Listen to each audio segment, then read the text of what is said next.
Hello. What's up, everybody? Camera is not aligned. Hold on. What is going on?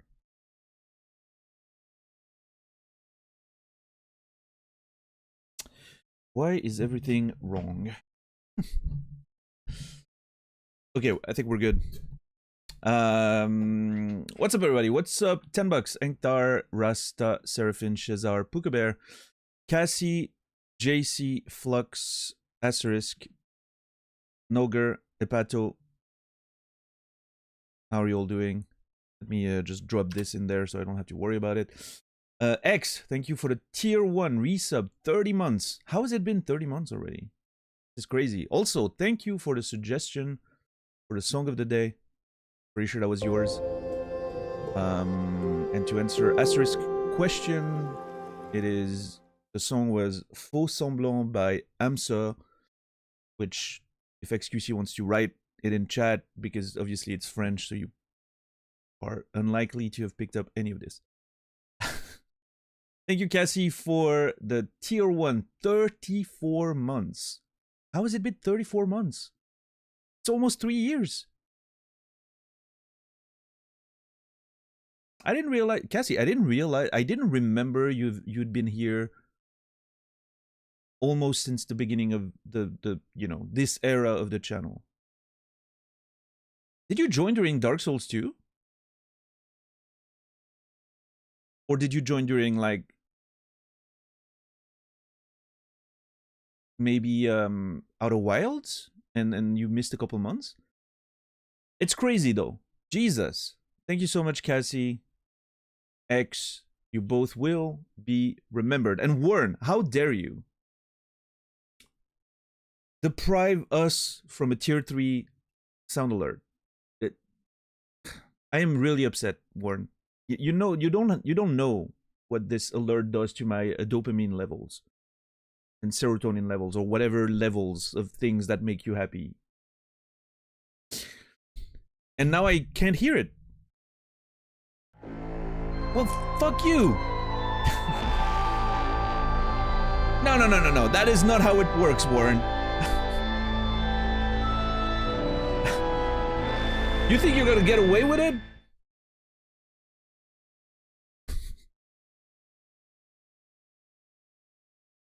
Well, good thinking. You are getting away with it. Thank you, Warren, so much for the 5 gifted subs. 567 total. I appreciate you. Thank you very much. Boomstika, Necro City. That's a good pick. K-Pars, TKLD, and Loso. You will all be remembered. Appreciate you, Warren. Thank you so very much. The dopamine, yeah. Yeah, thank you, X, for posting the name of the song. Good song. I haven't listened to them enough. Obviously, I'm aware of them because they're in, like, the, sort of adjacent to stuff like Alcest and all that, but I haven't listened to their stuff enough, for sure.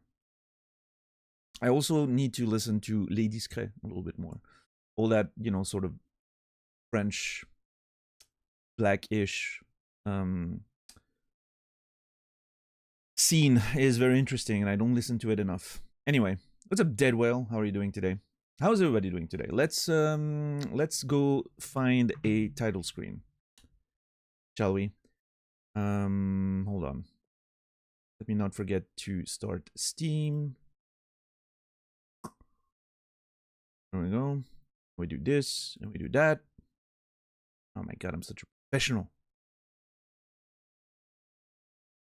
Wait, it's not working. Game? Hello? Hello? Ma'am? Okay. I must have misclicked or something. I'm excited to play more Elden Ring today. There's so much I want to explore. We stopped yesterday at a point where I was really excited to explore more. So we're already on 46 for Elden Ring, slowly creeping up on that 500 mark. 50 mark. That's insanity, honestly.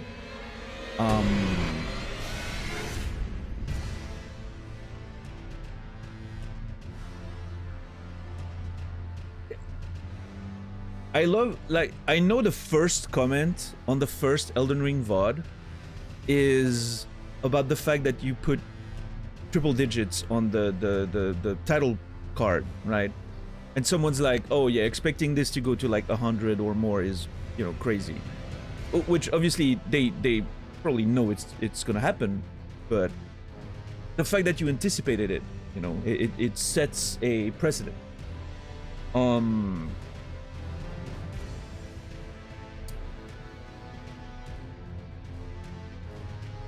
I feel at this rate we're probably gonna be in the 200s, right? Like when we end this. There's no way I'm a quarter of the way through the game. I refuse to believe that I'm a quarter of the way through the game already. So I'm thinking we're getting to the 200, you know. Yeah, I think the longest was definitely Cyberpunk. How far did Dark Souls 2 go? I think Dark Souls 2 had quite a few episodes as well, but here's the thing. Dark Souls 2 and Cyberpunk were both pretty long. Especially, I think Cyberpunk was like 300 and something hours. However, I also had a lot of long streams when I was playing Cyberpunk. Holy shit. I went so hard on that game. Like, some days I would stream like 7 hours, 8 hours, you know. Just out of nowhere. I was just streaming longer because I couldn't stop playing, so...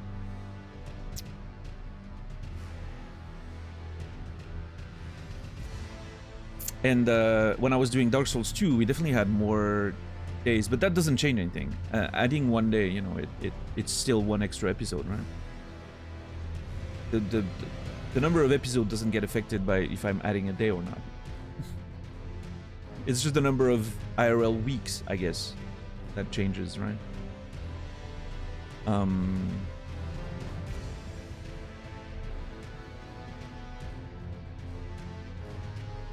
100F here, 38, too hot.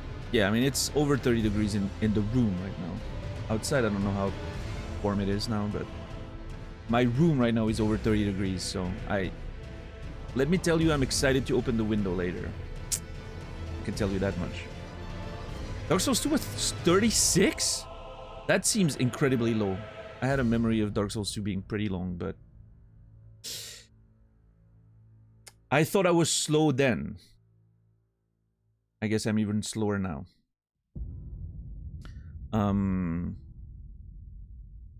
Yeah, I know, like... Disco Elysium was like 50, I think, on the dot. How long was Hollow Knight? Less than 50? What's up, Rodra? How are you doing today?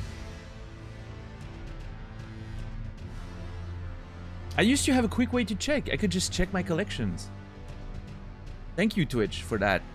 And I still love that you deleted all of this.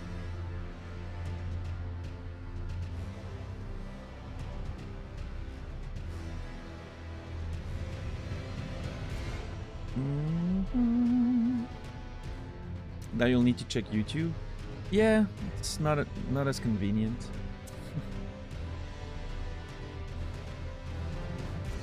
I mean, I guess it is technically. I could have like a bookmark on the playlists on YouTube, right? And I can just check the number there. Hollow Knight was also 50. Okay.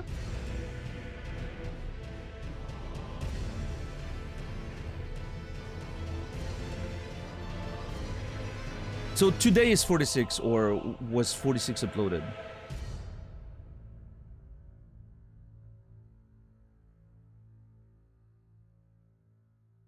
Today is 46, okay.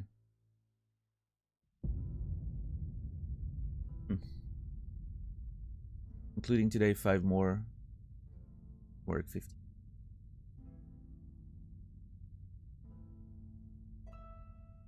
Seems good.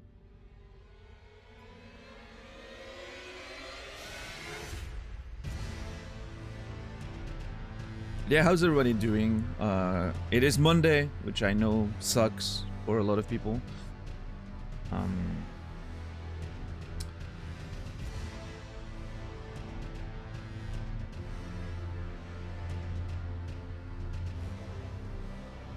I don't know. For me, I don't think it makes any difference. I don't notice the days anymore.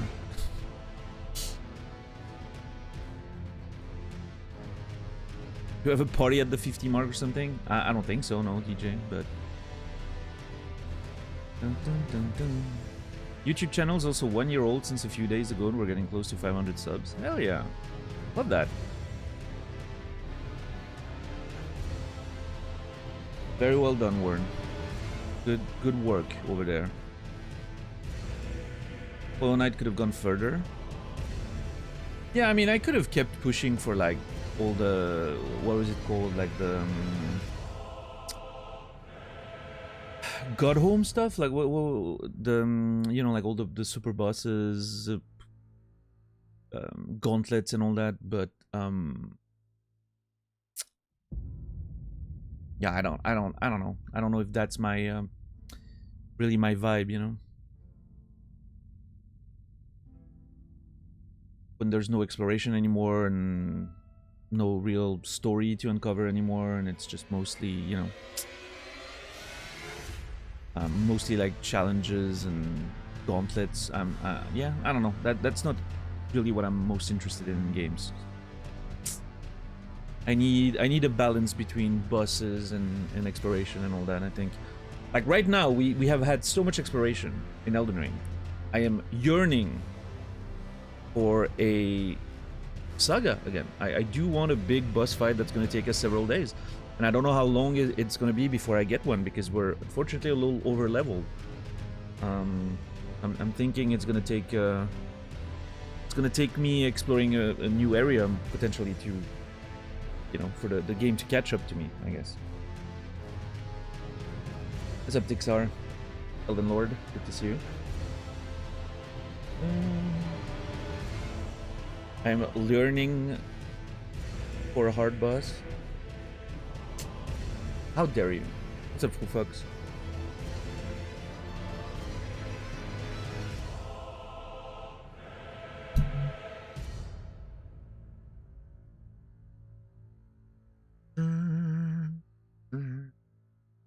Yeah, I was playing, played a little bit of Stellar Blade yesterday after the stream. I like that game. I think that game's fun to play.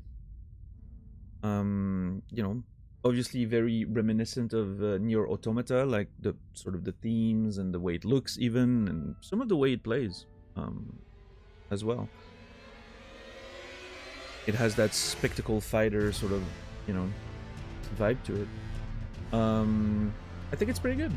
I enjoy, you know, exploring, fighting enemies, and collecting costumes. Very fun. I'm waiting to see where the story goes. I don't think it doesn't seem that special so far, but we'll see. I'm still extremely early, so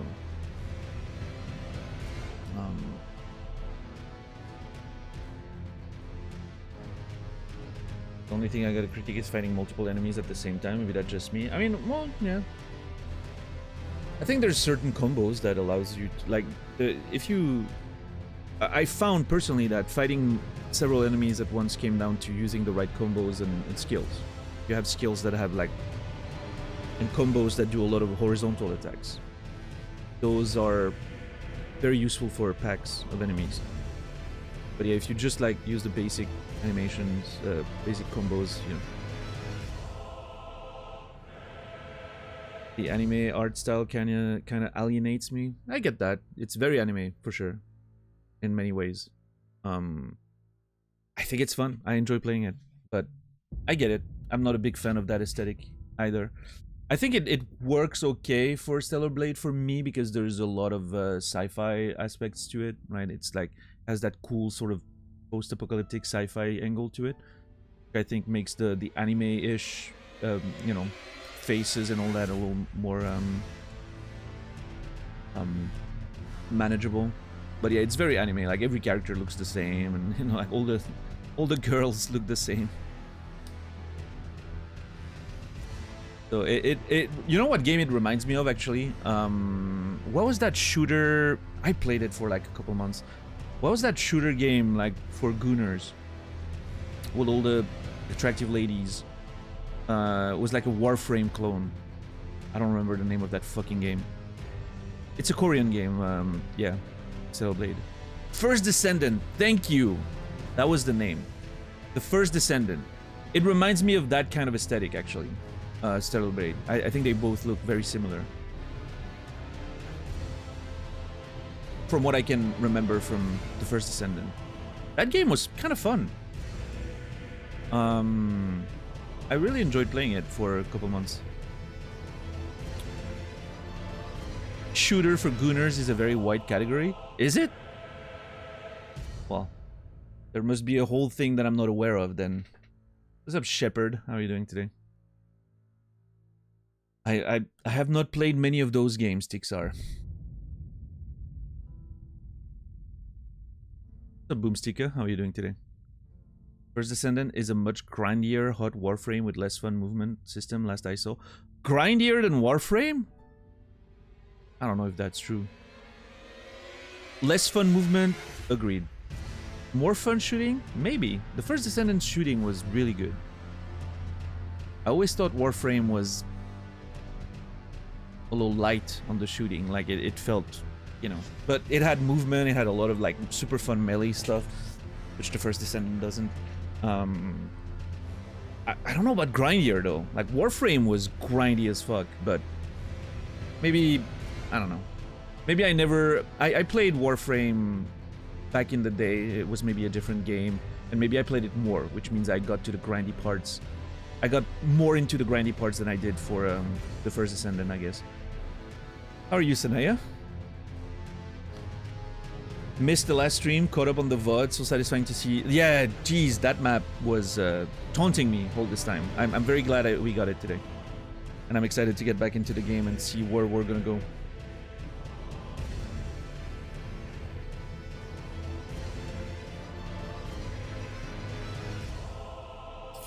Warframe is only super grindy if you make it this way. It's not a super hard game. Yeah, but like, isn't the point of Warframe to just get all the things and... I don't know. Yeah, DJ, well, you know the games way more than I do then. So I'll trust your judgment. I think my judgment maybe is skewed because I maybe played Warframe at a different time. Like, it was almost 10 years ago at this point, I think. And I didn't play the First Descendant enough maybe to get to the really hardcore, like, grindy shit. I did play a little bit of post-game, quite a bit, but I don't know. What's up, Dracothea? How are you doing today? Yeah, Warframe and First Descendant, all those games are free to play, and yeah, obviously the grindy aspect is both to keep you playing every day because they care about their, you know, daily player count. That's what they can flaunt to their, you know, shareholders and, you know, other companies they want to make, you know, collaborations with and all that shit. They need those like daily player numbers, so they want you to grind every day and come back and all that. And the microtransactions obviously are a big part of it. But that's the thing, right? Like, you don't have to partake into the microtransactions, but the less you do, the more you have to grind. So, yeah, it is definitely preying on that mechanic of you know, players trying to find more convenience. It is what it is, you know.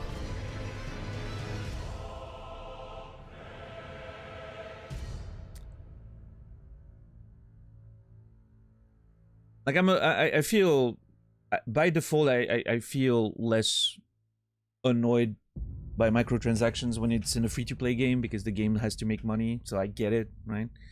I'm way more annoyed when it's in a game that you pay full price for and then you still have microtransactions on top of it.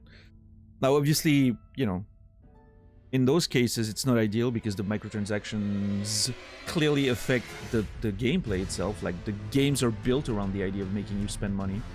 I think makes them inferior games, right? It affects the experience negatively, I think. But at the same time, I'm like, it's a free game. Yeah, like, you can't really complain too much about the microtransactions, right? It's, you didn't pay for the game, you can just not play it, right? So, but yeah, I mean, I'm still not a huge fan of the format. I would much rather pay for a game and then not have to deal with microtransactions rather than having a free game and have gameplay affecting MTXs, right? Which is the case for Warframe and all that. Like it affects the gameplay very directly. And I know there's a lot of Warframe defenders, but if you're honest with yourself, you know, even if you don't have to engage with them, you know the game is balanced around it. That's the thing. So you have to, you know, no matter how, you know, no matter how quote unquote easy it can be to grind the stuff you need in Warframe, it's still affected, you know, it's still affected one way or another. They gotta make their money. Now, if it's a free-to-play game and the only microtransactions are cosmetic, I don't have a problem with that. That to me is sort of the ideal free-to-play model. I'm not a huge fan. I much prefer when you buy a game and then you can unlock the cosmetics by playing the game. That to me is more fun. But if we're gonna have a free-to-play game and microtransactions, if they only you know, limit themselves to cosmetics, that's typically a you know, a business model I can get behind. And I hate to give Riot credit, but you know what they did with League of Legends, I think is a great model. Or even something like, well, I was gonna say Overwatch, but Overwatch initially used loot boxes, right? Like randomized. You were paying for loot boxes and then you were getting randomized cosmetics, which I'm not a fan of. I think that's bullshit. So let me take back Overwatch, but League of Legends, you know, you would just play for free, get your skins if you wanted. I always thought that was a fair way of doing it. But, you know. What's up, Garrus? How are you doing today?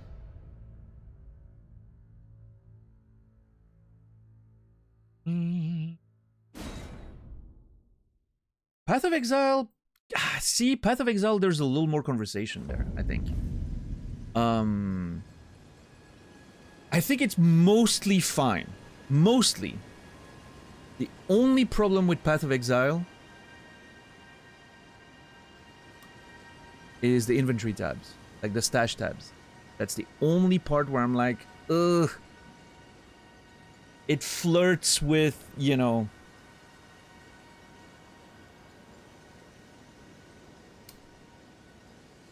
but at the same time, the game's free, so you can be like, well, I'm just gonna buy, you know, I'm gonna like purchase like $20 of stashes, and that's sort of my, you know, that's my entry point, that's my price point for playing the game, and then it's only like cosmetics or whatever. But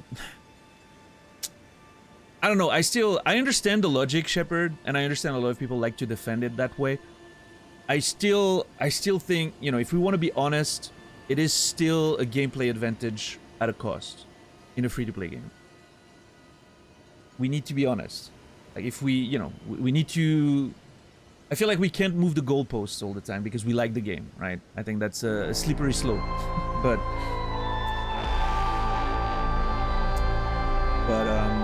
you know, I get it. In the realm of all the microtransactions, I think this one's not the worst. Thurlow, good to see you. Malise, how are you doing today? Bullvine, good to see you as well. And Brainy, thank you so much for titillating my ear drums. Even though I was ranting, I was very much appreciating it. My dopamine levels have risen. My PP is getting bigger. You know, Naz talks about his PP so much. We're talking. For those of you who don't know, this is Twitch talk, right? The PP is the plus points, and subscriptions increase. They grow our plus points. So tonight my PP is getting bigger thanks to Warren and Brainy.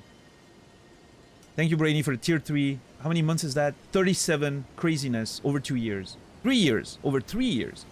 I appreciate that, Brainy. Thank you very much. You will be remembered. How big is my PP? My PP is doing just fine. What's up, Strange Pie? We've been... There hasn't been a month since we first got it that my PP hasn't performed well. I'm really trying to phrase those things in the most, you know, suspicious way. My PP has been performing well every month. There's been a few close calls, right, where my PP almost failed me, but it's been fine. It's been fine. I would like, by this time next year, I think it would be great if we reached the other tier, which is an even bigger PP. I think it's going to be difficult, but who knows? Maybe we can get there. I think the highest we've been was almost like was very close to 150, which is halfway through the next tier, right? So, you know, difficult to push more, but maybe not that unrealistic.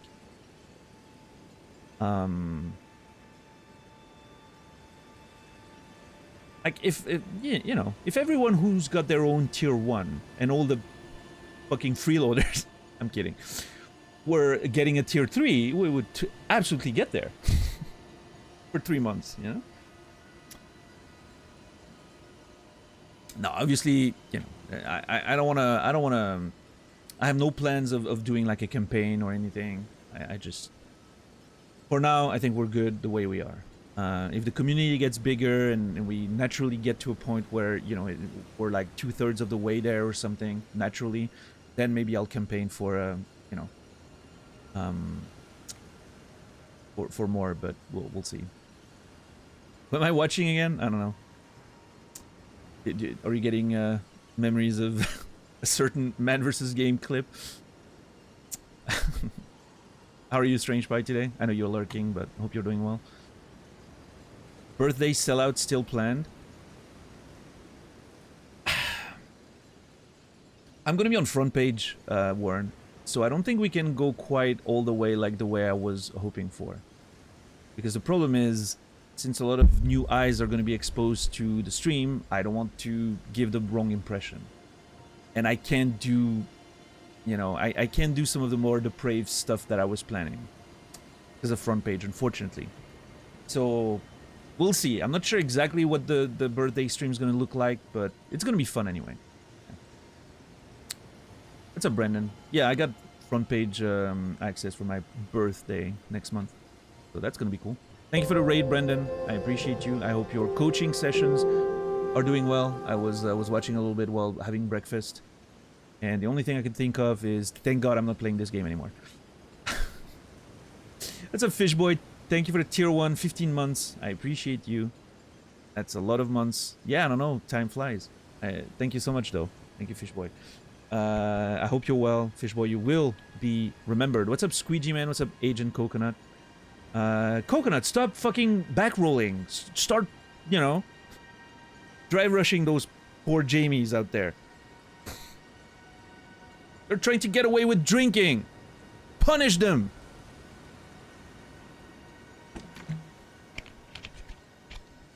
See, I learned something watching Brendan earlier. But yeah, if you like fighting games, if you like Street Fighter 6, if you don't follow Brendan, B_Sun, I would highly recommend it. Very educational content, very chill for a fighting game stream, and good tunes all the time. So yeah, make sure to do that. I wanted to say grats, after 144 hours you found a hidden wall. It was more than that. It was 178 or something. Crazy amount of hours before finding a secret wall. I was so excited, and then there were like 10 of them in the same dungeon. And it did not even a single bit, not even a little bit, diminish my pleasure of finding each and every one of them. There was 10 of them in the same dungeon, and each of them felt like a cold shower on a summer day. It was amazing.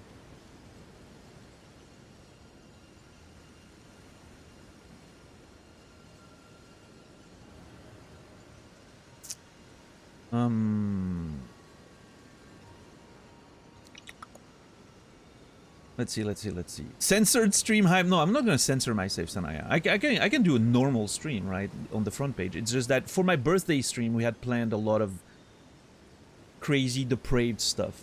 We wanted to lean into the Twitch meta.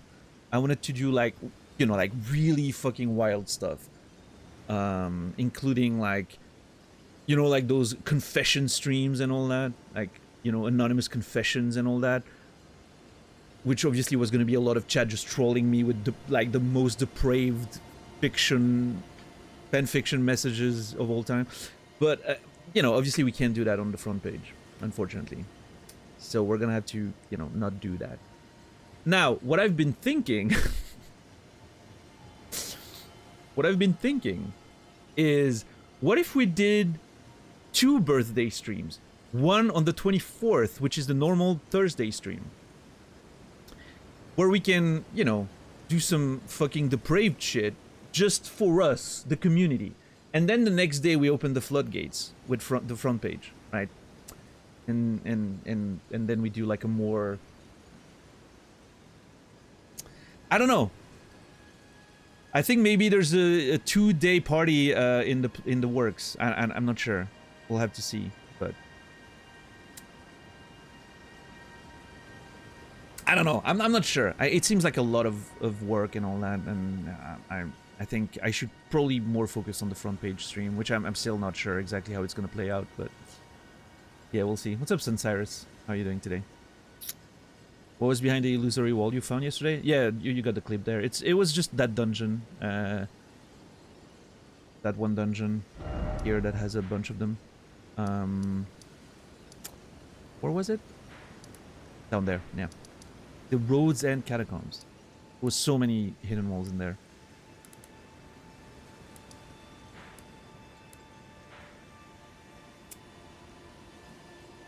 You could really cash in on the front page by playing the meta. Well, the problem is that's not really what I had in mind when I was saying playing the meta. I was more thinking about like the really fun, depraved shit we could do, but oh well. Might be enough to buy a Super Nintendo. Also, I just, our expectations need to be tempered. The front page stuff, from what I've seen on other channels in the past, it doesn't do that much.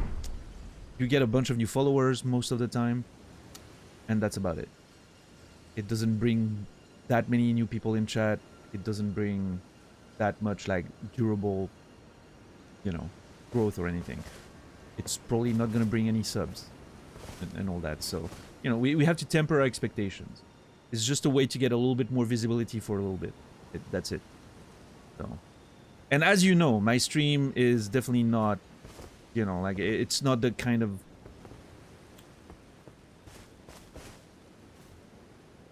you know, like quick rush of like, oh, this is so exciting. I you know, I'm more of a slow burn. So the extra attention is unlikely to, you know, generate that much. But you know, hey, it's, can't complain about more eyes on the channel. I'm just tempering my expectations. I don't think it's gonna do that much. What's up, Jode? How are you doing today? What's up, Colette? Yeah, it's still a good opportunity, of course. It's free. It doesn't cost anything. You just ask for it, they give it to you. So whatever. You know. Dun, dun, dun. Like the most, like the biggest thing it does is give you a big like boost of numbers because you're embedded on the front page. Most people don't even watch the stream. Like it's just they have a Twitch TV tab open somewhere and it gives you a +1, right? So there's 2 ways I could go about it. I could play the different game I was planning on playing on my birthday, which was more of a, you know, fun time, and then, you know, it's probably not gonna do very much. Or I could be very strategic about it, and I could be like, how about I still play Elden Ring? And then with the front page hype, we're gonna be very high on the Elden Ring category. But at the same time, the Elden Ring category has been pretty empty lately because of Night Rain, and I've been, you know, decently high in the category, which has probably led a few of you to find me, but, you know, I don't think it's that much of a boost anymore with the way categories work now, since the default ordering is not even by numbers anymore. So, yeah, I don't know. I think I'm gonna just go with my plan of playing a different game on my birthday, because it's gonna be fucking fun. So, yeah, we'll see. What's up, Camul? Thank you for the Prime 4 months. I appreciate that. I hope you've been doing well. I've been okay. Thank you. Camel666, you will be remembered. Less money for Jeff, more money for me. Thank you for the prime. What's up, Berloni? How are you doing?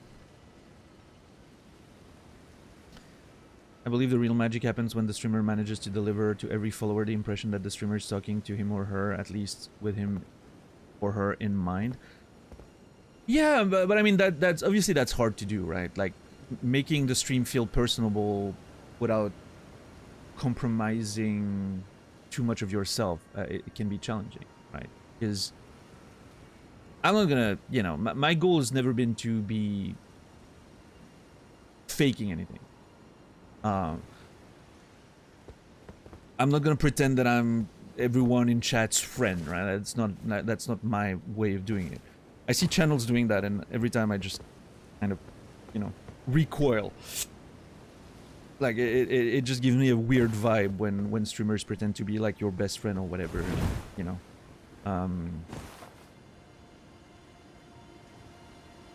I don't think that's the vibe I like to, and I'm not saying that's what you're saying, right? But there's a line that's sometimes a little difficult to draw, right? When it comes to those things, so.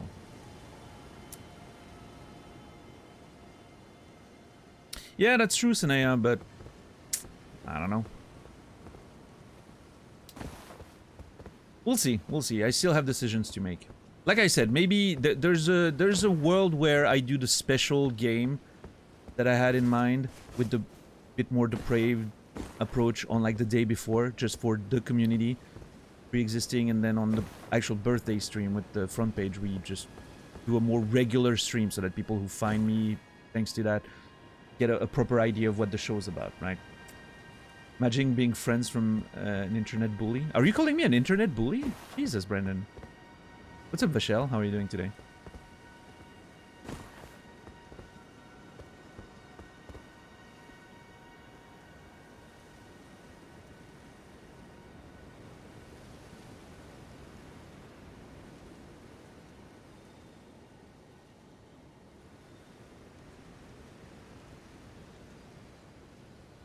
But yeah, I mean, to go back to Berloni's point, without, you know, thinking about other stuff, I think that's true. What initially made me interested in watching streams,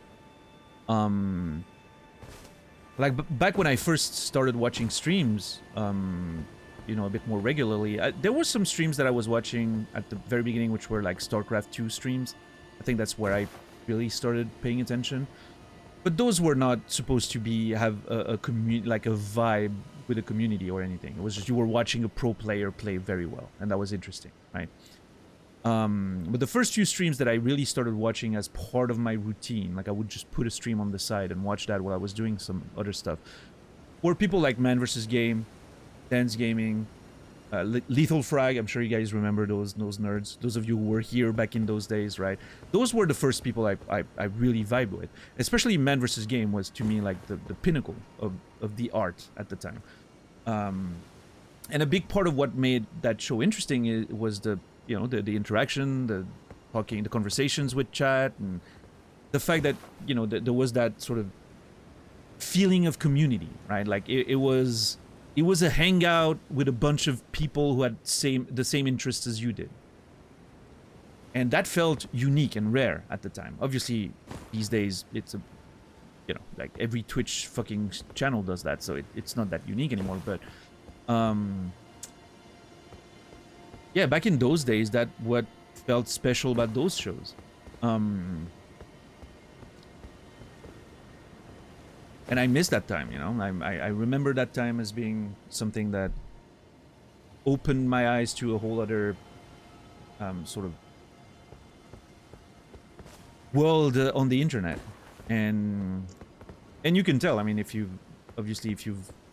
remember Man vs. Game from back in the day, you can tell how much his show influenced mine, which to an extent that I did not even realize myself up until very recently, where I started watching his old shows again on YouTube. Because I was like, hey, I would like to watch some old Man vs. Game videos since he's not streaming anymore. And watching that, I realized how much I, you know, borrowed from him without even realizing a lot of times. That was very interesting to notice, you know. have that own realization for myself.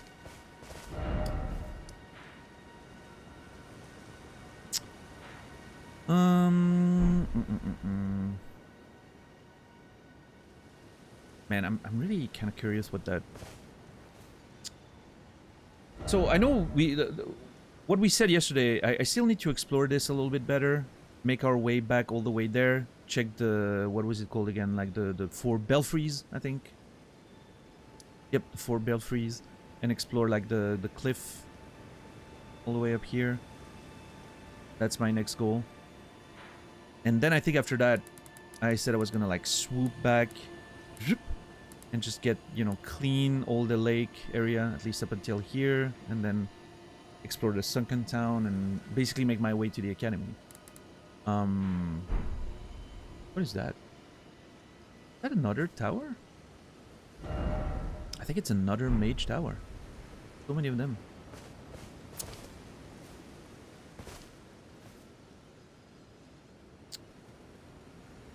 Like there's 2 of them up here, and then there's 1 here, and Jesus.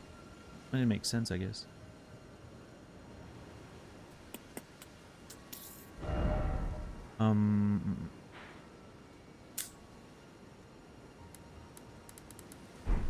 But I do kind of want to.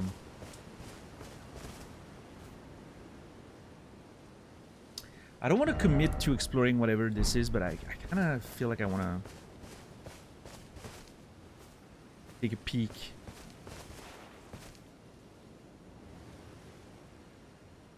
Whatever this is.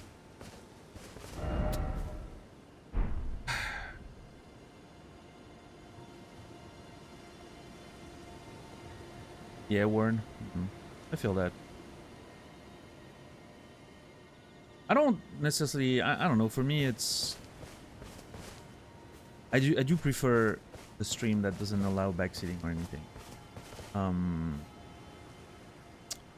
But I understand it's not everyone's cup of tea, and I don't mind if someone is okay with backseating. That's their choice, right? Your channel, your rules. What does annoy me is channels that have like a no backseating tag, and then there's constant backseating in it. That annoys me. But yeah.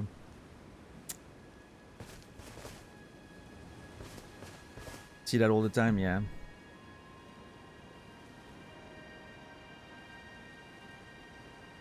But you know, to everyone's free to do the thing. Everyone has a different definition of what constitutes backseating, and a different line. So,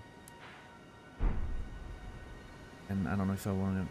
I'm afraid of checking anything, even just a little bit, because I'm afraid I'm gonna feel like I want to commit.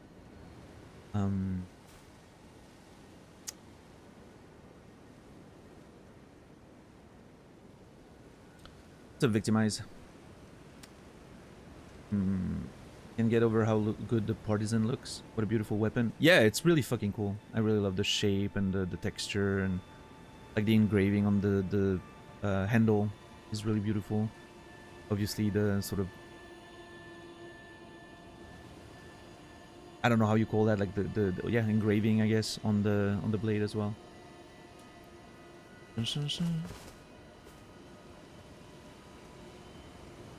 Yeah, $10.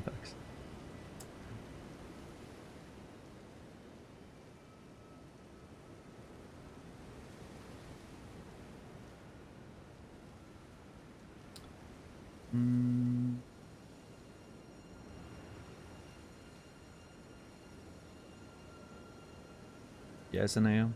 Hey, I mean, again, if that's the way they want to do it, if that's how you enjoy streaming and playing your game, that's totally fine with me. I'm not judging. You know, everyone's free to play, you know, the way they want to. The only thing that, again, butters me is that a wolf? Yeah, that was a wolf. Like the fact that sometimes the rules aren't respected, and nobody seems to care. I don't like that.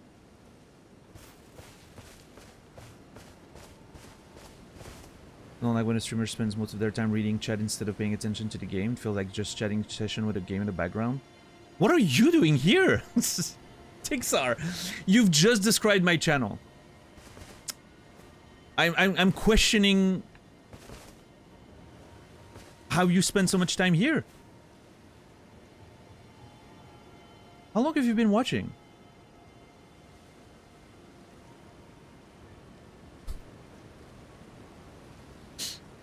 Are you saying you don't pay attention to... No, I'm not saying that. But just chatting session with a game in the background very much is a way we've described my channel before. Here's the thing. I like to focus on both. Not at the same time. And that's, I think, a thing that isn't really the way a lot of people do it. And I'm gonna use Nasrallah as an example. Not to throw shade or anything, because I very much enjoy his content. And I think it's a very different thing that he does, right? The man plays these games at an extremely high level. He does hitless runs, and at the same time doesn't miss a single message in chat. That is crazy. Like, the man's literally like no-hitting a boss, while at the same time just talking about fucking food. Well, that was terrible phrasing. Talking about food with the chat. Nobody's fucking food. Just to clarify. And I think that's amazing. Because, like, he's just, you know, he's just so good at the game that he doesn't have to pay attention to the game anymore. Sometimes, right? Like, there's times where he needs to, but sometimes he's just going through the motions in the game and he's just, like, focusing on chat and you know. And I think that's amazing. I, for instance, can... Well, I mean, I could do that, and I do sometimes. Like, you will see me, like, fight a boss and suddenly have a conversation with chat, right? We've had moments like that. But most of the time, I'm either focusing on the game or I'm focusing on chat. I like splitting those two moments, right? If we're having a nice conversation in chat and I'm interacting with chat, I like to just let the game exist on the side for a little bit. That's what I mean, right? When I say, like, I'm paying attention to chat and the game's just there while we're having a chatting session, right? But then when I actually focus on the game, obviously, I give the game my full attention, and I you know, you know how I approach the games, and you know how I like to pay attention to every little detail and all that. Now, obviously, nobody can be perfect at both, so there's a little bit of give somewhere. I'm sure I'm missing a few things in the game because sometimes I'm paying attention to chat, and I'm sure sometimes I'm missing some things in chat because I'm paying attention to it. It just is what it is. But yeah, I like trying to, you know, separate those two things. And it's not because I can't multitask or anything, it's because I choose not to. I like when the focus is on one or the other, and it gets the attention that it deserves, right? Because I think conversations are amazing, and I think games are amazing. So they all need full attention as much as possible.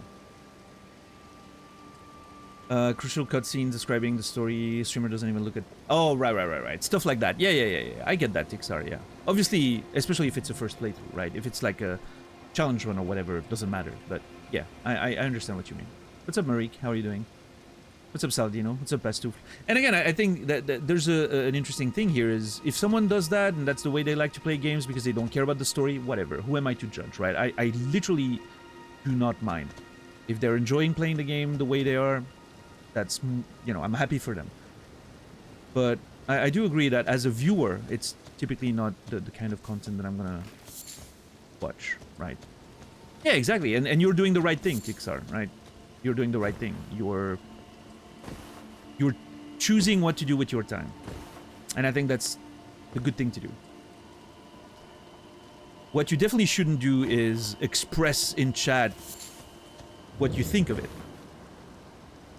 And then leave anyway. Because what is that gonna do, right? It's not for you, just move on, right? There's literally no point in being an asshole in chat and, you know, making them feel bad for what they enjoy doing. Wait, what was it called? The King's Realm Ruins. Okay. There's a couple wolves in there. gonna get that out so that they won't attack me anyway.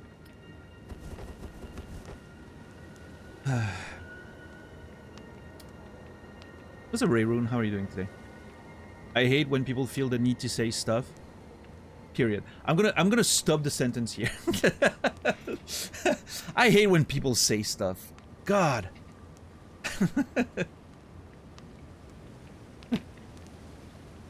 No. You don't get... I decided to stop here, Ray Rune. That's a full sentence right there.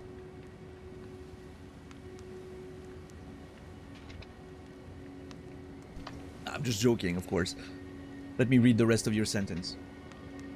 Don't say anything, just leave. There are so many other streamers. Exactly. Yeah, no, I agree with that. You don't have to express how little you like the channel you just found. Just move on, right? And watch something you actually enjoyed. What's up, Nidels? How are you doing today? Welcome in. Hey, the Daniel Matthew, I don't appreciate this negative portrayal of Street Fighter 6 you perpetrate. Also, fuck you. Thank you, Brandon. I will take that with great pride. What's up, Anubis? I hate when people... You need to put a period at the end of that.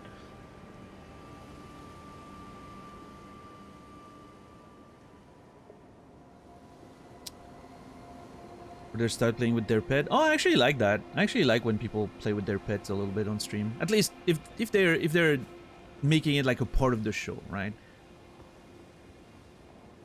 Like, oh, here's my cat or whatever. You know.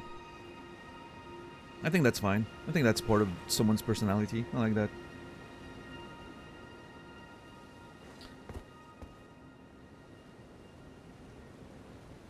Well, yeah, but to be fair, $10. That the issue here is understandable. It's not, you know, the content that I make is not supposed to be for YouTube. We're just using YouTube as an archive. And obviously, if you're just interested in watching a playthrough and you don't want like the whole chat interaction, well, not the best way of getting it.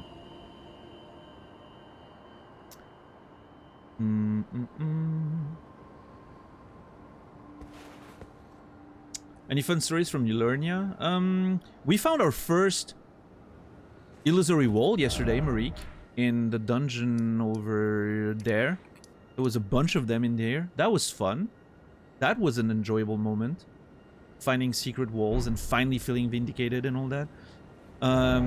We still have to explore everything between here and here. Those two things, like all that area I need to explore. Because I went around. Because I wanted the map. So I just kind of rushed. But I'm just trying to stop myself from going all the way here and explore. Because it looks really interesting. I'm trying to force myself to pull back and come back here right now. I'm having an internal fight. We found Edgar again. The dude from like the Weeping Peninsula came back as an invader here. He was trying to avenge his daughter, and we unfortunately... Well, no, we beautifully reunited them. So that was a good moment.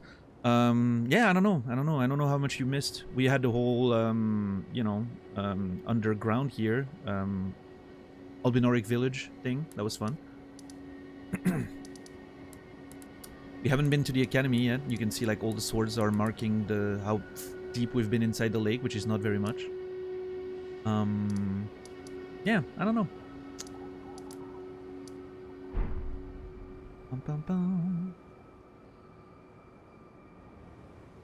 What type of jam do you think is best with PB&J? Personally, raspberry is my pick. Yeah. I do love raspberries. Plum's nice. Plum's nice. Yeah. People keep saying grape jam, I think, but I've never tried that. I don't think we have any here. It's not typically something you find around here. Grape jam. Which is weird because it seems really super common, but yeah, I don't know. It's just not a thing. Like grape soda. You guys are super fond of grape soda over here, and we barely have any here. I can't say that I've ever tasted grape soda. Oh, well, maybe when I was in Australia, actually. I may have had one. Yeah. Wasn't memorable. How are you, Tyler? Good to see you. Extra edgy Edgar, yeah. It was definitely extra edgy. Had a very cool weapon. Grape soda, champagne. That's funny. I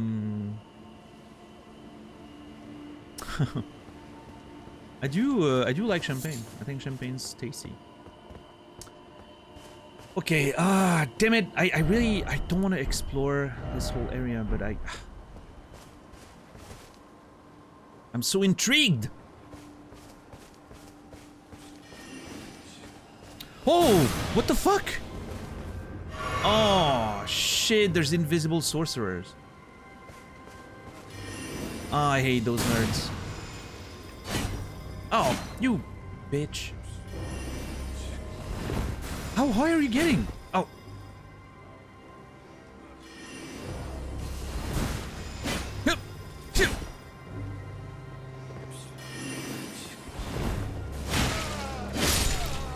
Fucking asshole.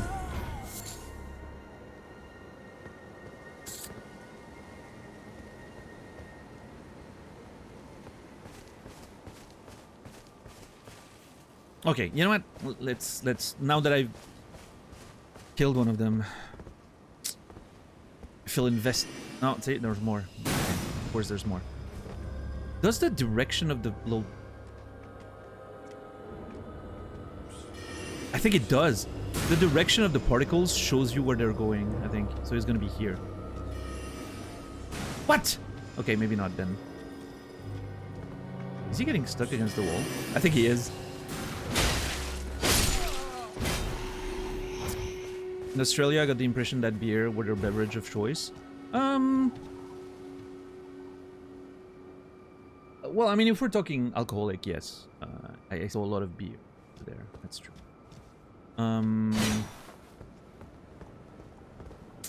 was just thinking about, like, you know, sodas and that.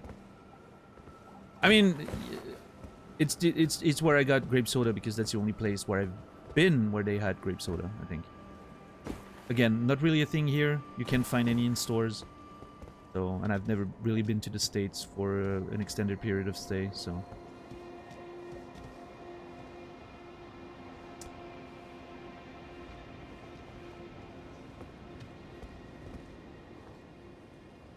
Man, this place looks really fucking cool. What do you have to say? Ah, E.G., forgive me. These royal grounds were placed in our trust, but we stood no chance. E.G., forgive me. These royal grounds were placed in our trust, but we stood no chance. The king's realm ruined. Oh, were these maybe where, like, the royals were lived? Oh, could that castle up here be like the castle where the royal family once lived? Because obviously they probably don't want to live inside the academy. Like, the academy is a place of learning.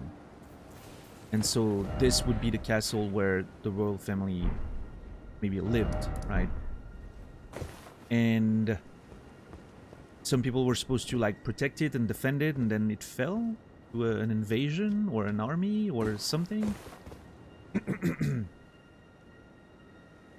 maybe E.G. Do I have a... Man, way too many fucking names in this game. E.G. No. Nobody named E.G. in our notes. I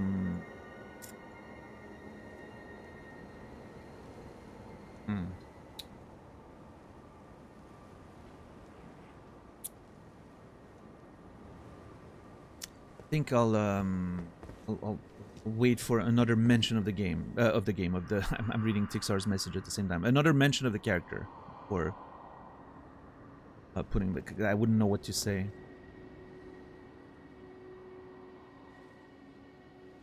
Maybe it was like a captain of the guard or something. Like, he was, you know, ordering them to protect this place, and then they failed. I don't know. What's up, Salachi? How are you doing?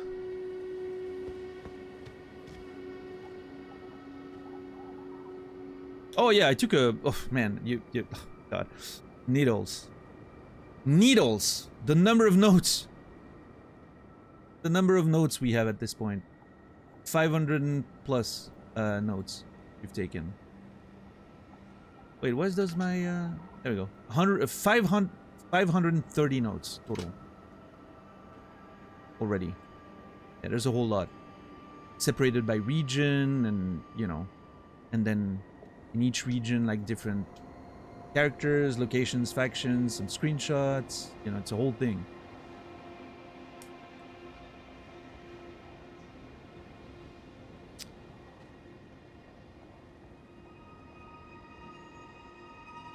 But yeah, I'm definitely, every time I play a game, the lore is always the part that interests me the most.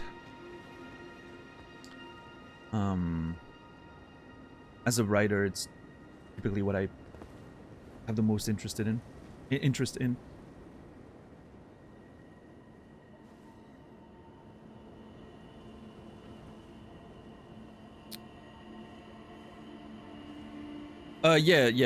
If you want, like, if you have spoiler questions, obviously the Discord spoiler channel is, you can only write in it if you are tier 2 or above, so.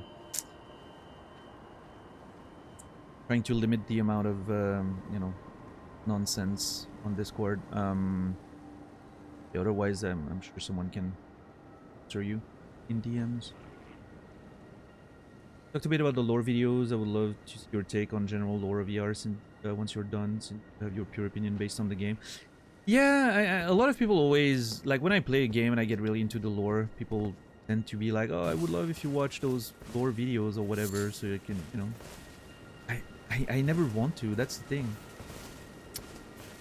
When I finish one of those games, I have my own understanding and vision of the lore, and I hate like tainting it with someone else's interpretation or someone else's vision. I don't know. It's like, was that a trap? What the fuck? I like sort of keeping my own personal, you know, vision, but oh, that's what you meant, Sanaya. Okay, never mind. Yeah, I'm thinking maybe once I'm done with it, I'm really thinking about, I don't know if I'm gonna have the patience and will to do that, but I think there's an argument for me, like, writing something out of all the notes that I've taken, like sort of my interpretation, like a short, like, you know, a short sort of thesis of my all my notes and what I, you know, my take on the lore and all that.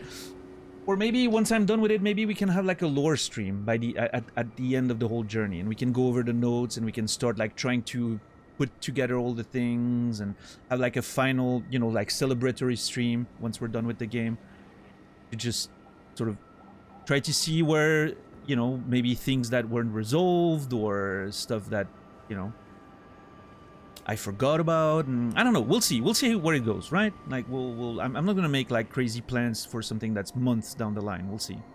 Yeah. What's up, Smart Noodle? How far along am I? The only major boss that I've beaten is Godric, the Grafted, and we've been exploring Lernia ever since.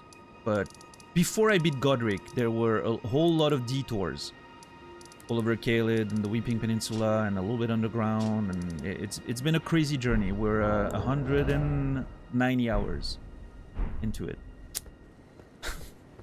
And we've only beaten one major boss. I do have a YouTube, yeah, Elden Lord. Thank you, Warren, for linking it. It's mostly just like archives, right? There's no like exclusive content or anything.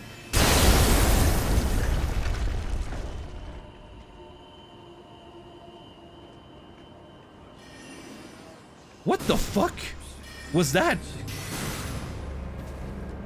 Okay, hold on. Oh god, there's so many of them. Ah!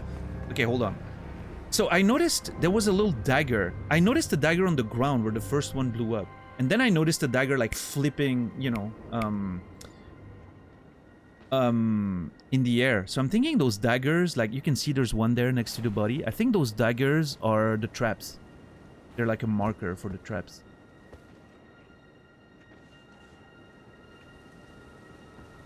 Which boss are you gonna do next? How would I know? I don't know. I don't know the bosses. Well, I mean, technically I do. What's his name? Gideon, the nerd, told me that I was supposed to find Renala in the academy. So I'm thinking that's gonna be the next big one. If she is even a boss, which I'm, you know, it is said she's cradling, she's not a demigod or anything, she's cradling an ember egg, which contains the Great Rune. And I'm fairly sure she's actually an NPC because of... Okay, I'm safe. Because of that item we have, hold on, where is it?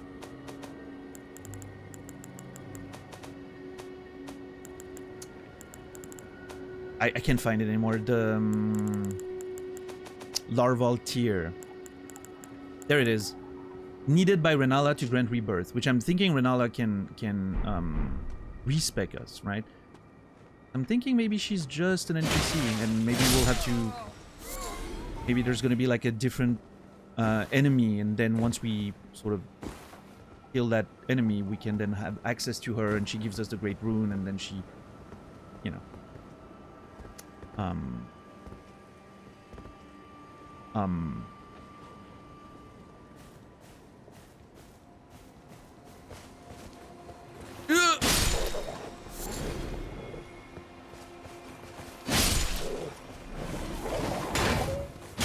There we go.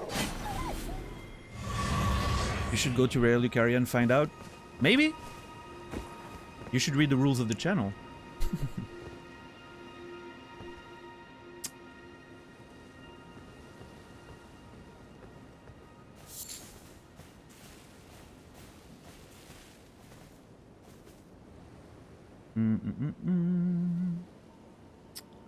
Let's see.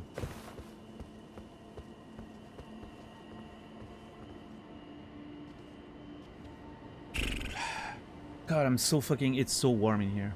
It's crazy.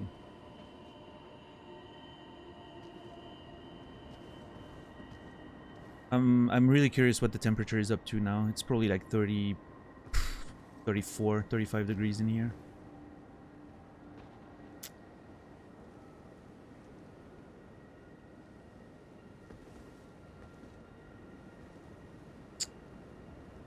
Let's see.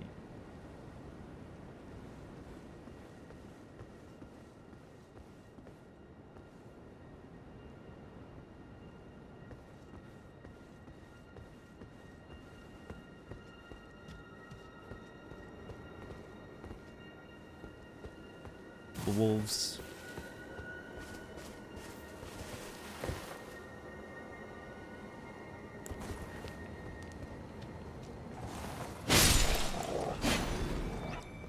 Let's see, does this still work? Yep.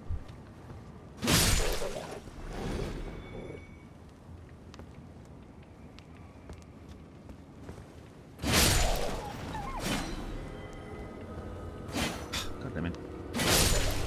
Anyone in chat planning to check out Death Stranding 2? Seems like it's getting decent reviews. Is it already out? Oh, it's coming out this week, right? Or early access, yeah. Jesus. Why does a fucking full release game need early access? I don't understand. I hate it. It's the norm now, and I hate it.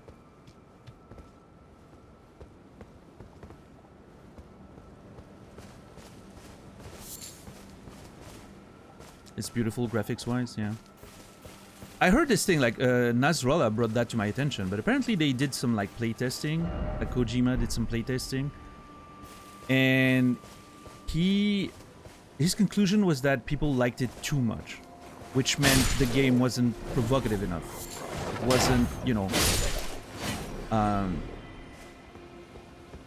it wasn't, like, controversial enough in its story, so they had to, like, adjust some of the story elements because of that. Okay, there's a dagger here on the ground. I'm assuming is gonna be a trap. Yep. That is such a cool trap, having a little dagger in the ground like that.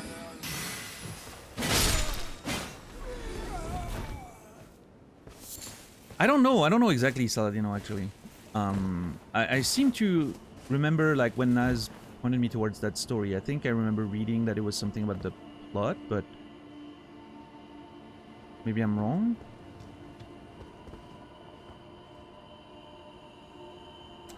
See? This looks like a fucking secret thing. Because like you can see the shape of what is typically a, you know, those ruins have like staircases, right? You can see the shape with the rocks around it.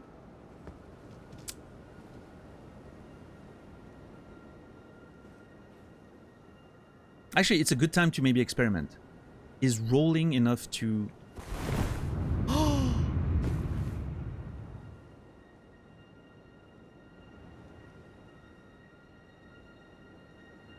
Okay, I did not expect that to work.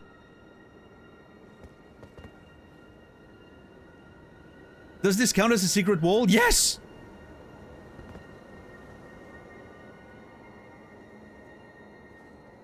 I mean, you can see the little rocks around, right?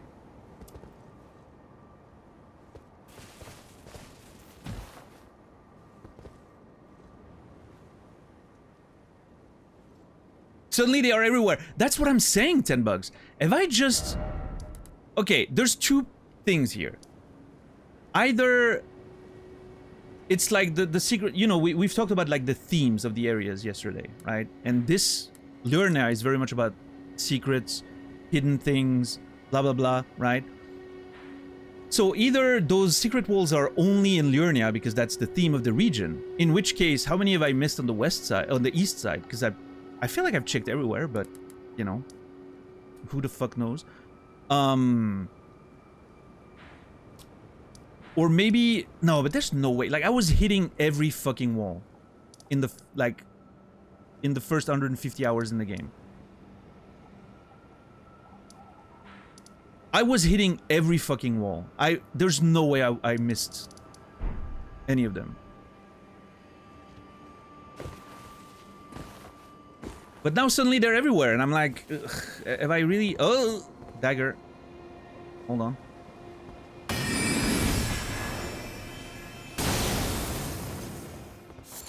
Thank you. Now I'm getting paranoid. Yeah, but see, like, this one was really interesting because, like, you could tell, like I said, like, the reason I even looked at it was because I came up here, right? I was climbing up here, and I was like, I was thinking, those ruins typically have, you know, those underground things, like the one where we found the fucking chest that teleported us to Kaelid the first time. And I came here and I saw, like, the shape of the rectangle on the ground. And I was like, oh. And then, oh no, that's just normal floor. But then you notice the shape of the stones, right? Interesting. It really makes me paranoid that I've missed many of them, though. Wait, is that a boss?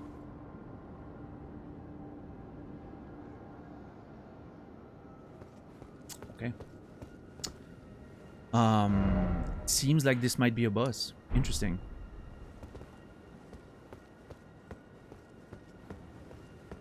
Can we hear something? What's up, Mike Ace? Search the whole world again for illusory walls. I mean, the walls, again, I don't think the walls are that big of a problem because I'm pretty sure I was very thorough hitting everything. The floors, though. I mean, the only secret floor we had found before that was not even really a secret floor. There was, like, wooden planks on top of a staircase. But you could, like, see the light and everything under, right? I don't remember where it was. I think it was here. But I'm not sure. There was, like, you know, like wood on top of the... And there was a character outside telling, like, oh, there's something, you know, hidden underground or whatever. So you already had, like, a sort of hint that there was something to look for. But this is a whole other freaking... Nah, I'm not gonna go through the entire fucking thing again to check every fucking ruin. Okay, you know what would be funny? If there's one here at the Gatefront ruins. Because that's the first ruins we found. We spent so much time here farming. How funny would it be if there's one there and I never saw it? That would be hilarious.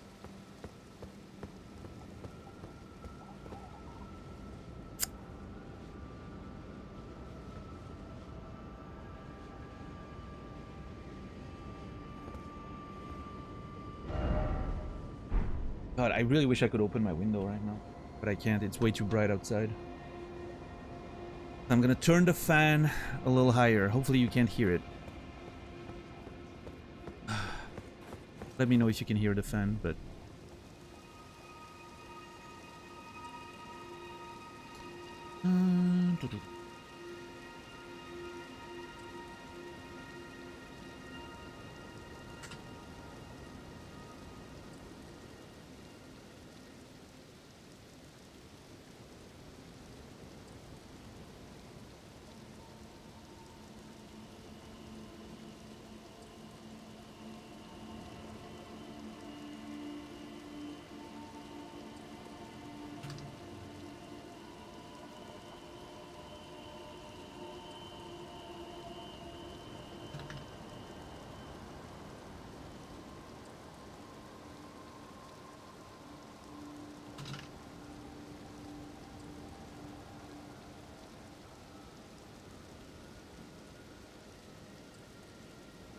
As a real fan, I won't hear any fan. Can't hear it. But even if we could, you deserve it. Well, yeah, but I hate when I can hear a fan on a stream, so...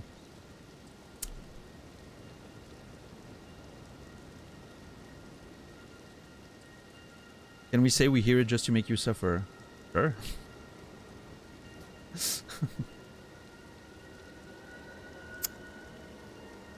Oh, God. I can't wait to go open the window just to check the temperature in the room and tell you how warm it is.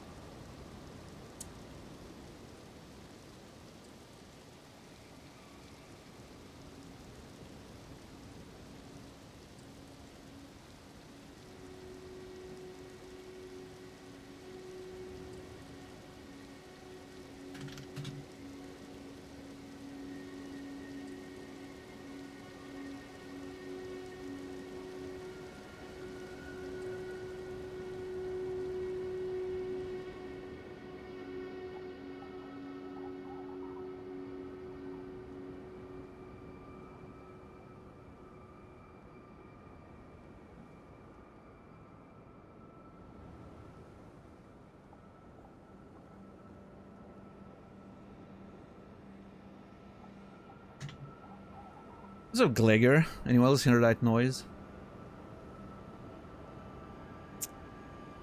The noise of me groaning at your attempts at humor, Glegger? Yes. I have a fan, I haven't turned it on in like 2 years. Yeah. Does it not get hot where you are, or are you just like surprisingly resilient? Like, you can tell, like I'm watching myself on the camera right now. You can tell how warm it is in here. I'm sweating. I'm like, my skin is almost reflective at this point. I'm glowing, yeah. I'm a salamander, I can take hot.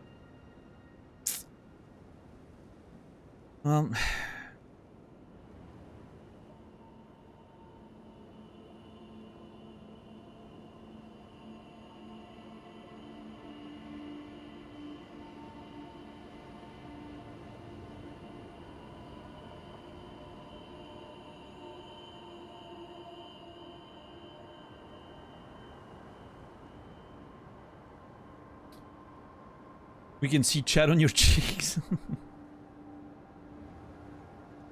The real question is Dan currently with or without pants? What do you guys think? 1 in chat if you think I'm wearing pants. 2 in chat if you think I'm not wearing pants.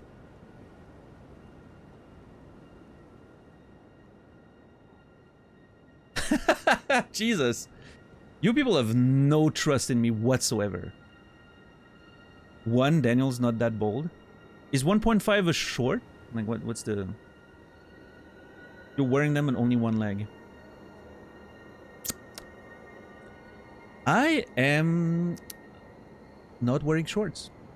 I am not wearing pants. I am currently sitting in my boxers. There you go. That's the truth.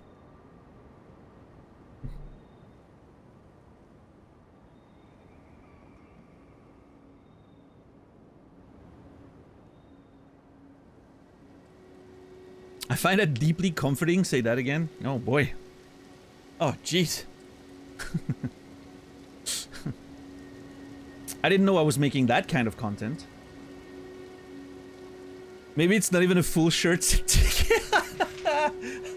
Wait, that's actually a great idea.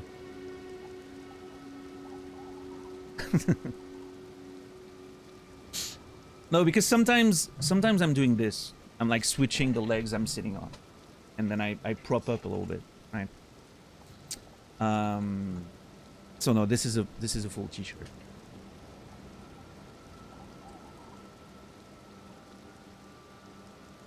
This stream is now 18 plus, always has been, yeah. What color? Black.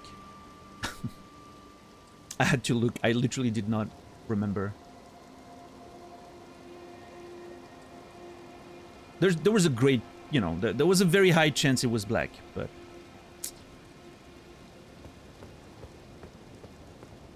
Is this the degeneracy you wanted to not show on your front page? Oh no, that's very light. This is just a normal stream, basically.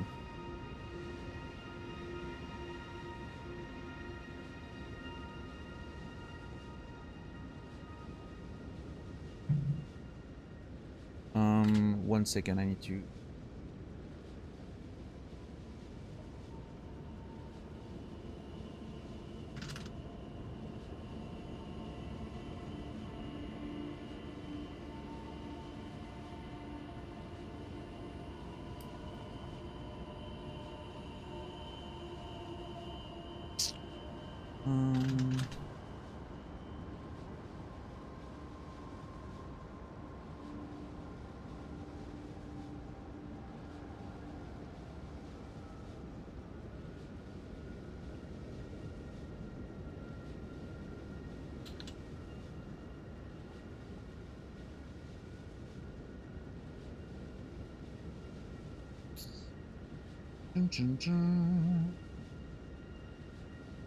Alright, sorry about that. Quickly had to deal with something on the side. How many black t-shirts do you own? I don't know. A lot of them. 15, I think. I remember when I started streaming again, and I needed, you know, I knew that I wanted that aesthetic. I ordered 3 5-packs of t-shirts. All the same. I was like, I need 2 weeks worth of t-shirts. So I don't have to do the laundry way too much, you know? So yeah, I think maybe I threw one out at some point because it had a hole or whatever, you know? Because I you know, it gripped onto like some nail somewhere or whatever, and it tore. But yeah, I'm pretty sure I do have like around 50.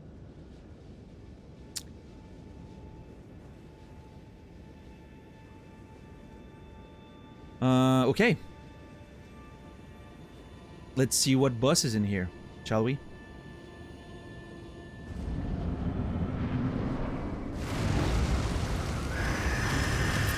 The Royal Revenant. Oh, it's one of those guys. Okay. Oh, jeez. Oh, fuck.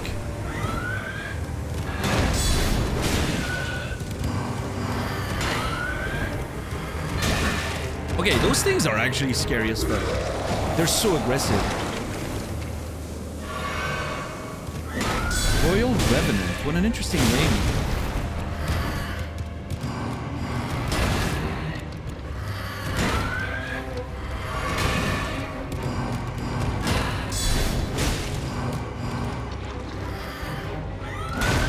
Oh! I thought that was a throw maybe, but no. A grab. Yeah, that looks like a grab, doesn't it? I don't think it is, though. I'd be dead otherwise.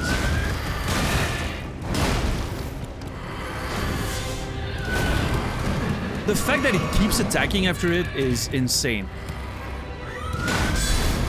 Like, those things just don't stop. Like, they're so aggressive.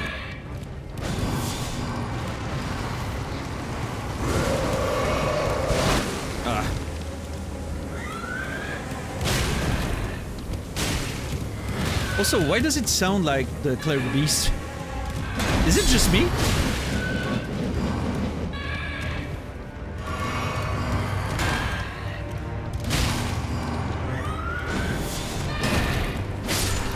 Alright, Jesus.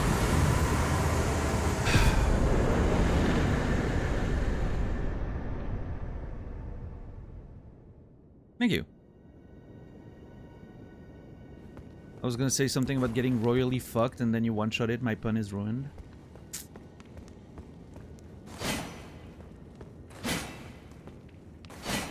I'm glad.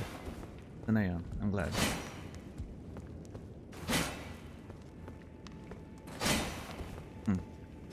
See, I would have thought if one of them was secret, it would have been this one, because there's a candle in front of it.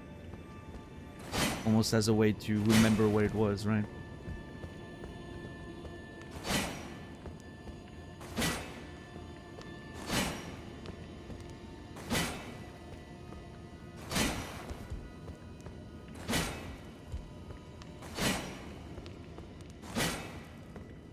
Okay. Check the ground now. God.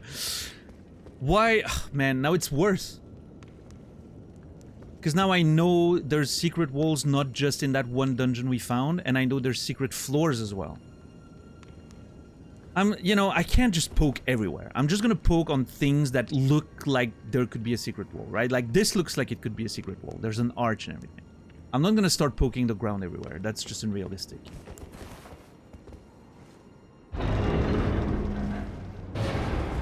Check the ceiling to be sure. Why would you say that? I'm not gonna check ceilings. It makes no sense.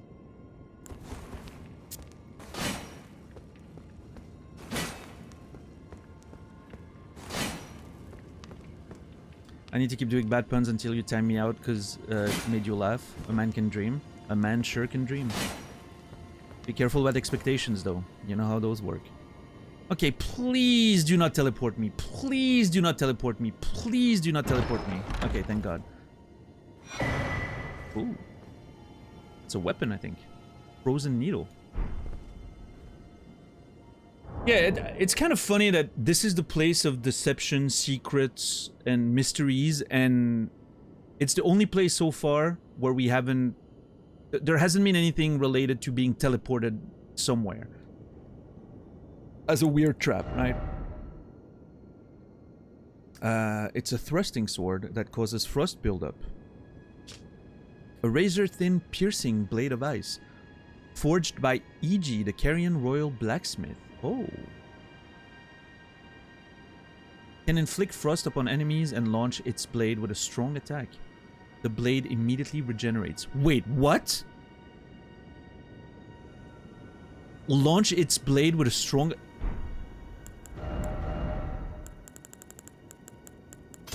Are we playing Zelda? Remember in old Zelda? I don't know if modern Zeldas do that. Old Zelda, you would... You know, when you're full life, you can... Okay, cool moveset. Can I poke from behind the shield? I sure can. Let's see.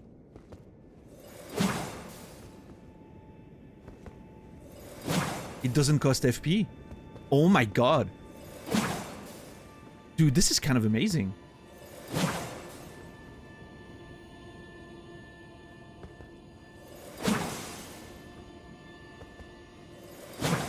Okay, you know, I kind of missed the idea of having like a heavy attack. Right? I feel like I would miss that probably, but... The idea of having a projectile like this is kind of interesting.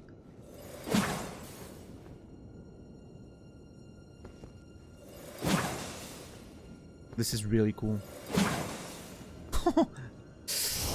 Yeah, I kind of like it. I will admit.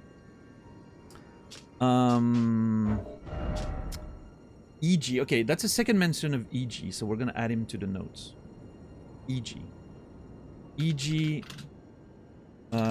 Royal Blacksmith. Carrion Royal Blacksmith.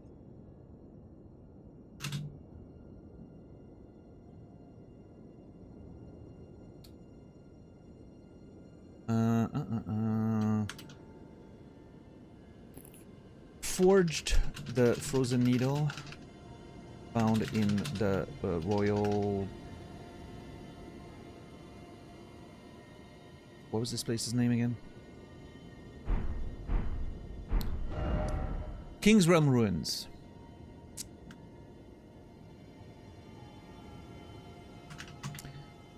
Was also mentioned by the local spirit.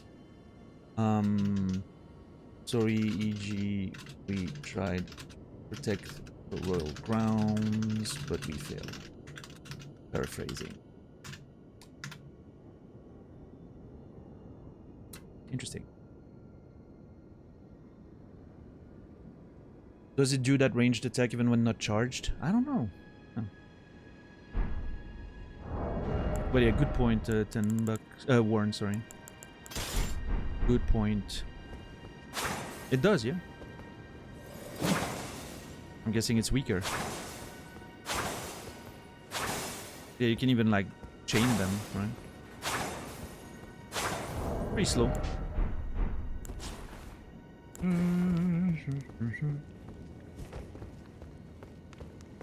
Anybody here play the Playmobil game Hype the Time Quest?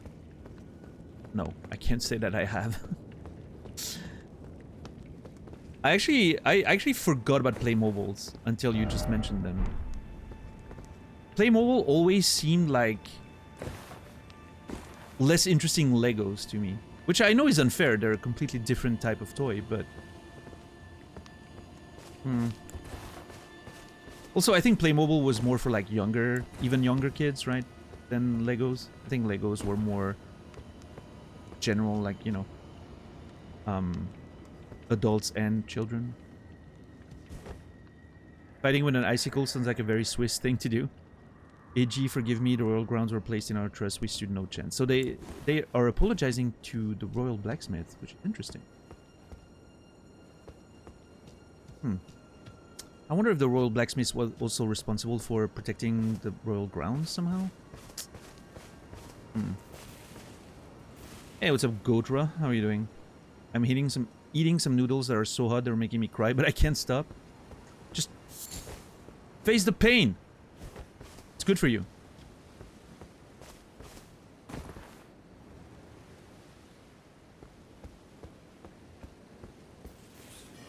What's up, Eagles? Eagle Eyes, sorry. Eagles. How are you doing today? Hi, Eagle Eyes. The Rimmed Crystal Bud. That's a new item. I still think Playmobil is funny for decorative purposes. Let's see it. Oh, jeez!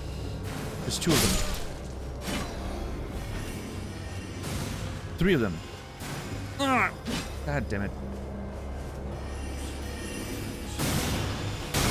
God damn it! Yeah, get fucked.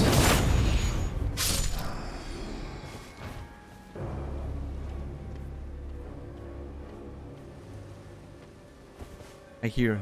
Yep. Yeah. Fucking assholes.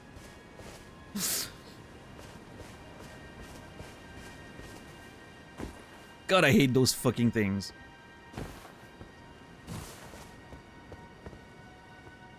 Oh. Oh. Okay. A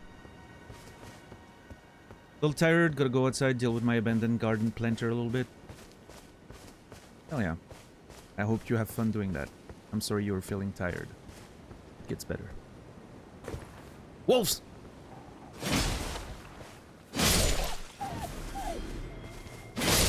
Hype the Time Quest was insane for a game based on kids' story. The story made me cry. Really? Interesting. Yeah, I've never heard of it. I will admit, I would not have imagined a Playmobil game making someone cry with its story, but we find emotions in...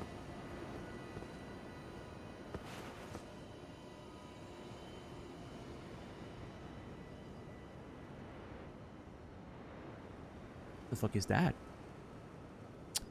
I cry with commercials? Yeah, no, so do I. I'm a pretty good crier, but I typically don't assume everyone is going to be. God, this place looks so cool. Look at this. Yeah, I'm assuming this is the... like the castle of the royal family or something. Based on the little bit of lore we've acquired.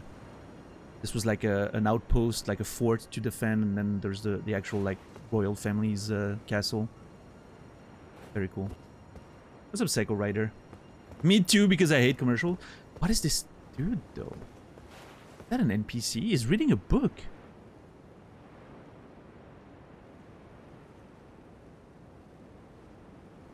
We found a smart... I think that's a troll, though. Like, he has, like, the legs and one of those big trolls, you know? We found a smart troll reading a book. What? Be an interesting conversation. Have you seen those Thai life insurance commercials? Yeah. But here's the thing, though. These clearly... You know, of course, I get the idea that they're gonna make you cry and everything, but now that I sort of... that I'm familiar with them a little bit, every time I see a new one, it's so comically melodramatic that it kind of... it doesn't hit the emotional core of my being anymore. It just makes me almost... not laugh, but it makes me think of how, like... you know, excessively melodramatic they are. And the way the music is orchestrated and all that, like it's... God, this is beautiful.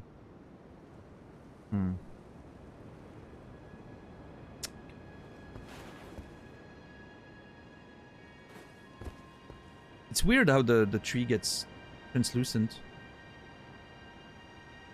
And then you zoom on it and it's not. I don't know about that. It's kind of strange. Okay.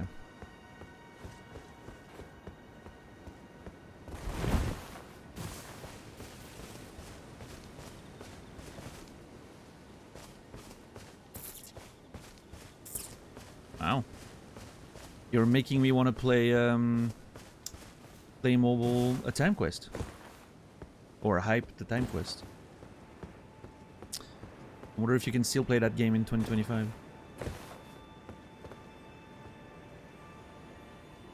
Oh, I guess I should torrent that, right?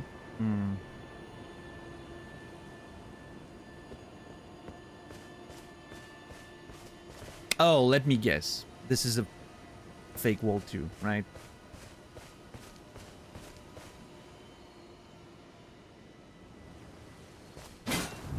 Oh my god, it is.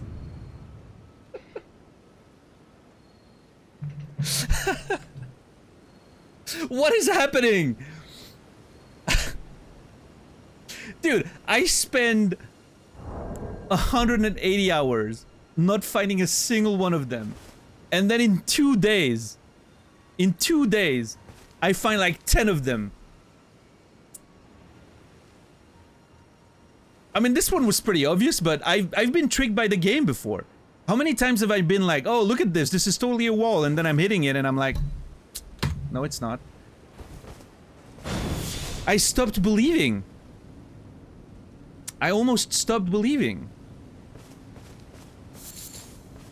Yeah, it's really funny, like, you find that one dungeon that sort of introduces you to the mechanic by the way it's designed, and then after that, there's illusory walls everywhere. Oh, man.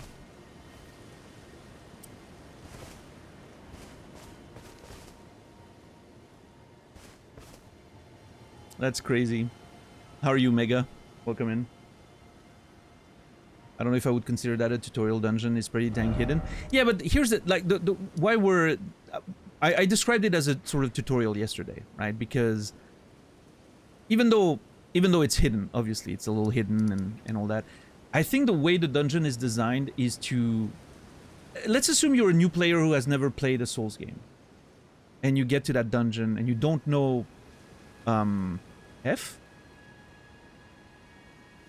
Is it on Salachi's end, or am I actually F? Final man? Okay, thank you. Like, let's say you've never played them, right? And you get to that dungeon. The way the dungeon was designed was that there was no exit if you, you know, if you don't know about illusory walls in those games because you've never played any of them, you're gonna be like, oh, well, that dungeon doesn't have an exit. This is weird. Like, there's no bus or anything.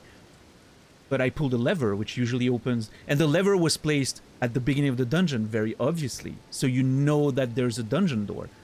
Again, very clever. That you know there's gonna be a bus door. And then you're just walking around and okay, there's nowhere to go. And then you hear noises. Because there's a very loud enemy right behind the wall, right? And you're like, oh, this is weird. I can hear an enemy behind this wall. And so you just try and poke it. Or roll into it, or whatever you do, right? And that's how you learn that illusory walls are a thing in this game. I wonder how many people actually discovered about the existence of illusory walls in Souls games thanks to this. Because maybe they've never played one before, and that was their first introduction to the mechanic. I think it's a very clever way of bringing the mechanic to the attention of the players. That's why I called it like a tutorial dungeon for it, right? Which, you know, I think it's really cool. I think this dungeon is a masterpiece of design when it comes to teaching a mechanic to the players in an organic way. I think it was really clever. Obviously, for me, you know, I've been I've been looking for those walls since the fucking first minute of the game, so it's a different experience, but...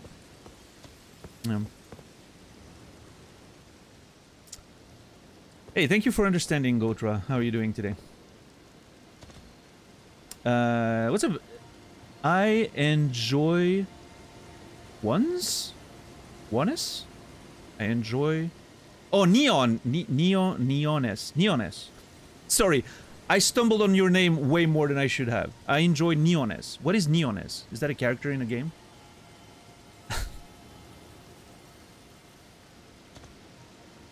Neones, maybe?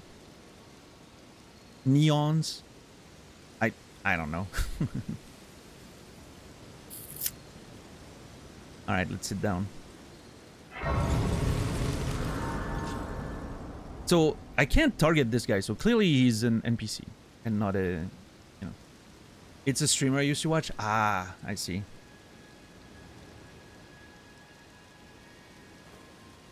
Plays Warframe. Hey, we talked about Warframe earlier today. What an interesting coincidence. We were talking about that game just earlier today. Yeah.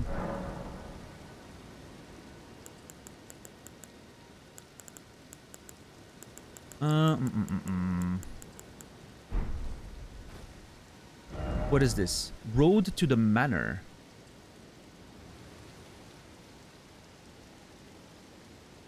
Oh.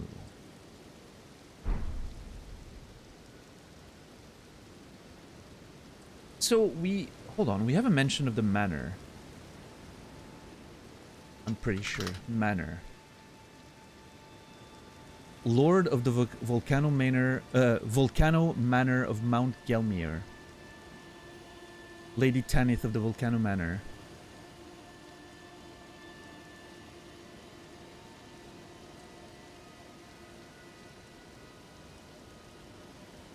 I'm pretty sure Raya mentioned that I needed to get to the plateau, though. To get to this. And I think the plateau's where the capital is, so that can be it. I'm assuming that's a different manor. I'm just gonna assume it's a different manor.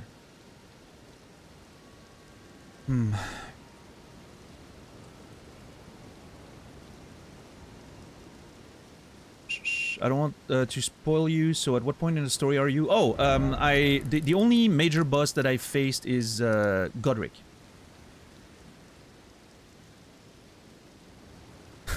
But I really appreciate you for being careful, not wanting to spoil anything. You're gonna fit right in, if that's the way you approach conversation in the chat. Yeah, we defeated Godric last as a main boss, and we've been exploring Urnia since then. We had a lot of detours before Godric. We had a whole journey in Caelid for a while because we got teleported there twice. It was a whole thing. We got to the Weeping Peninsula. This has been a very long playthrough already. 191 hours.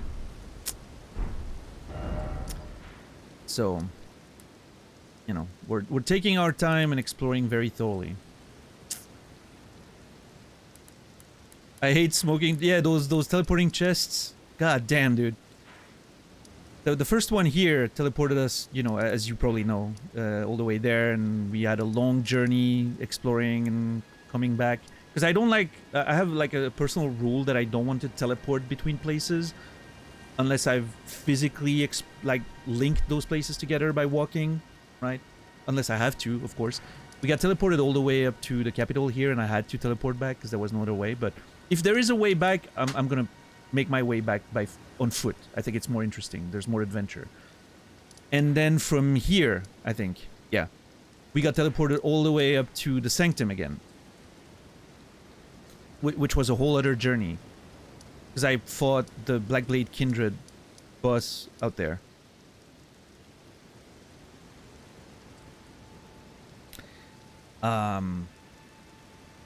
Which was a 4 days fight. And then another 4 days fighting the Godskin Apostle in the Divine Tower. Because I couldn't help myself from exploring this place. Because it looked so cool.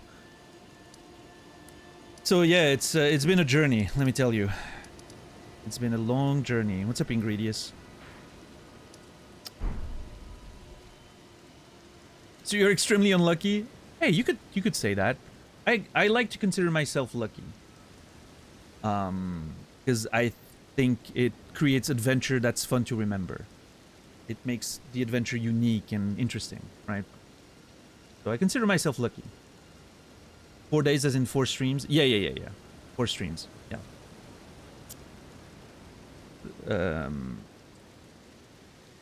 We have a whole sort of channel rule for what constitute like a saga, like a boss fight saga, right? It has to be over at least 3 different streams, and we had 3 of them in this playthrough so far. One of them was the duo boss here, like the Misbegotten Warrior and Crucible Knight. One of them was Blackblade Kindred, and one of them was Godskin Apostle. I think that's it. 3 sagas so far. That was it, right? Yeah. I don't think there was another one. There's definitely bosses that have taken like quite a few hours, but not that much, I don't think. Yeah. We need the mods to spend dozens of unpaid hours to list all the bosses slain. Well, I mean, I think just knowing like the main bosses is what matters really, because like all the fucking mini bosses in like dungeons and whatever, that's way too much, right? Like nobody wants to spend time doing that. There's probably like several hundreds of them. What is your equipment? So I have a... That's my exploration setup. Partisan, Great Shield, 2 pieces of armor, and those 2 talismans. That for boss fights, like proper boss fights, when the boss fight actually requires me to, you know... Sometimes I just find a boss and I can tell that I'm gonna kill him in like a few attempts, so I don't switch my gear. But I have a boss killing gear. Which is basically me getting naked and using a quality twin blade. And using like the talisman that gives you more damage if you're naked. This one. And I just focus on damage because like those bosses, typically like the hard bosses are gonna kill me in 1 hit anyway. So might as well go full damage, right? But we haven't equipped it in a while now because we've been pretty over leveled for Liurnia, so I haven't had like a real tough boss fight in a little while. I hope we get one soon.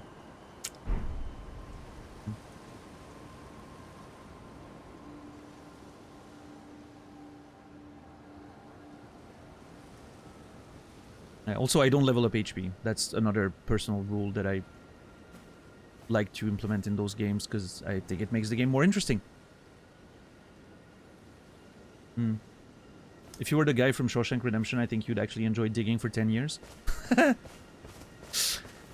Okay, not gonna lie. When I saw Shawshank Redemption,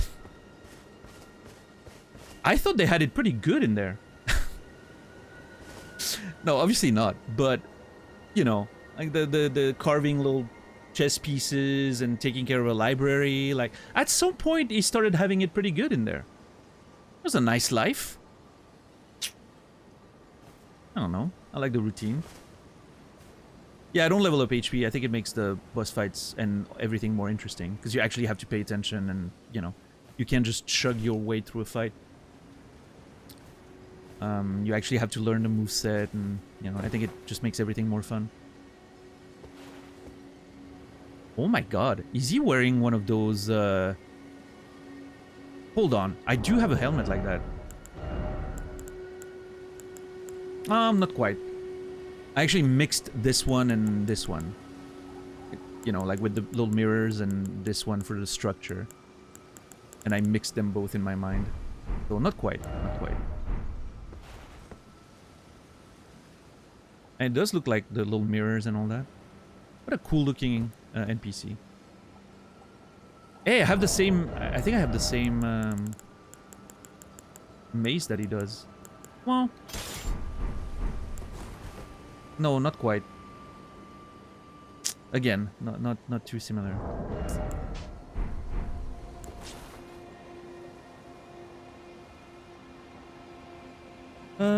There's actually a question I have to ask a streamer for quite a while. How do you get started being a streamer? Have you read books? Have you taken any classes? Have you just analyzed others and then try and error? What's your approach? So when I started streaming, my first stream was in 2010. on Justin TV back in the day. I was streaming some StarCraft 2 to absolutely no one. Because I just saw other people doing it, and I was like, hey, I play StarCraft 2, why not? Actually, the reason I was streaming StarCraft 2 at the time mostly was because I liked the idea that I could record my VODs, because it would just save the VODs on Justin TV, and then I could watch them again to like analyze my games. That was my only purpose in streaming those games back in the day. And then in 2011, I started streaming. How did you get the twin blade early? I wish I could help you. I literally do not remember where I found it. It was so long ago. That was like 2 months ago. Like literally. I wish I could help you. I would recommend like Googling it if you know. If you want to find them. I literally do not remember where I found them. May chat answer that? Sure. If you know where I found the twin blades, you can answer. But careful, because maybe there's different locations that you can find several of them. You know, just careful. But yeah, if you know where I found it, you can answer. So yeah, and then 2011, to keep answering Berloni. In 2011, I started streaming League of Legends on Own TV, which was a different streaming platform, right? And I streamed League of Legends for a good year, I would say, on that platform. And you know, everyone was streaming League of Legends at the time, and I enjoyed playing with friends and on stream, and I actually had a pretty decent audience for the time playing League of Legends. What was my main? Diana. Diana mid was my main. And I remember I was watching a lot of Man vs. Game at the time, and a lot of Lethal Frag, and a lot of Dance Gaming. And I was like, man, those dudes are like, you know, they're doing like cool shit. They're playing like all kinds of video games. They're not just streaming League of Legends. And I was getting tired of League of Legends. So I remember at the time I started introducing like some variety gaming after League. I was playing League for a couple hours, and then I was playing like a random game that I wanted to play. I remember I played Amnesia back in those days, right after my League streams. That was funny. Because everyone was playing Amnesia, you know, those were the days of like PewDiePie playing that game, and you know, obviously that was a big hype at the time. I expected you to be a top laner. Well, fun fact, I switched lanes very often. I enjoyed playing most things. I was a jungler for a long period of time. I actually started like as a jungler, playing Nocturne jungle, and then Shyvana when she was released, and then I was getting tired of jungle, so I played top lane for a while. Jax, Vladimir top a lot. And then Diana got released. And I was like, oh, Diana looks like a fun jungler, which so brought me back to the jungle. And then I realized I did not enjoy playing her jungle. And I remember with my friends that I was playing, I was like, hey, mind if I tried playing Diana mid? Like, that sounds like I had never played mid before. And I started literally demolishing everyone by playing her mid. That was before... I think, I remember it was kind of before Assassin's mid became like a big thing. And you know, I wasn't the first one to do it or anything, but you know, it was before it was a big meta thing, before the days of like Zed was not released and all that, right? If you guys remember those characters.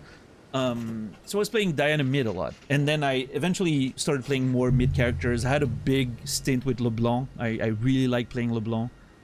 I was really good with her actually for a while, but yeah, Diana mid was absolutely my favorite.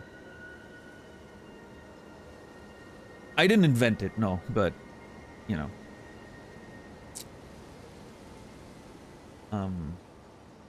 I had the idea at the same time as other people. And so I'll should I call you 1S to make it easier, or I enjoy? I don't know. I'll answer your question a bit later if you don't mind. But yes, I do have a lot of lore. Those are all my notes I've taken in the 190 hours we've been playing so far. So yeah, I'm really interested in the lore of this game, and I have a lot to say about it. It keeps going. It keeps going. It keeps going. We already have like 8,000 words of notes in there. Anyway, you did your homework? Hey, that's all notes I've taken during the game.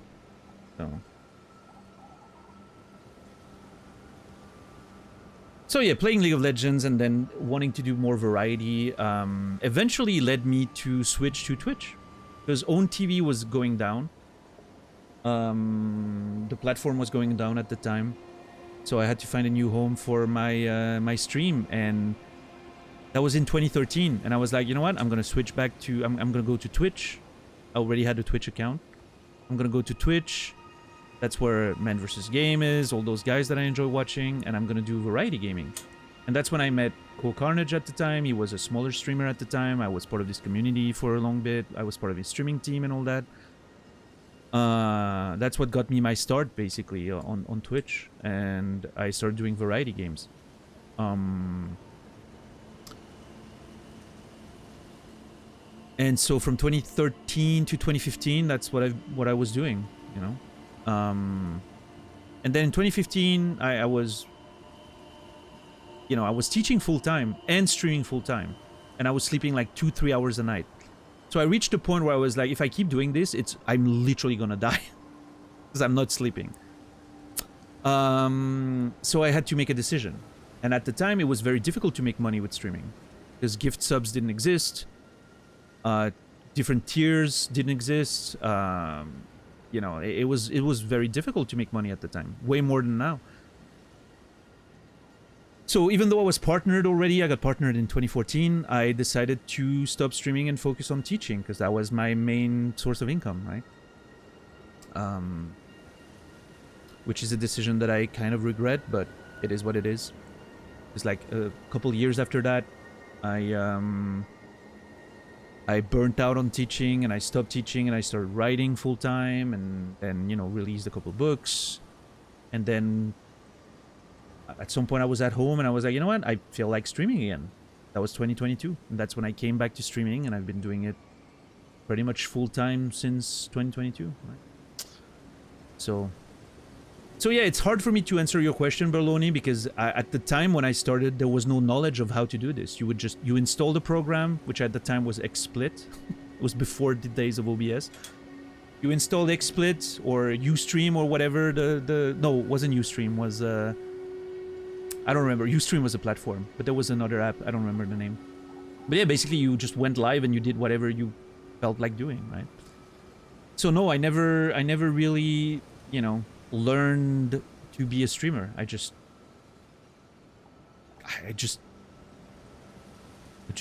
did what I thought was fun to do. Bandicam, that's the one. Yeah, that was one. Or Stickam, right? That was one too. Yeah. But yeah, OBS was really a boon for streamers. But yeah, eventually over the years, especially I would say between when I stopped streaming in 2015 and until I came back in 2022, I think I learned a lot during that time period. just by watching people. I watched a lot of Man vs. Game still. I watched a lot of excessive profanity, and you know, like watching all those games, I sort of learned how I wanted to stream and what I enjoyed in streaming and what I didn't enjoy in streaming. And so when I came back, I really had like an idea of how I wanted to do my channel. And the main thing was I didn't want to compromise on anything. I didn't want to do things just for the sake of success or money or whatever, which is something I think I was trying to do too much at the time, like 2012, 2015, right? I thought, oh, this is what works. This is what makes you successful. This is what brings in the most money. And I was thinking about those things constantly. And it was leading to me doing a show that I was not enjoying very much. And it was wrong too. Like I thought, okay, this is what you need to do to be successful, but because I was watching at one person becoming successful doing something. But it was working for them because they did it because they wanted to do it that way. And it felt authentic and it felt good, right? What I didn't really understand at the time was that you need to really do things the way you want. It needs to be authentic because people know when it's authentic and when it's not. And you need to be happy with the content you're doing. If you're doing something for the sake of success or money and you're not enjoying what you do, you're gonna get extremely tired of your own shit, right? And that's not, you know, when you stop streaming because you're tired of your own shit, that's not a way to be successful. So when I came back to streaming in 2022, I was like, no more compromises. I'm gonna do things the way I want, and I'm not gonna do anything just for the sake of money or success. Obviously, I think about my game selection and I think of, you know, how can I do the things that I want, but at the same time do something that's good for the channel, right? I think that's important. You have to think about that. If I was just thinking about like the games I want to play and nothing else, sometimes I would play games that would be very bad for the channel because I want to play them, right? So you still have to be smart. Like Elden Ring, for instance, is a great game. Cyberpunk was a great game. Like I know, I can tell what games are going to be good for the channel. So, you know, obviously I'm looking at those as well, but I'm only playing them if I really want to play them. I guess that's the point, right? I'm not playing a game just because I think it's gonna do well. I'm playing it because I really want to play it, and then I'm looking at, you know, on a second level, I'm looking at how successful I think it's going to be. So that's kind of the way I'm approaching it at this point. So I don't know if that answers your question, Berloni, but yeah, I never, you know, I learned to stream by streaming. And I think that's the only real way to do it, because I think everything can be successful and anything can be successful.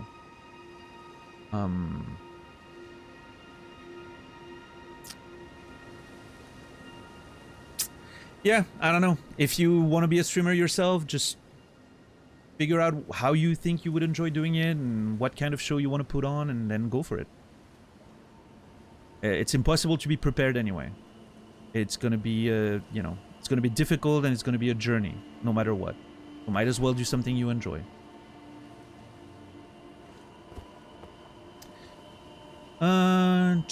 So yeah, about the lore, oneness, I mean, you know, obviously I have a lot of notes. I'm figuring out the lore as I play, and I'm putting things together slowly, and, you know, we'll see where the notes take us eventually.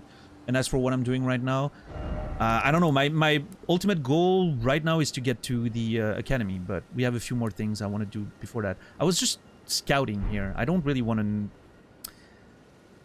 This is really interesting, though. It looks really cool. Look at this place. But yeah, so right now I'm going to talk to that dude. We're going to see what happens. And then my plan is to go back down, because I haven't explored this area up here, up the hills, the cliffs. I want to check those, the 4 belfries, right?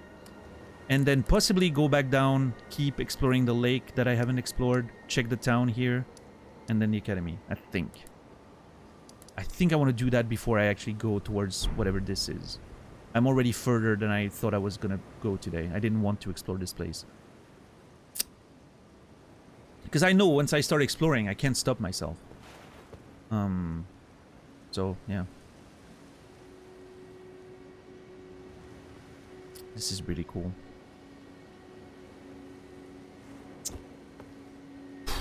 God, it's so warm. Did you ever need to use a guide? Nope. I will... That is never something I will do. The idea repulses me.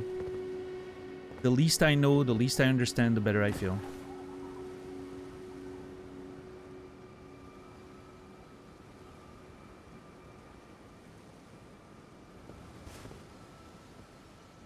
No, having it would be a bit ridiculous to have such strict backseating and spoiler rules on the channel and then read a guide, right? I think it wouldn't make a lot of sense. I don't think. Well, I'm glad my experience rings through, Berloni. You know, I can just speak of my experience. I don't think. I think too many people focus on when they want to stream. Too many people focus on what do I need to do to be successful? What's the key? What's the secret? And there's people making a bunch of money selling you secrets, either books or coaching or whatever. And I think some of it can help. I'm not completely dismissing it. I think some of the advice you can get can ring through for you, right? But ultimately, I don't think there's just one way of doing things. And I think just finding your own way is what really matters. Because anything can be successful. Like, if you really watch Twitch and you watch who gets successful, there's no real rule. Like, all kinds of shit you would not expect become successful, right?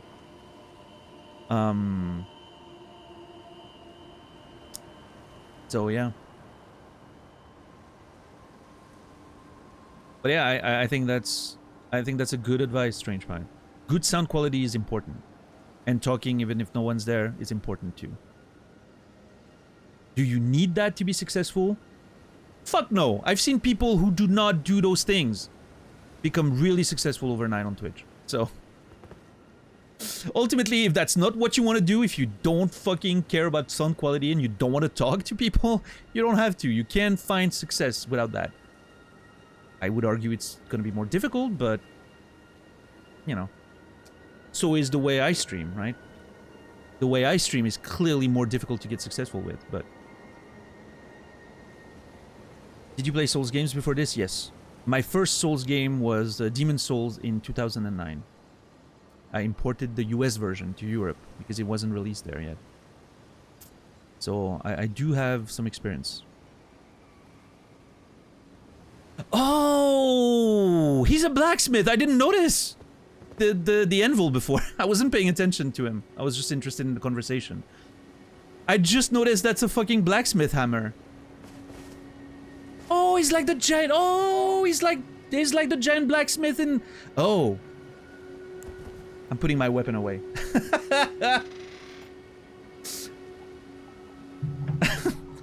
I don't want to risk anything. Yeah, I thought it was reading a book. It was a little, like, pulpit. Is that what it's called? Like a little thing, you know, to put your book on? I thought it was a little desk. I didn't realize it was a fucking, like, blacksmith until I noticed the sword on it. Also, I love that he has a great sword on his fucking anvil and it looks like a tiny dagger. Yeah. Yeah, that's E.G. That's the royal blacksmith. I didn't think we would meet him so soon after hearing about him. That's really cool. Don't poke him. I would never. You know, I'm really worried about hurting him. Like, it reminds me of the giant blacksmith in Anor Londo, right? So I don't wanna hurt him like I did that poor guy. On accident. On accident. What's up, JR? How are you doing today?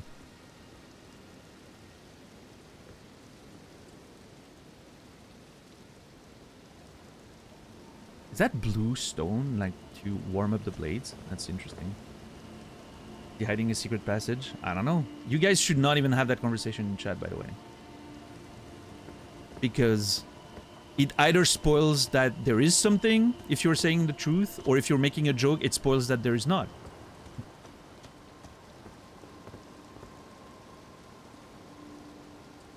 He's cooking meth. I would like some of your delicious meth, E.G.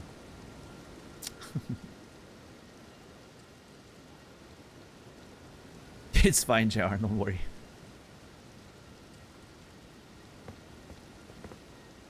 Is he reading the Never-Ending Story? Never-Ending Story. tell me it doesn't look like the Neverending Story book. It just misses like the medallion in the middle. What's up, CS? Chance, how are you doing today? Looks like a... Oh, it does a little bit look like Morrowind. Hell yeah. You're right. It does look a bit like Morrowind, the cover. I mean, honestly, I don't think he's reading anything. Yeah, yeah, Pastoof. I don't think he's reading anything. He's pretending. I would love if you talk to him and he just talks like, you know, someone who clearly doesn't know how to read. That would be so funny. Let's see. Well, look at you. Oh. We don't receive many visitors. I presume you are tarnished? Oh, never mind. That guy is smart. What brings you here?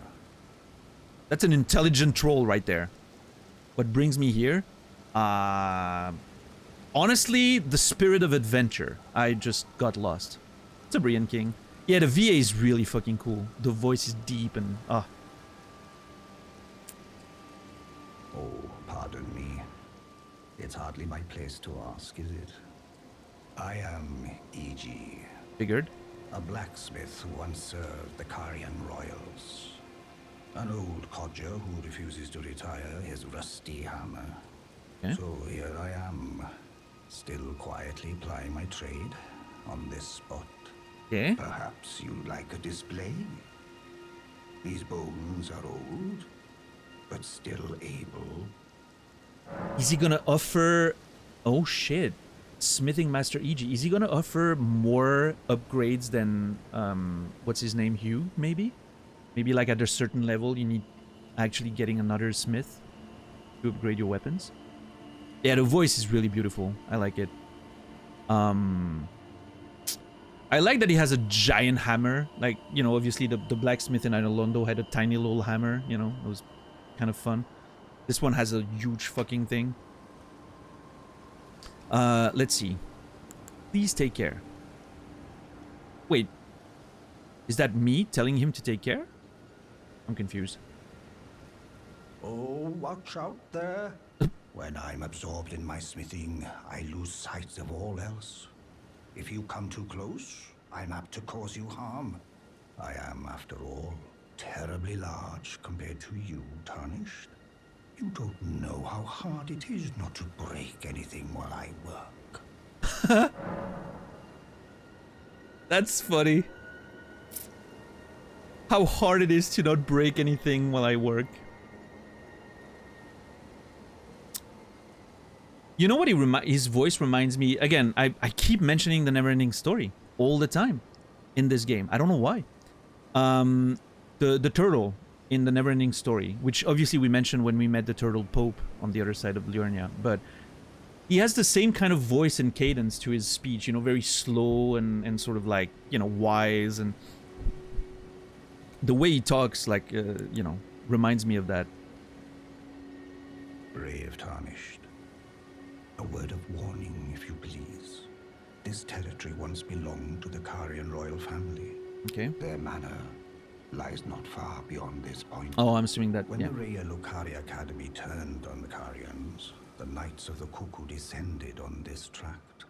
After leveling it, they carried on to the manor. The Carians were taken off guard, but their strength had not waned, and they repelled the Knights' onslaught by conjuring an enchanted snare that remains potent to this day. That is why I say, Tarnished, don't go near the manor, unless you wish to lie with the corpses of the heedless Knights of the Cuckoo. Cuckoo?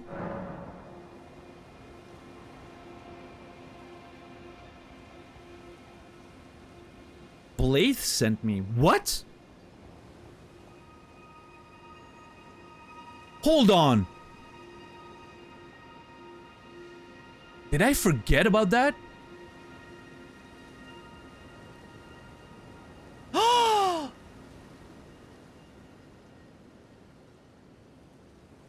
If I go around Rhea Lucaria and find a large blacksmith, tell him Blaze sent me. This was months ago. I didn't remember. I legit did not remember. That was months ago. See, I take notes and I forget about them. Like, what? He didn't tell me his name. Could have told me his name.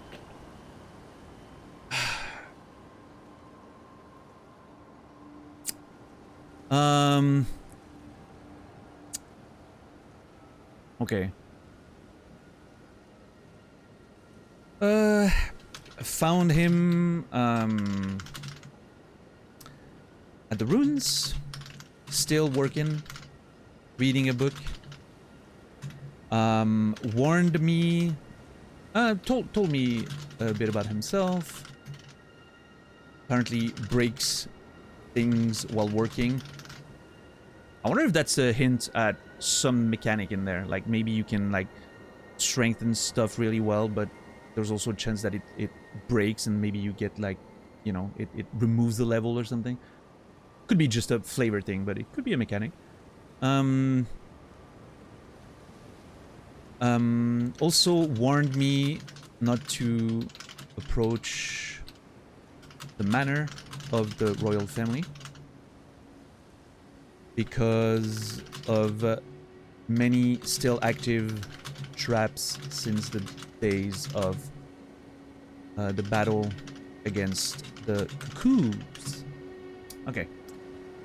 This also gave us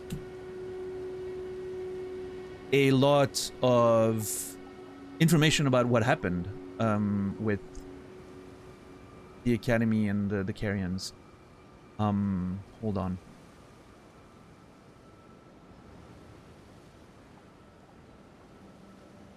Yeah, there was this whole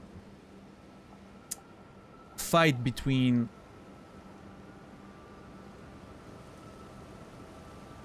Did I take a note down there? Where was it?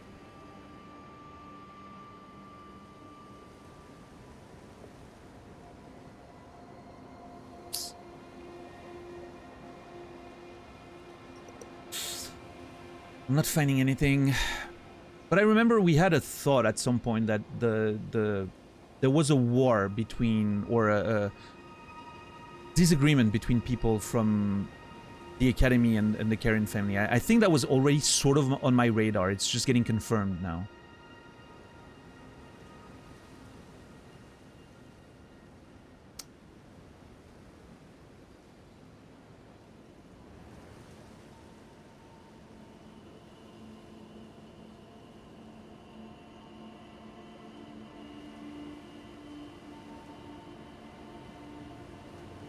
I don't remember where I took a note. Maybe that was when we were looking at the puppets. Like, we had questions about why the puppets were fighting against the cuckoos, right? Like, why are they besieging Liurnia and seemingly fighting the cuckoos because they're supposed to serve the sorcerers, right?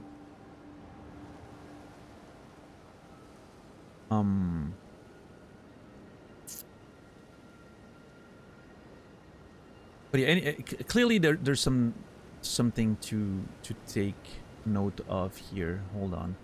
How am I even gonna phrase this?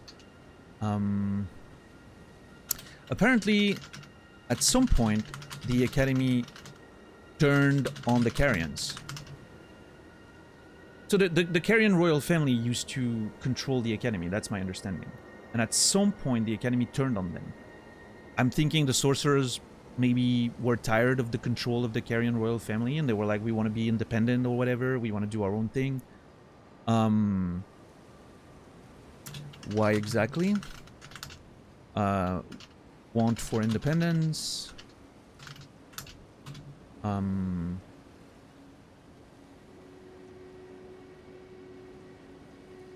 Carians opposed to their experiments or something. Yeah, I don't know exactly.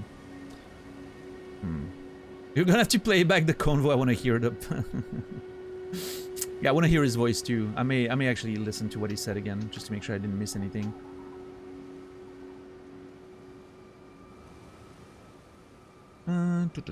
Let's see.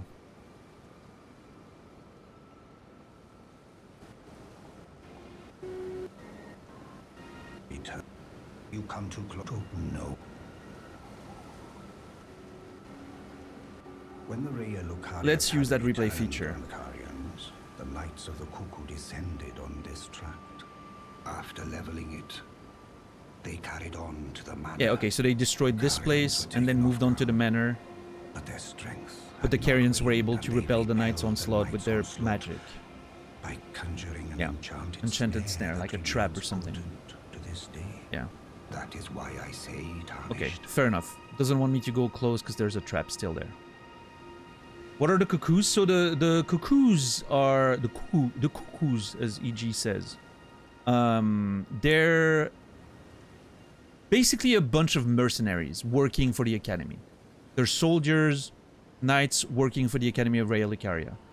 They initially, I'm assuming, were hired to protect the Academy, but they were also given a lot of free reign by the Academy. Like, you know, you can do whatever you want. And apparently they, you know, they used that as an opportunity to just pillage places and, you know, they're infamous for their rapacious ways, is a note we have. So they sort of started pillaging and going around and, you know, basically a bunch of mercenaries that acquired powers from the Academy, like sorceries, like, you know, like the magic blades and spells like that, and then use that to, you know, do a little more than just protect the Academy. And at some point, the Academy apparently turned on the Carians. That's an interesting note. I'm not sure exactly what happened there at this point. I'm sure we'll learn more about it.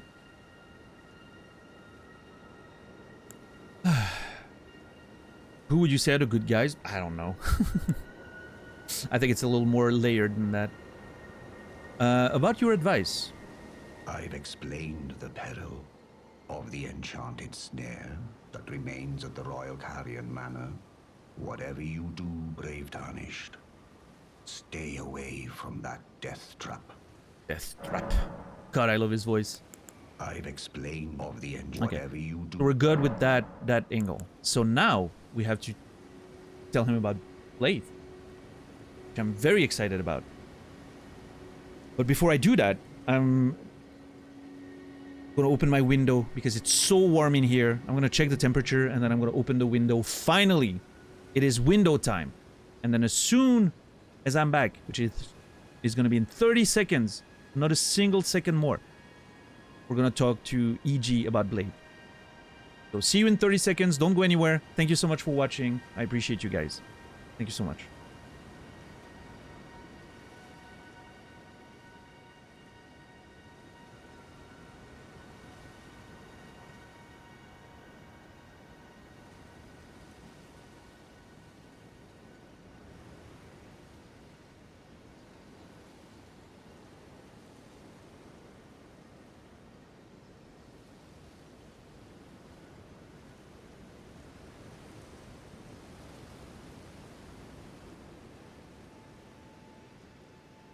All right, thank you for your patience. It was 34 degrees C in the room before I opened the window.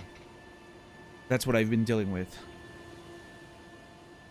Jesus. Yeah, I'm burning here. We need an emoji window. I mean, there's a window emoji like by default. Yeah, thank you for the welcome backs. How are you magic-wise? I have not put a single point in magic. I may do that eventually. I've been interested in some faith stuff. But, yeah, mostly, I like playing... Usually, I let the story sort of take me wherever it takes me. As far as, like, my build goes, right? I don't have a plan. I just go with the vibe and the flow. But I do like starting as a, you know, depraved. Like, I think it's called the wretch in this one. Naked with a stick, right? And then I like starting as a pauper sort of knight or warrior, right? Like I'm just putting on armor and using weapons to kill things. I don't have magic powers, I don't have anything. But maybe if the journey takes me to a place where I feel like magic makes sense, maybe we'll get there. I don't know. So far, none of it, but yeah, we'll see. So far, I've only put points in endurance, strength, and dex. That's it. You will have to level something eventually. Maybe, yeah, we'll see. I mean, I don't know what the, you know, and I don't want to know what the caps are. Typically in Souls games, the soft caps are around like 40 or something. You know, but we'll see. 500 endurance. Yep, I'm gonna go for that for sure. I want to have an endurance bar that fills the whole screen.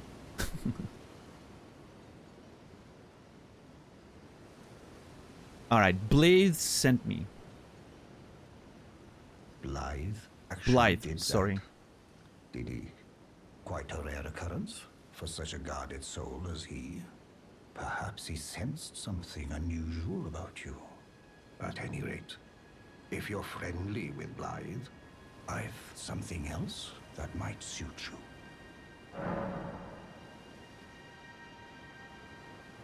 What? Oh, is it an item, maybe?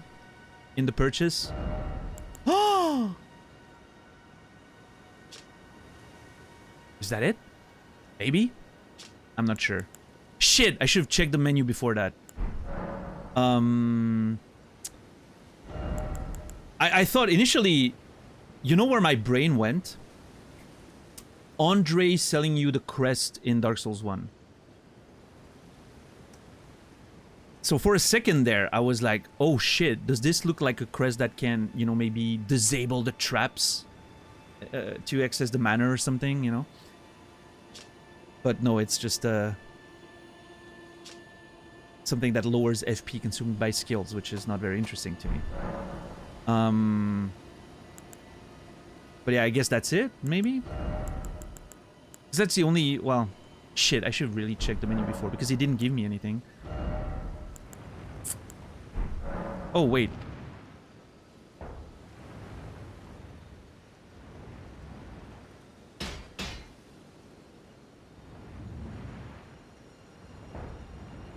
Oh. Huh? Oh, is it because I went into this menu? It is. Is he gonna just...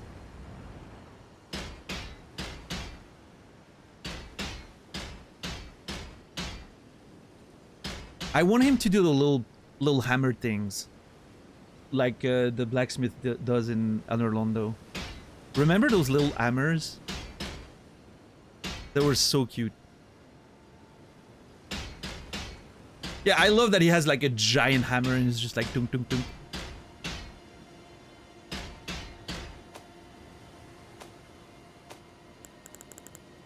Very cool. Me pretending to work at 4:55.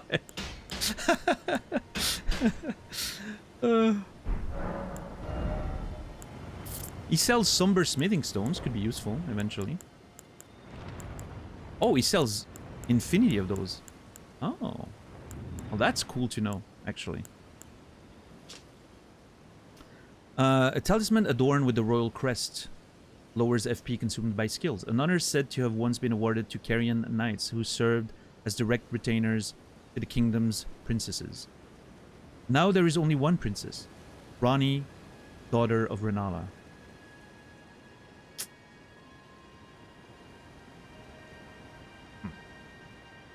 Let's see.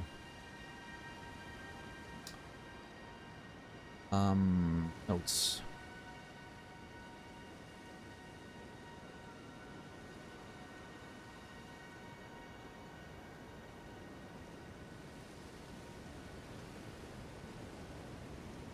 There apparently used to be many princesses, but now only her remains. Carian filigreed crest.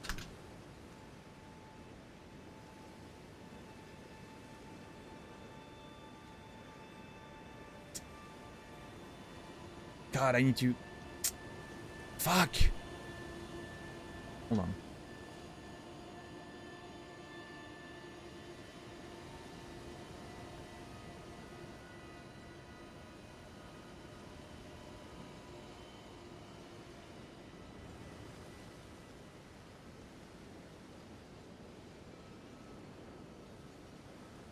What is FP? They're like the magic points for skills. And like summons and all that.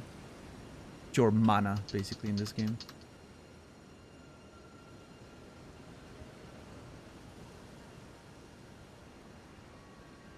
I'm creating more space. Like, Liurnia has so many things.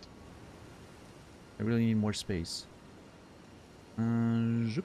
And lower that a little bit as well. There. Excellent. You know what a filigree is? Yeah, I mean, it's like in French we say filigré. It's like an adornment, right? Like like a relief thing, like with, you know, like the filigré, like a stamp, or you know. Let's find the definition in French. Yeah, it's like a like a metal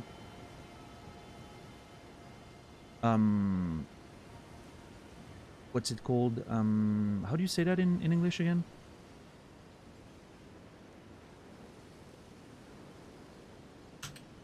Lace. It's like a metal lacing, right?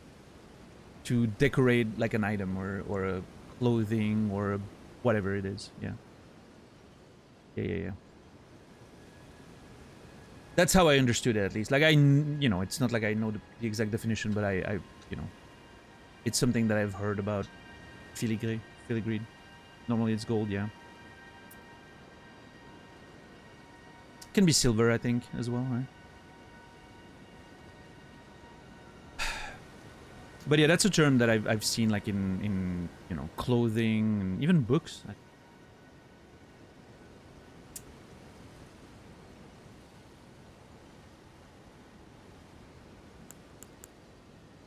Oh, someone asked, I think you got the answer, right, what a soft cap is, but the soft cap is pretty much when the points you put in your skill start giving you diminishing returns, right? Like hard diminishing returns. Basically, that's the point where it doesn't become worth investing more points into it very much. That's what you call a soft cap. So, typically in the older Souls games, I think the level was 40. I'm expecting this one's going to be more because it's just a bigger game. We're already there almost on some skills, so like attributes, sorry. Yeah, victimize. Interesting. I've explained of the enchantment. Okay, let me sit at the thing and see if anything happens if I reset. It's interesting. I really thought he was gonna give me something after I talked about Blade, but I think it's the item he's selling. I can't know for sure, but I think that's it, because it's the only thing that looks something, you know, abnormal. So I'm gonna buy it just in case it does anything.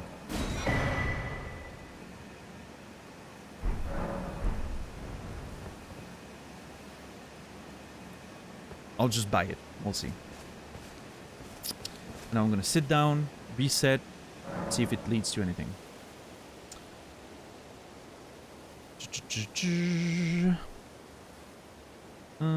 Let's see.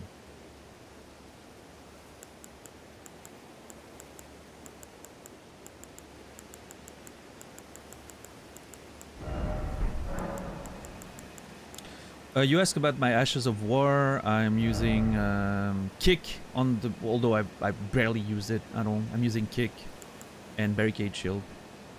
And I'm using Quality, I think. Quality... what's it called again? Affinity, I think they call it. Yeah, Affinity. Because those are my stats, right? Endurance, Strength, Dexterity. That's it.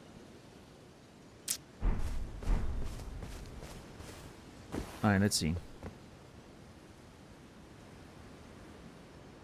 Well, it's kind of you to speak to me again. Aw. Then I presume these old bones serve their purpose? More or less. Okay, doesn't have anything else to say. I was expecting more out of this blade mentioned.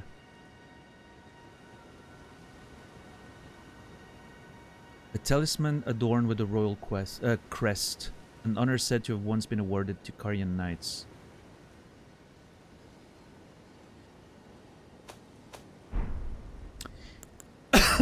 Oh, Jesus, sorry about that. Hold on. Apologies, I couldn't mute myself. Fast enough.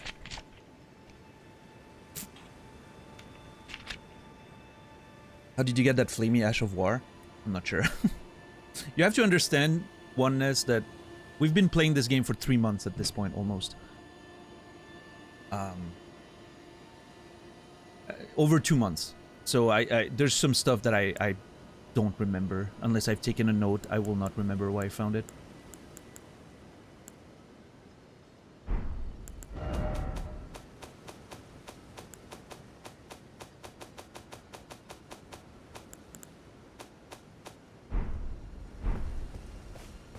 Let me look at it. Maybe it's gonna jog my memory.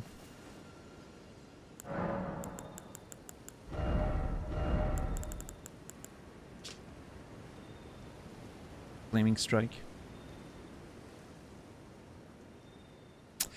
Nope, no, absolutely no memory of it. It may have been when we fought like the fire dudes somewhere. Where could it have been? Somewhere here? There were some fire dudes. Could have been there somewhere. But... Or here. There were some fire dudes. I'm really not sure. No.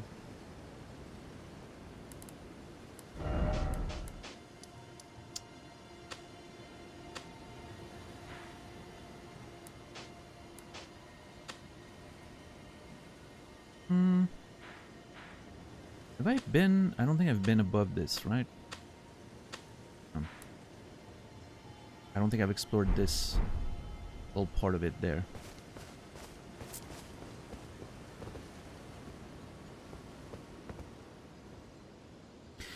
Okay. Yeah, I keep getting it, Thurlow. It's done that a few times. I do kind of want to... I don't want to explore this place.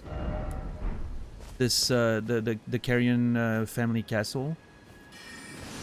Oh!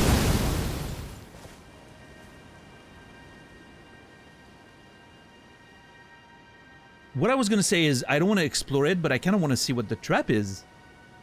Well, there you go. I think that's the trap. Can I even protect myself against that? Oh, shit. Is it just coming... Is it just on the... There's no way I can just go around it, right?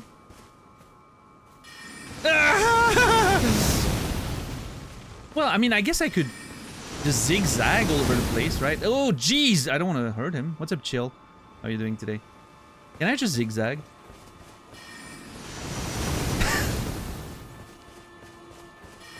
Ah, this is ridiculous.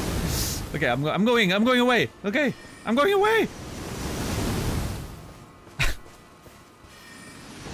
Oh my lord. Oh jeez. Do not kill the blacksmith, please. Okay. Now is the time to test my theory, which is, what if that crest serves another purpose? Which is to identify you as someone...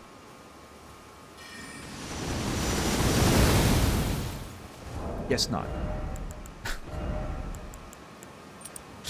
Was not even able to finish my sentence. Love it.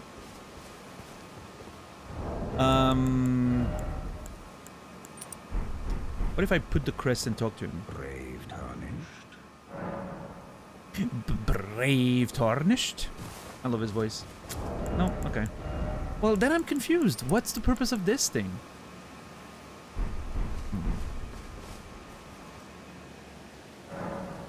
That would have been cool, yeah.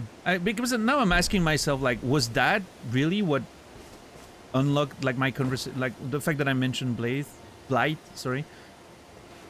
Was that what it unlocked? But then what's the purpose of it? It seems so useless right now. I mean, it may have another use later, right?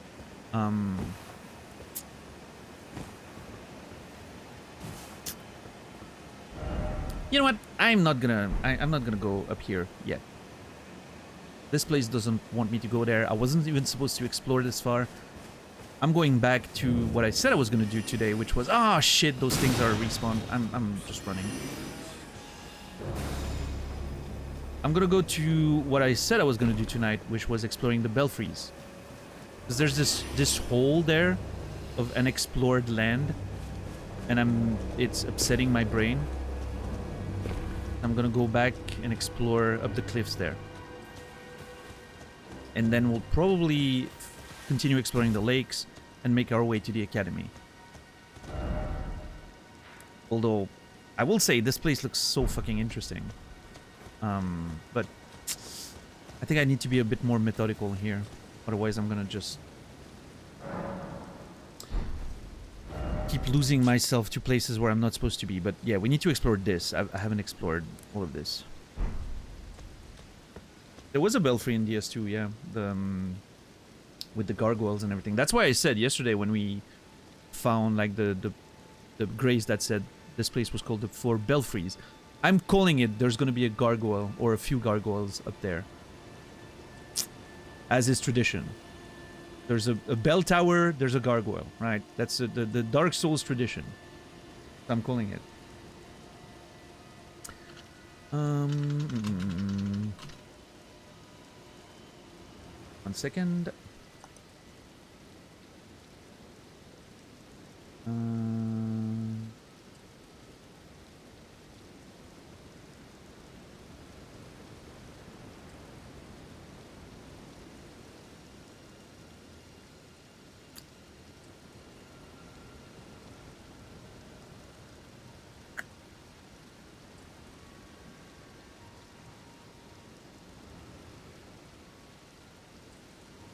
There, sorry. Bring back the notes. There we are. The creepy gnome thing stripping on shrooms. Oh, in like DS2, yeah. I forgot about those guys actually, like the little gnomes. God, those things were annoying. God, DS2 was so annoying. DS2 was such an annoying game. I still enjoyed some parts of it, and you know there was a lot of fun times in DS2, but man, so much of it was so annoying. And I'm not even talking about the DLC stuff, because you know. Ugh. I'm not sure I ever want to remember the DLCs.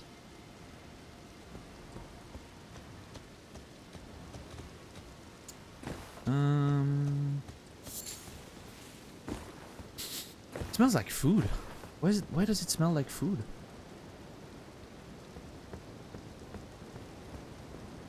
Oh. Someone's making a barbecue somewhere in the woods.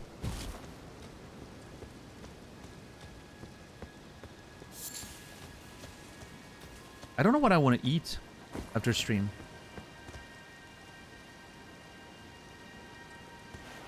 Maybe ramen? Oh. Oh! Hello!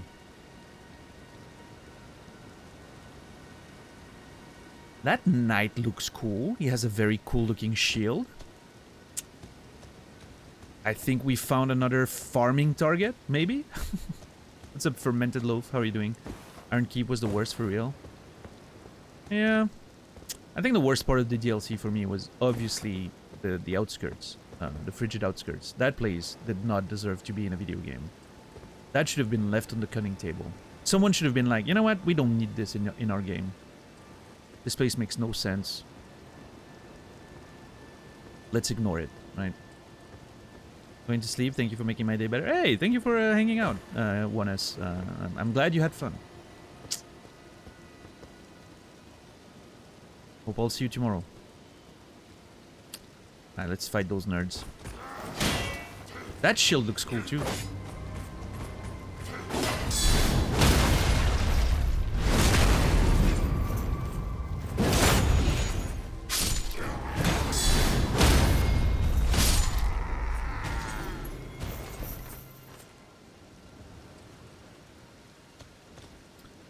So I'm not sure, are those the cuckoos or are those the carrion knights?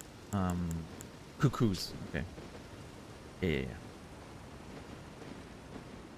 Well, technically it doesn't seem like they're knights, they're soldiers, right? Which, same difference really, but...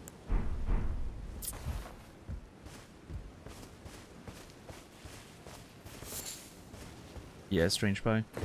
Yeah, I mean, even like some people have mentioned the fact that this was supposed to be like a co-op area. I don't see the point. I think the only thing it does is bring more friends into the, you know, the awfulness of that area. Why would you do that to your friends? Just leave them alone.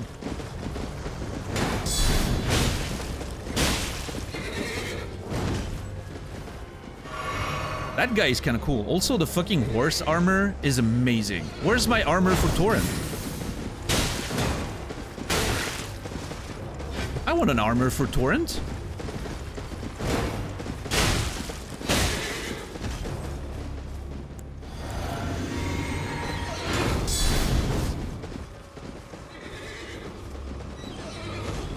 Oh, shit. Yep, I can't.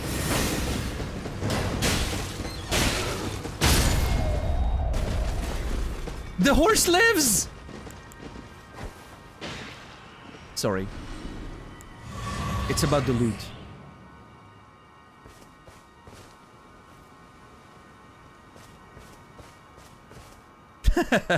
From downtown.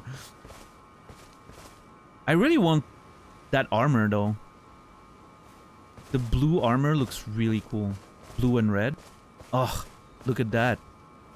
With the cuckoo on the plate. I mean, mine looks pretty sick, but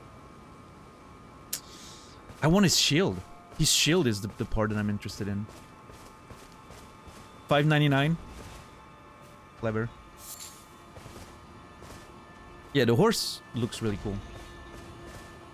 Not Skyrim, Oblivion. But same difference. Yeah. I wonder if adding survival mechanics to Elden Ring could be cool, like increased load when raining, having to eat from time to time. I would play that version of the game, like a, you know, like in Fallout 4, like the, what's it called again? Was it called just survival mode? I thought it was fun, like adding a lot of survival elements, and I'm the kind of player that would enjoy that. It would need to be optional, I think, because I think it would affect the game in a lot of ways that a lot of people that enjoy Souls games would not enjoy. But I would be the kind of player to play survival mode for sure. It would only add to my immersion. Oh my god! Holy Jesus! Fuck!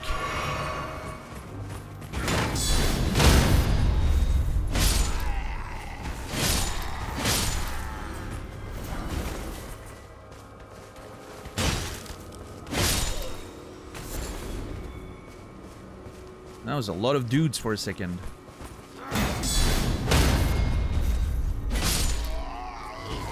I don't think I've ever seen a game with survival mechanics that I like. It feels like a chore, them escaping from the world. I understand that. I really understand that perspective. Yeah, that's why I'm saying like it should be optional if they were to add a mode like that in Elden Ring. But I personally would like it. I remember when I was younger and playing Morrowind and stuff like that, I was modding Morrowind to have like more survival mechanics like hunger and thirst and all that, needing to sleep, and I don't know, to me it adds a little bit of immersion that I enjoy. But yeah, I get it. I do get that it's not gonna be for everyone, for sure. Oh, I need to stop them before I can do that, I think.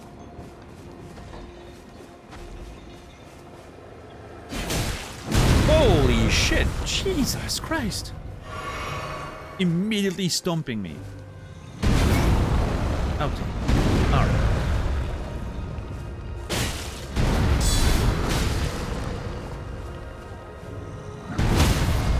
Oh my god, dude.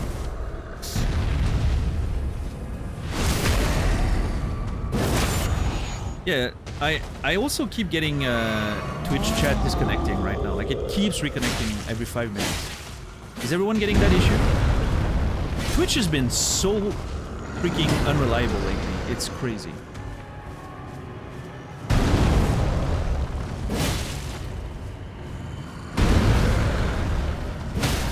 What are you taking half of my revenue for, Twitch? If it doesn't make your servers better. I thought we were in this together. We need to make more money, guys. We need to make more money so that Twitch can get, you know, more of my revenue and they can fix the servers. We're in this together. We're a family with Twitch, you know? So I think we need to make more money. I think that's what it means.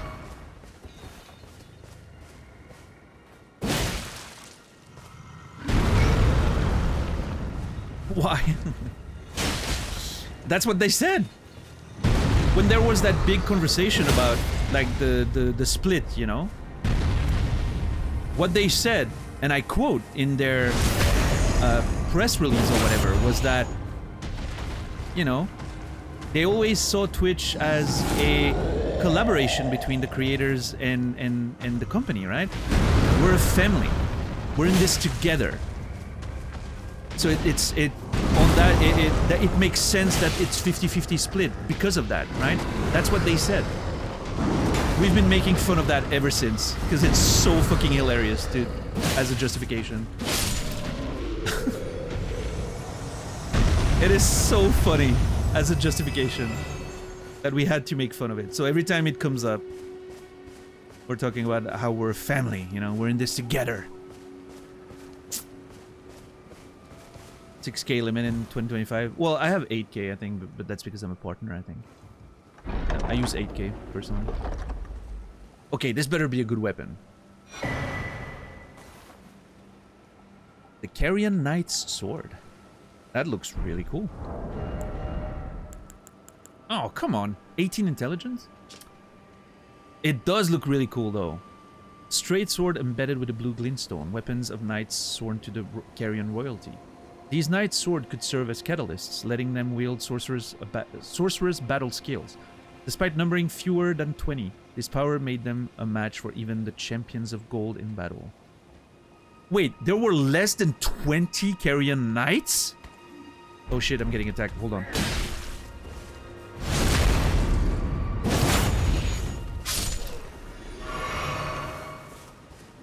$6K is the official limit. Is that not just for the affiliates though? I feel like as a partner, I'm pretty sure I was informed that 8K was recommended or just fine. But I don't know. Maybe not. Maybe this is more of a, you know, behind closed doors type thing. I'm not sure.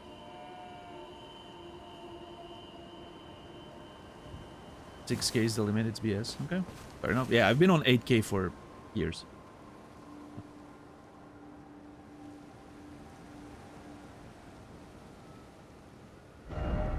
Let's see that again.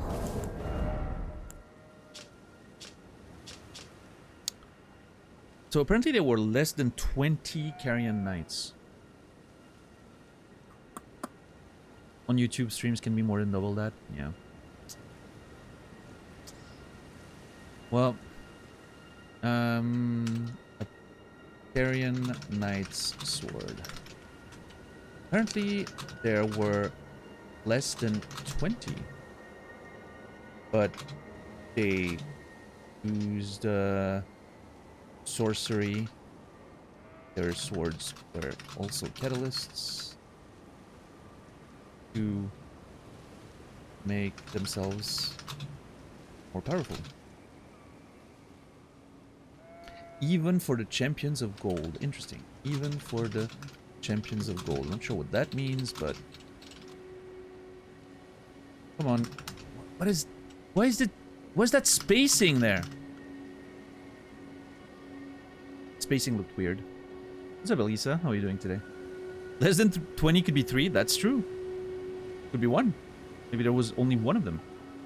I mean, it's singular, right? Carrion Knight's Sword.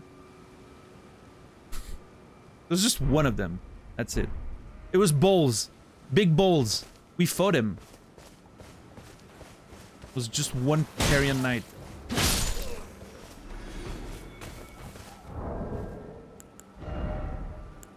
Yeah, that's a cool sword, though. Hold on. I want to see what it looks like.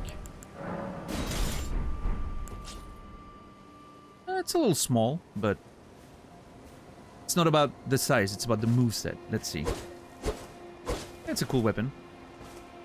Oh, that's a cool skill. I love the charged attack. Yeah, that looks sick.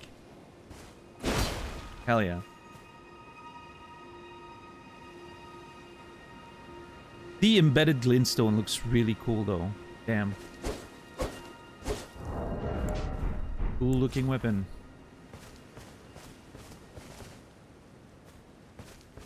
It doesn't matter if it's small, it matters that you have balls. Yep. How was that weird game you were playing, Elisa?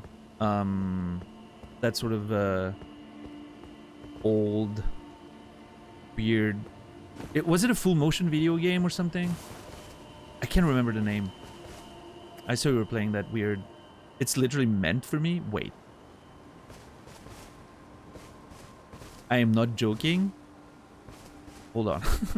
What's the name of the game again?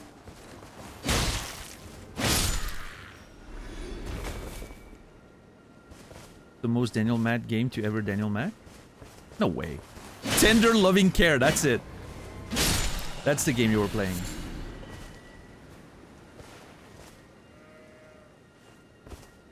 Wait, let me Google that. Tender Loving Care game. It's a psychological thriller from 1998. It's a full motion video game, right? I love those full motion video games. I think they're so fun.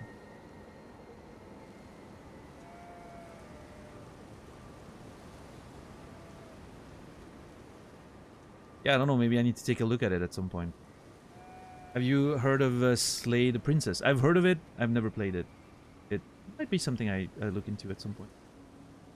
It psychoanalyzes you as you psychoanalyze fucked up people on the screen. Okay. I like the I like the sound of that. 99% sure you would love this game. Slay the Princess? Yeah, I think I would. I've heard pretty good things about it.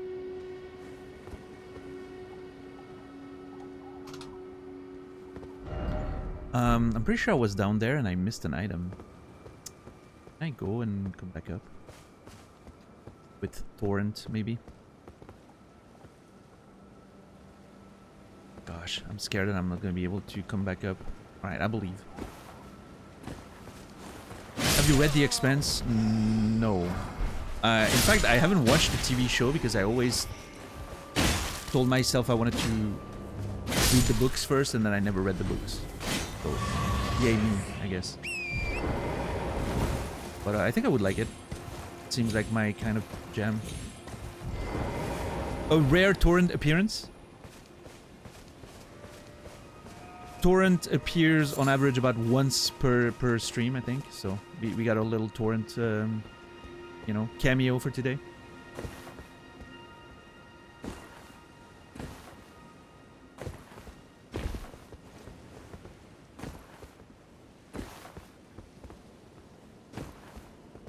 Yeah, there's a camp, a cuckoo camp here. The cuckoo.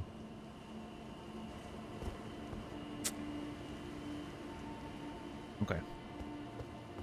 What's up, Aquarelic? How are you doing? Torrenting one episode per week. It reminds me of the 2010s right there. Or the late 2000s. You know? Back when we were torrenting the episode of Lost for the week.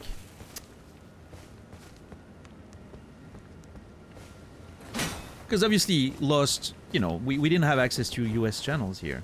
So I wanted to watch Lost when it aired, not a year later when the fucking TV stations here would get the rights for it. I was torrenting the episode every week, right after the show aired.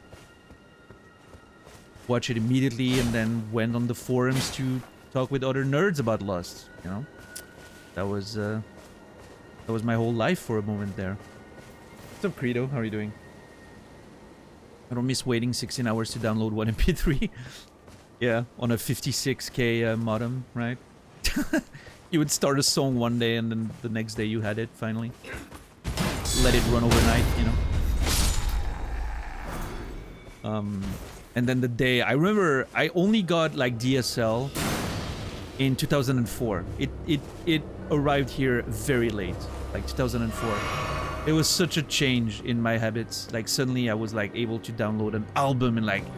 an hour. How amazing was that? Like a full album in an hour. Jeez. What's up, Captain Dax?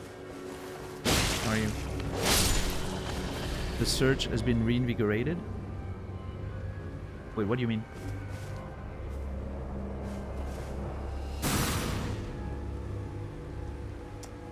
I watched most of Lost with my mom. Nice. Never watched Lost until a year ago. It was really great. Yeah, I'm telling you, that show really holds up. And I feel like if you watch, like if you binge watch it. Oh yeah, Captain Dax. Yeah, we found a bunch of secret walls. If you watch, if you binge watch Lost, instead of waiting every week and like having all those expectations about the lore and the mysteries and all that, I think it hits even better. Because it doesn't give you a chance to sort of like have crazy unrealistic expectations.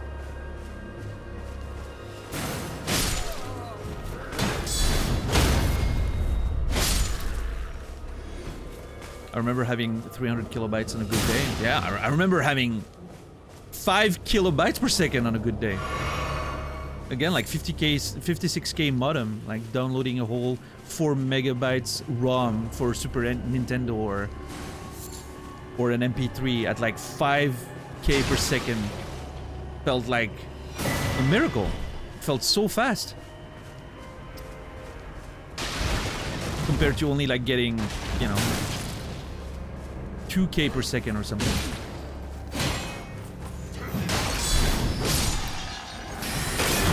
Oh, fuck! Oh my god. 56k from 36 was amazing. Yeah, I skipped 36 and I went from 28 to 56. God, that was such a huge boost. But I still remember playing Diablo 1 on my 28k modem. My cousin's place, because I didn't have it at home. Diablo 1 online on a 28k modem. Damn, that was fun.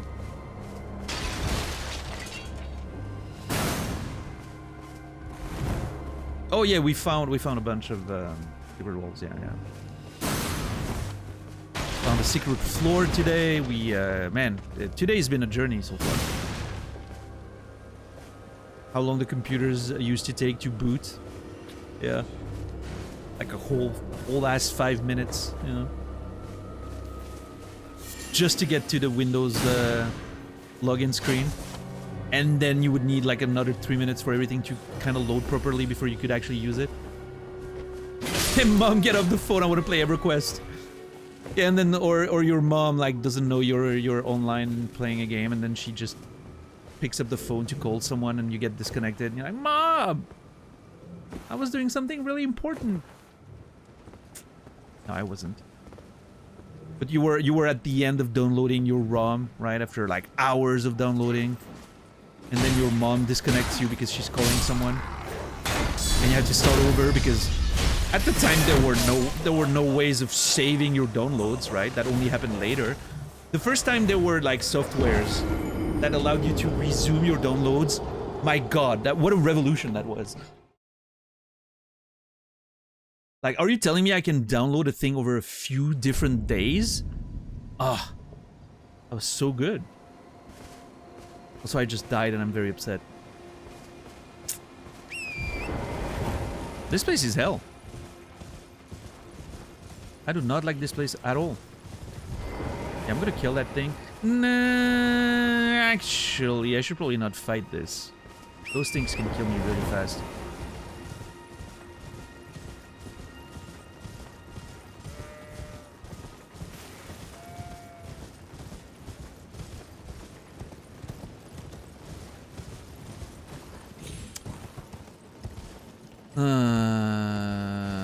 I do want to farm this guy though, so I'm gonna kill him again.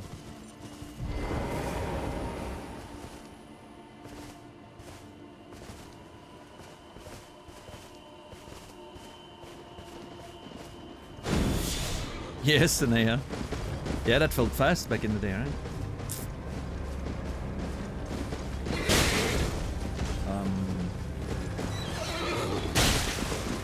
You had ISDN? Oh wow, ISDN. You were a privileged kid. I had some friends that that had ISDN, and so it would be a whole thing where we would. Oh, let's go! that is the one piece I wanted off of him.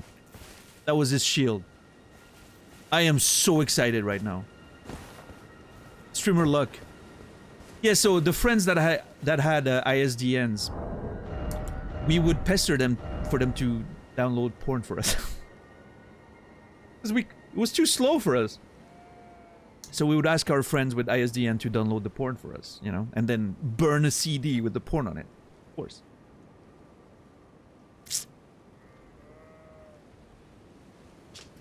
Metal great shield painted with a peering cuckoo, carried by the enchanted knight sworn to the academy. Boasting high magic damage negation, this shield is used to hunt down mages. Our enemy is none other than Caria itself. Yeah, so we know that furthers the idea that they turned on the Carians. For what reason, I'm still not sure. Okay, very high magic defense. Yep, slightly less guard boost, which I'm not a big fan of. But it... Oh, man, it looks cool. God, it looks cool. Look at this thing.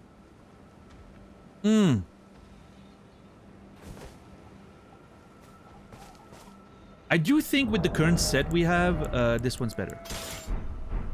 I do think this one fits better with like the gold, sort of rusty, little, you know, a little more greedy look we have. But in the future, I could see myself using the Carian shield with a cleaner armor, maybe. We'll see. But yeah, really cool looking shield. And pretty interesting lore. You know, the idea that they used magic damage shield, magic negation shields by the Carians. The Carians were 2 weeks away from developing nuclear weapons. Yeah, it was just preemptive striking, you know? Now is the time for peace. After we kill them all.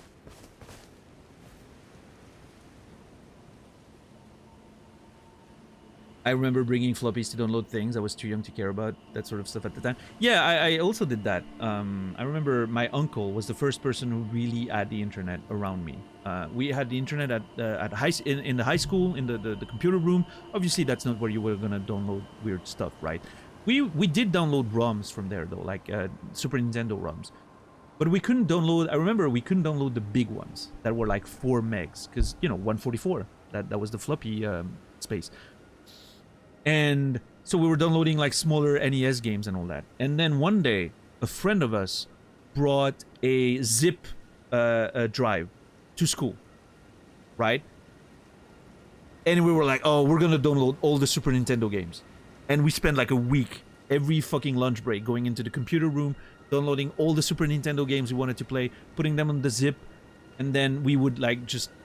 It would just basically, you know, we would pass along the zip drive so we could all, you know, transfer the Super NES library to our computers at home. But then my uncle got like, you know, access to the internet. He had a 56K modem. And I remember going to his place to, you know, use the internet. You know, mostly for chatting. There were like some chat rooms back in the day that I liked going on and all that. It was a bristle, but we're talking like 1996, 1997, right? Those days. It was 100 megs, Berloni. I remember that. What's up, Trim? And then, you know, I was using Alta Vista, if you remember Alta Vista, to find, you know, pretty pictures of Pamela Anderson in the 90s. And other attractive ladies from that time period. And then putting them on my little floppy drive to bring them back home, you know. That was the whole thing. What I didn't know back in those days was that search histories were a thing. I was not aware of that. My uncle never said anything. Maybe he was not aware of that. So hopefully he was not. Hopefully my uncle didn't know about search histories too. He was not, you know, it was not huge tech savvy. He just enjoyed the internet. If he knew, he never said anything, so. Maybe he said something to my parents and they were like, you know what, let him have fun, right? I don't know. Oh, that was a trap. You assholes. Oh yeah, that sucks. That is a terrible spot. Yeah, no, I can't block all that. I am gonna die. Ah! I do want my souls. Dude, what the fuck is this?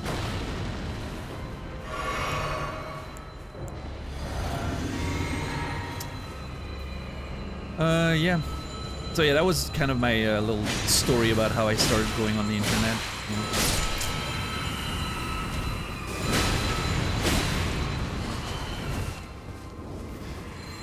And then eventually I got a computer in my room and started getting, you know, unlimited internet plans, which felt weird at the time because they were like coming from like other companies that gave you unlimited access to the internet for like you paid like the subscription and then you had unlimited access to the internet, which I never really knew how it worked.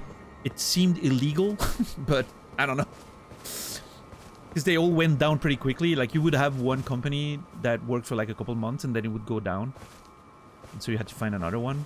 I'm pretty sure those were illegal. Yeah, that was my only unlimited access to the internet. So, what's up, Netstorm? But yeah, man, there was a time period where we didn't have unlimited access to the internet and I had a computer in my room. And we were racking up like $600 of like phone bill every month. My parents were not happy about that, let me tell you. That was absurd, the amount of time I was spending on the internet.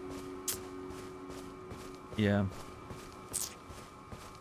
Yeah, my parents were not happy about the $600 phone bill. Yep. Can't blame them.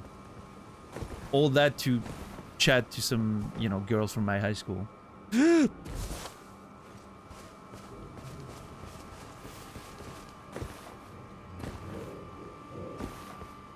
Yeah, I think I told you guys the lore before of that girl. That one girl that I was doing taekwondo with. You guys remember that story?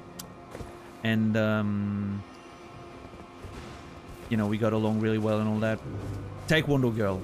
That's what she will henceforth be known as. That was that time period when we were, you know, sort of talking a lot, and we you know, she had access to the internet as well. And so we kept talking, like chatting online on ICQ at the time. That racked up the phone bills quite a bit.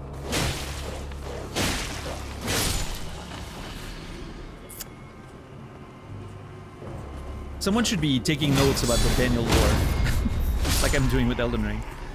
Sort of memorize all those things. I think I still remember my ICQ number. I remember I had a 6-digit number.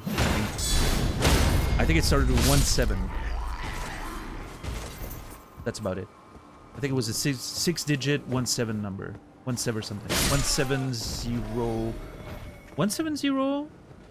And then I'm not sure. Yeah.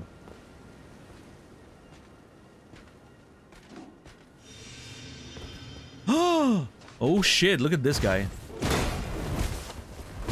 Oh my god.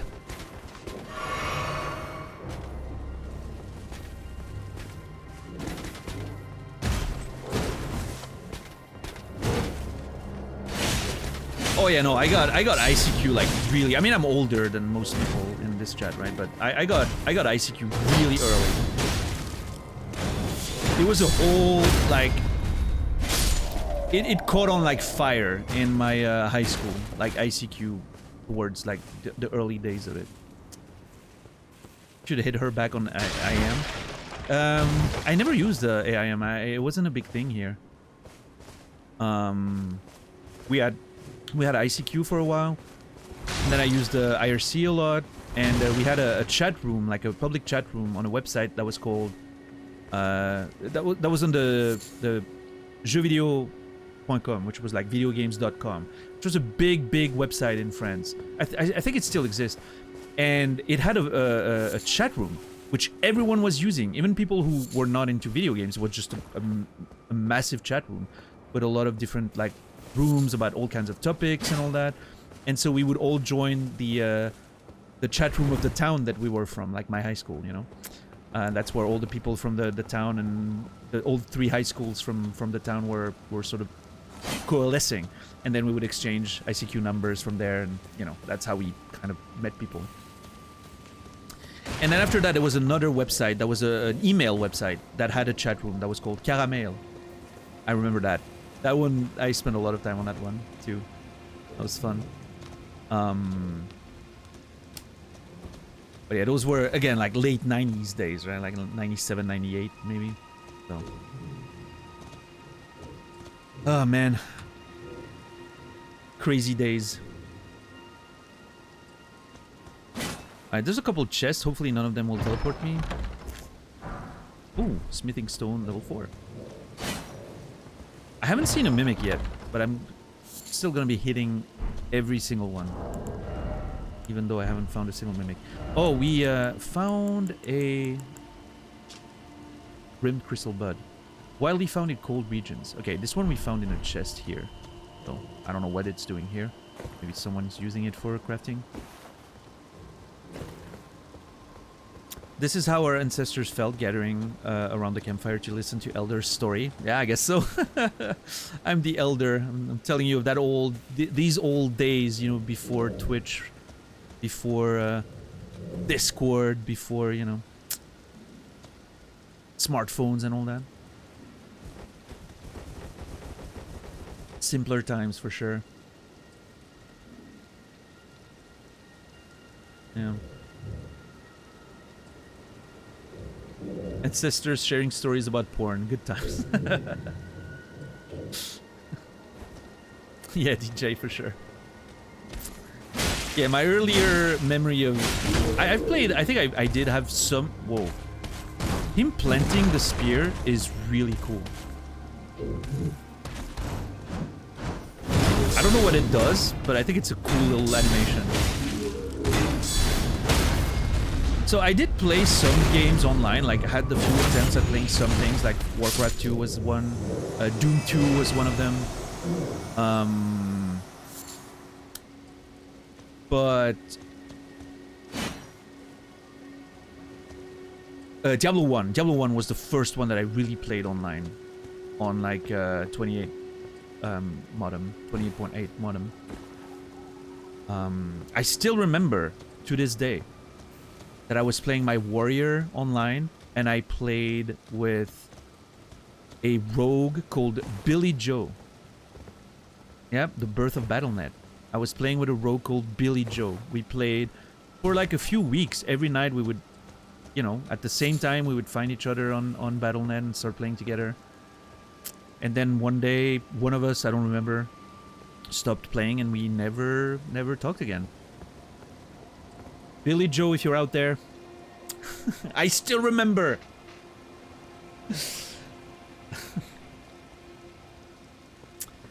Yeah, that must have been like in 96, 97. Our ancestor asking each other ASL around the campfire. 18F California, of course. Yeah.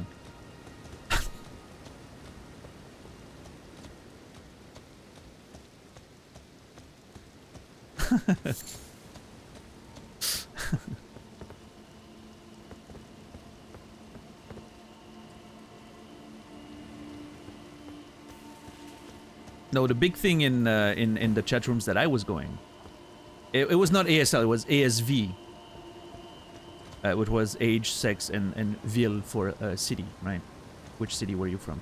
The big thing was learning which high school you were going to at the time, because there was 3 high schools in my town, and it was really about knowing if those the people, and if they were from the same high school as you, then it was looking around the computer room to figure out which one of the people they were, right? Looking around the computer room like, which one do you think it is? And so you were trying to make jokes on the chat room to see who was laughing, you know, to identify people.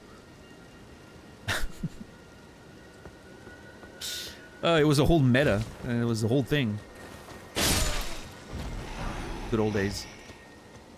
My high school was obviously the best. No, my high school was pretty notable because it looked like Hogwarts. Like, legitimately. I'm not kidding.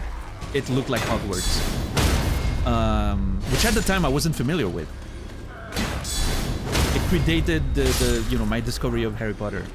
But looking back, man, we were lucky to live in, like, go to school in this place. It looked so fucking cool.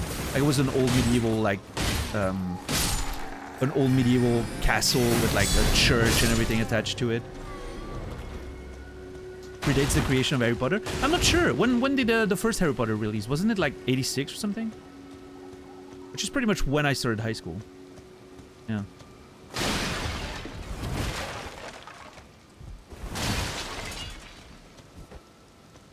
I think the first Harry Potter book was published in 96, wasn't it? 7? Fair enough. No!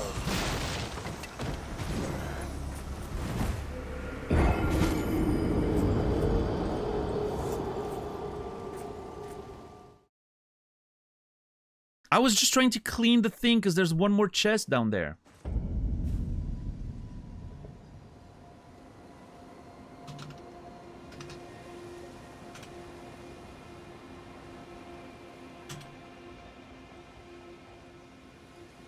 Wait a second.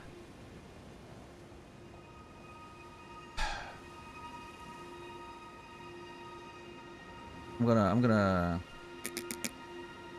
find you a video.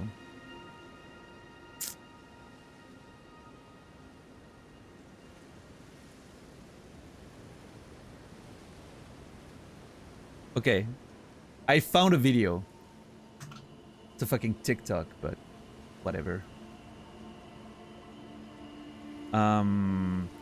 I found a video that shows my high school where I went to. Obviously, it's a way more modern video that was shot like a couple of years ago, so it looked even older back when I was there. Let me see if I can show it to you guys.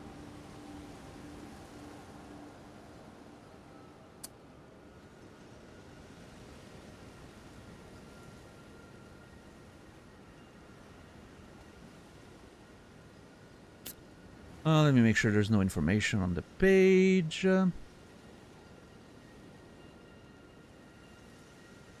Alright, that was my high school. I muted the whole thing because whatever.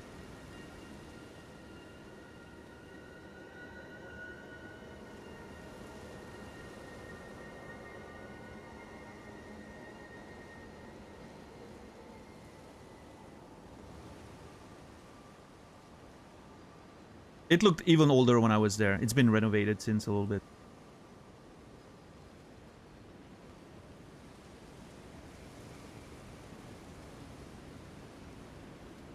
That thing was already there.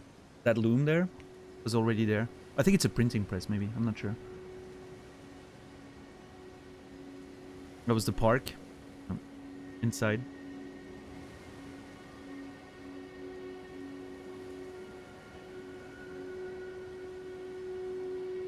I'm actually so sad in this video they don't show, like, at the top of the, like, one of those spinning like staircases, there was a little, like, trap door you would get into, and you had to take it to get into one of the classes, which was a philosophy class, which I thought was perfect.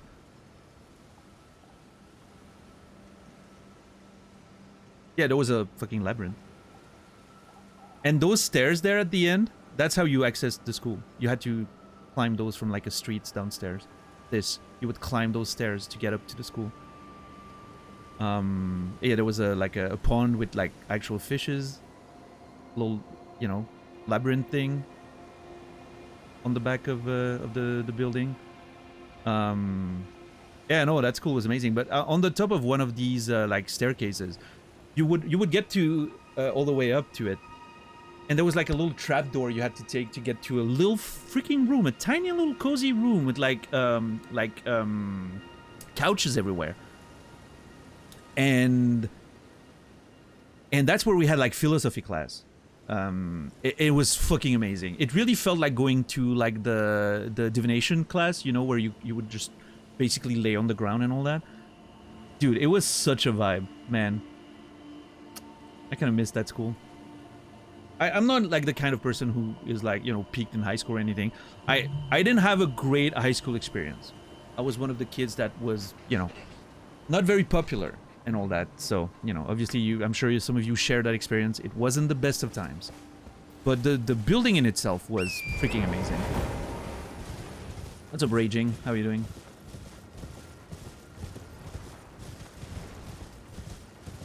What's up, Kuma? Temporary bungalows, yeah. But yeah, no, I was, man, the building, that high school, the building was really, really freaking cool.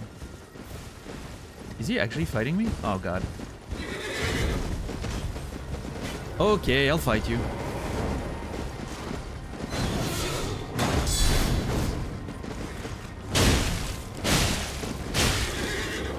Oh, shit! Hip check.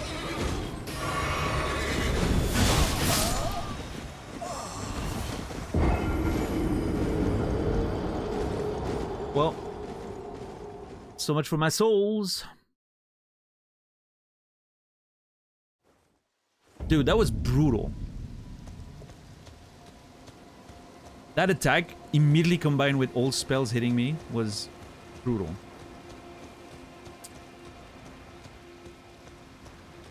What about people in a wheelchair?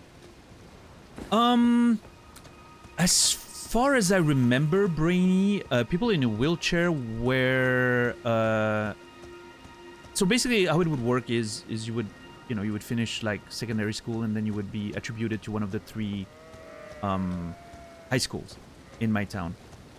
And I think one of them was extremely well equipped. So for you know, the disabilities and all that. So I think people in a wheelchair would be assigned to one of those at the time. I think now it changed. I'm pretty sure now they're all like, you know, set up for wheelchair accessible and all that. But at the time, I think they were just sending them to another high school.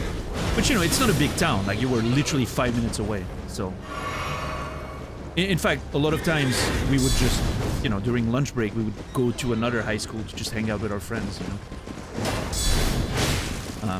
It was really, they were all very close to one another. The furthest away was like a 10-minute walk away. And the closest was like literally 5 minutes. So.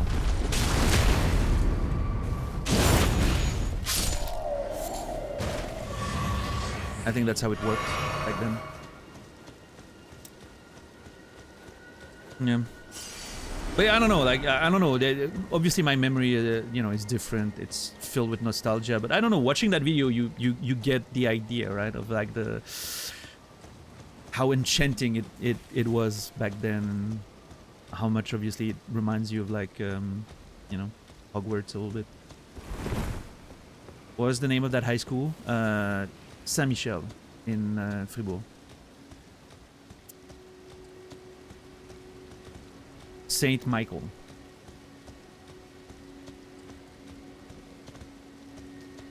But yeah, it's been modernized since, like, it's a very different school now than it was back then. Although, as you can see in the video, it still looks a little bit like that. There's a few more buildings now. I think they added a few buildings since then, because there wasn't enough room for all the students. So, yeah, but it used to be just the old building.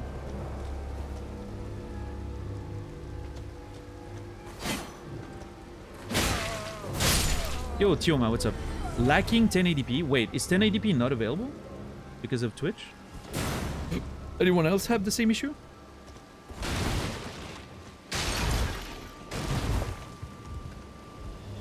It's fine? Okay. You see it? When you say for me it is, do you mean you have access to it, Asterisk, or you do not have access to it?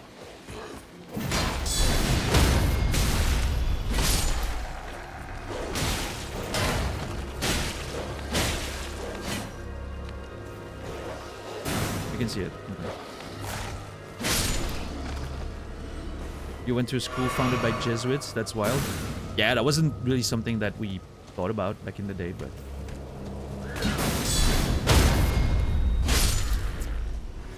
It keeps pausing though? Yeah, Yesterday people were having issues too, or more people having buffering issues today. Is it happening on other streams, or is it just me? Like, am I doing something wrong here, or is it, you know?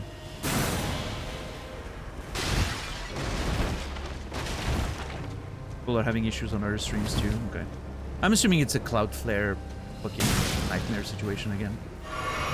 Yeah, Twitch in general. Yeah, either Twitch or like the routing stuff. Like,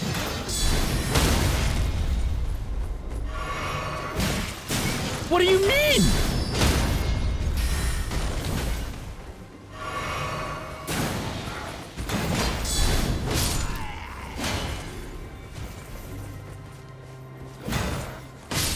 Man, those cuckoos are terrifying. Ah, fuck you! You're too far!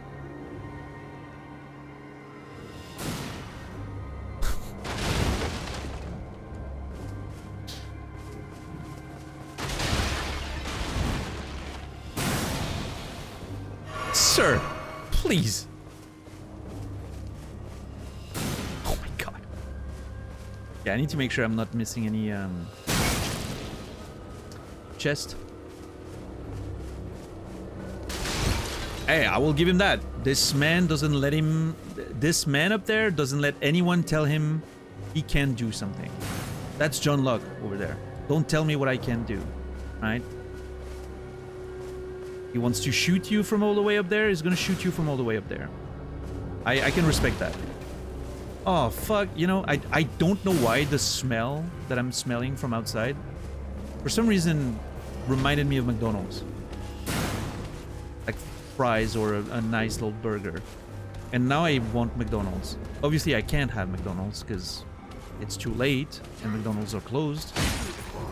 But I think one of these days I'm gonna have to go to... One of these days I'm gonna have to go to McDonald's.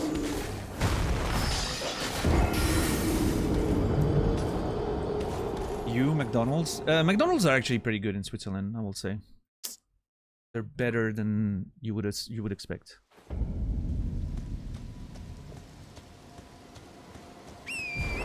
Pretty decent ingredients, pretty decent burgers.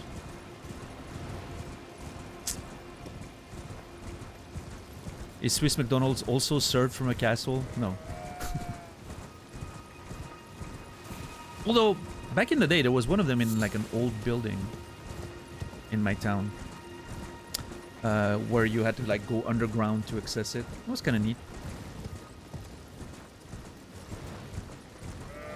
But the inside looked like a McDonald's.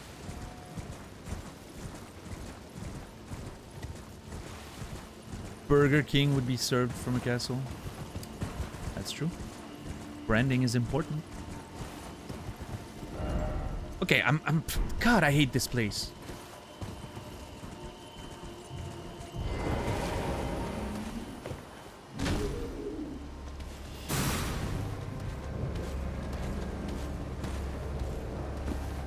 Dog food tier. Yeah, no, I'm aware that McDonald's is not great in other places. We're lucky to have decent McDonald's in Switzerland, I would say. I mean, don't get me wrong, it's not amazing right here, but it's you know, it does what it needs to do.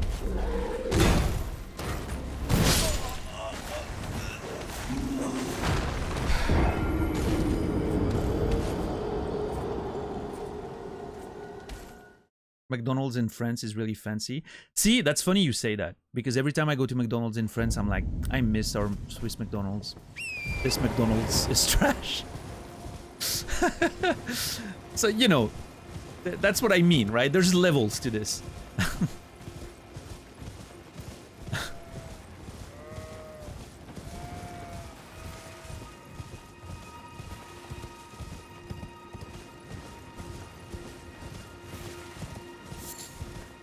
But at the same time, you know, like if you go to McDonald's here, like a full, like a menu, like a medium menu with like, you know, burger, fries, a Coke, you're already like paying 18 bucks for it.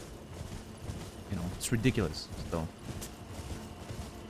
obviously it's not just you know, like, oh, you get great quality ingredients or whatever. You also pay the price for it.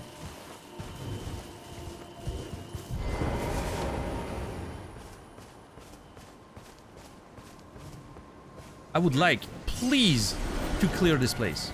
It would be such an honor to be able to clear this place once and for all and move on from there. What's up, Hobbs? Not much cheaper in the States. Yeah, I mean, I guess at this point, probably not. Although I should do the conversion. Maybe it's even worse than that. It probably comes up all the, like to a little over 20 USD, right? The conversion and all.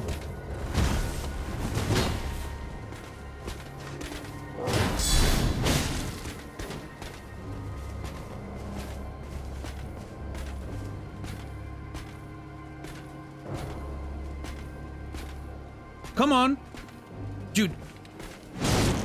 Okay, of course. Of course, the moment I try to kick you, you attack. Sure. Yeah, I actually got the shield earlier, Tolo. We did get it from the horse guy, I think. Pretty cool. I remember €1 cheeseburger in my teenage years. That was so nice. Yeah, I think they still do that sometimes, at least here. But it's like $2.50 now instead of $1, which is still pretty cheap. But, yeah. Oop, what did I do? Everything good? Oh, I was in the game. Nice. I thought I pressed something. Yeah, 22 USD would be the equivalent of like a proper, you know, meal at McDonald's. But I personally, when I go to McDonald's, I like adding a little bit to my meal. I like having like a menu, and then on top of that, I like maybe getting like some nuggets or like a milkshake or something. So I typically, like, it costs me pretty close to $40 total. But I, you know, that's typically my only meal for the day, right? That's so much food that I don't need to eat anymore.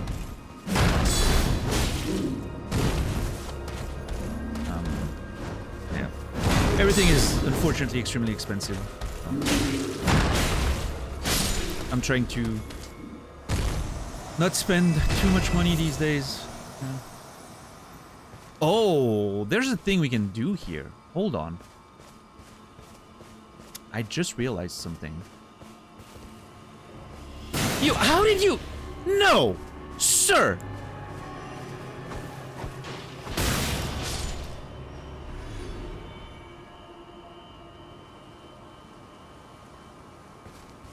Okay, you know what? That gave me an idea, though.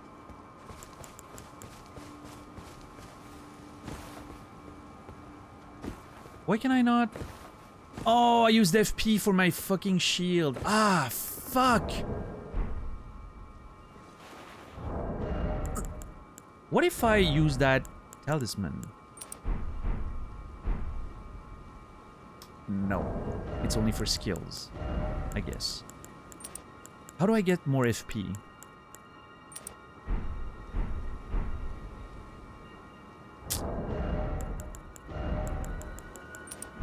Okay, how do I heal FP? By using starlight shards. I'm not a big fan of using them. But I don't want to reset, so I'll use them.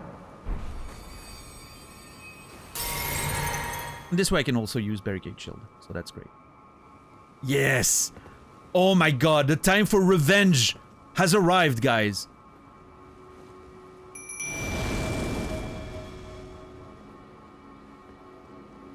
So if the thing is correct, she can't move, right? It says she cannot move from the place she was summoned. So I just... Oh my god, look at how cool she is. Fucking magic bow and everything. Oh my god. If this works the way I expect it to, this is gonna be so fucking cool. Hold on. Latenna, open fire on those nerds. Oh my god, it works! Oh my god, this is amazing. The time for revenge has arrived!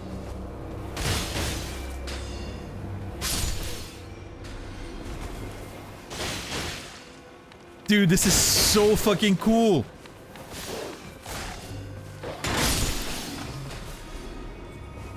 This is so rad!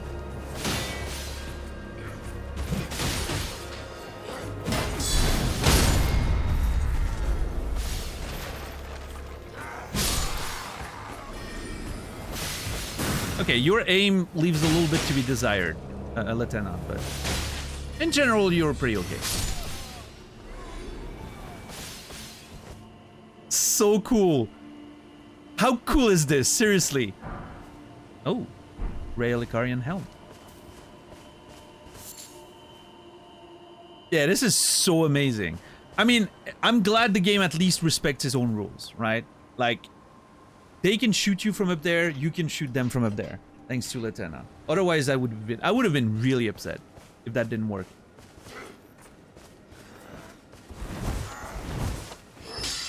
Ugh.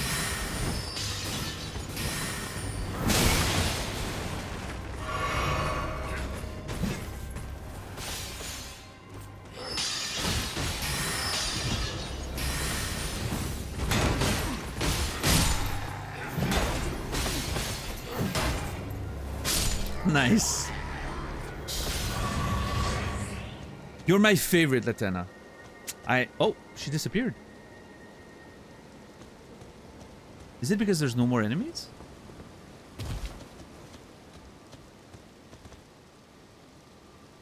My work here is done. Whoosh.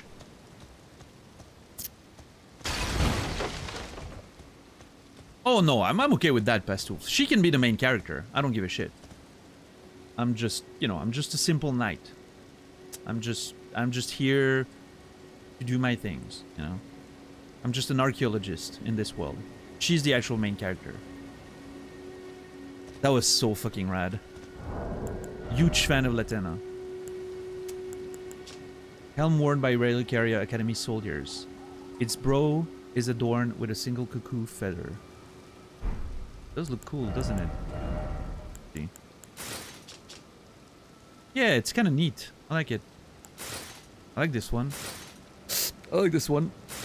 This one's okay.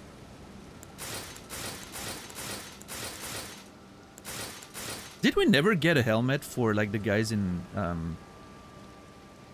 Limgrave? I'm not sure.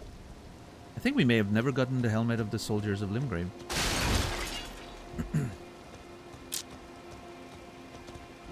Okay, well, this place is a little, you know, relatively clear. What I'm gonna do is I'm gonna go through here to get back to the other Grace.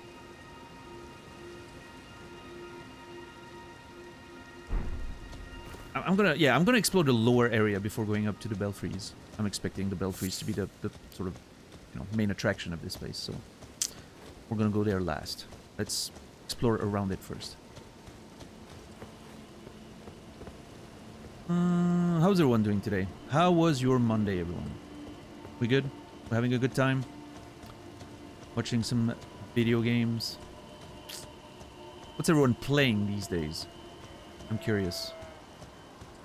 Any of you playing Rematch?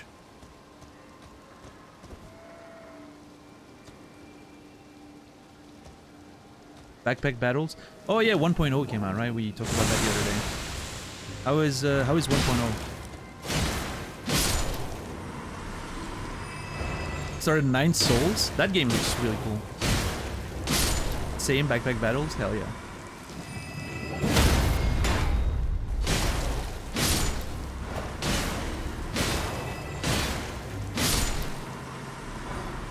Blood Grease and a jellyfish shield.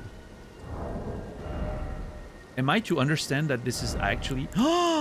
It's a great shield. The head of a spirit jellyfish commonly found floating above sacred ground throughout the lands between, wielded without modification as a shield. The see-through head is extremely light, but its flesh is supple, providing absolutely no protection from piercing attacks. Unique skill, Contagious Fury. Incites the jellyfish's wrath and allow its fury to flow through you. Raises attack power for a certain duration. 9 souls is great. Hell yeah.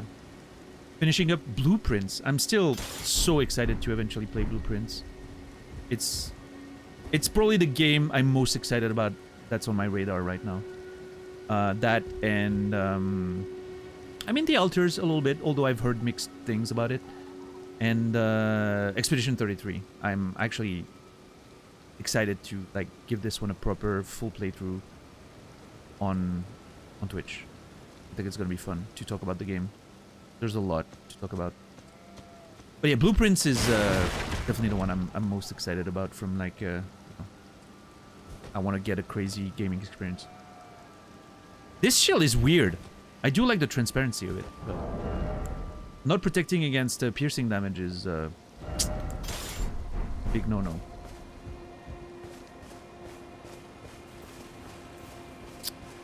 Doing my second run through Expedition 33. Nice. Blueprints is next for me, struggling to finish up Disco Elysium. Are you struggling because you're not vibing with it, or what's happening?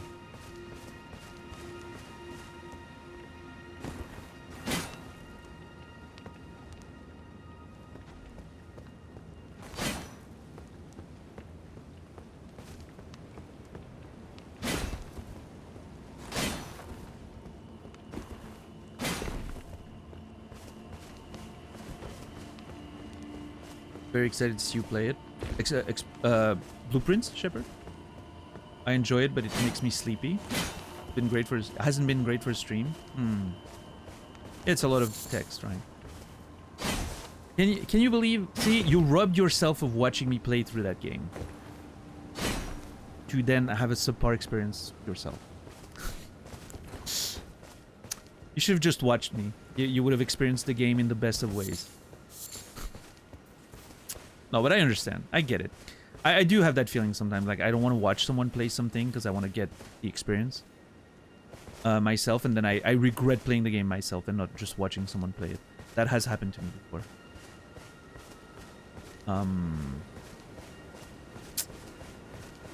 Oh well.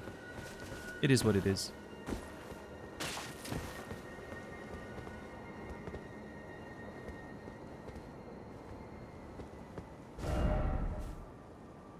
No, rob yourself. Robbing yourself. I'll be ready for your second playthrough. It's gonna be so cool. Second playthrough of Disco Elysium is gonna be a crazy time. I can't wait. We're gonna have so much fun.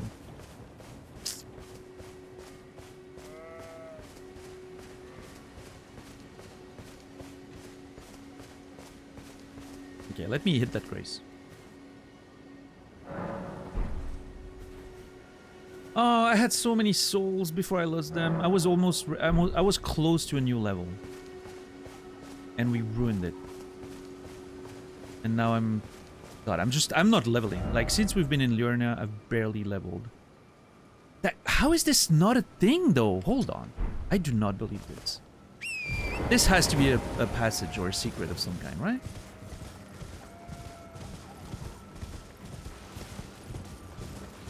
There's literally a road leading into the wall.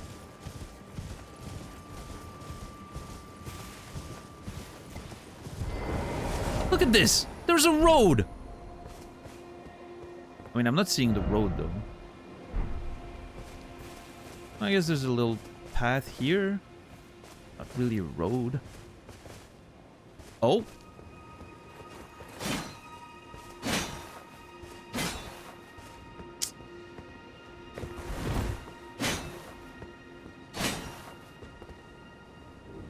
This has to be a thing.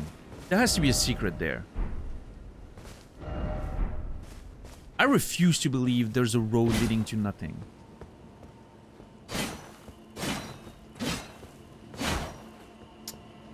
Well, I guess I'm gonna have to accept it. There is nothing there.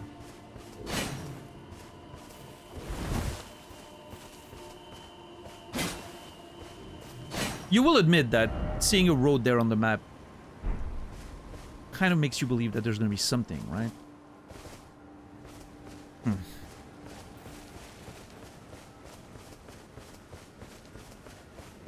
Whoever the cartographer was, probably was a little too thorough there. That little path did not need to be on the map. It was just to get into the forest.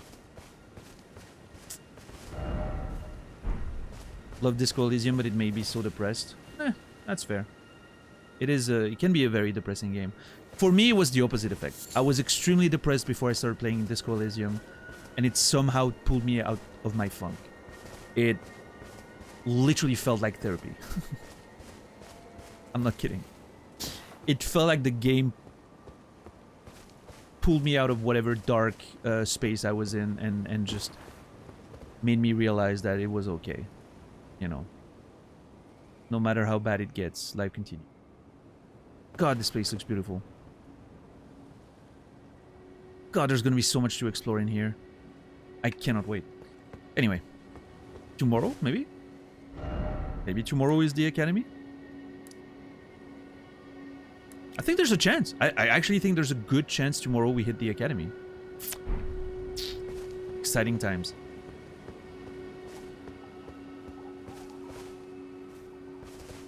Sure. Why are you being snarky?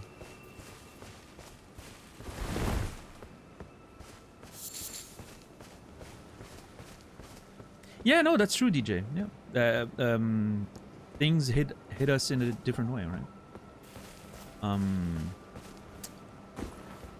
A lot of people don't like depressing movies because it makes them too sad. Me, I love content that makes me sad. It makes me feel better. It makes me feel like I understand why I'm sad when it comes from a movie or a book or a TV show or whatever. It you know, like I'm supposed to... What the fuck?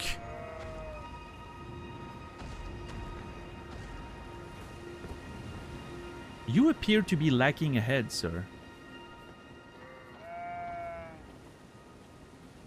Well, that's interesting.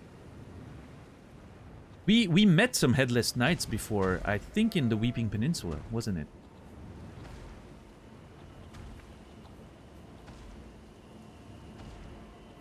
What was it about again?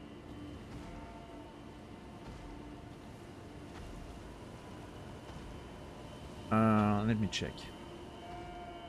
Headless. Luthel the Headless led the Mausoleum Knights. Sacrificed her life so that in death she could protect the soulless demigod until revival.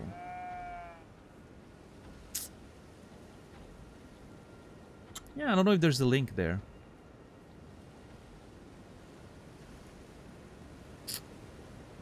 Probably not, right? We'll see. We'll see. I'm gonna try to kill him. Maybe he's gonna drop an item that's gonna teach us something. Also, lots of jellyfish here. It said on the shield that the jellyfish appear on sacred grounds, right? Are these grounds sacred? I mean, the Belfries are clearly a notable landmark, so... Yeah, I'm not sure what this place is about.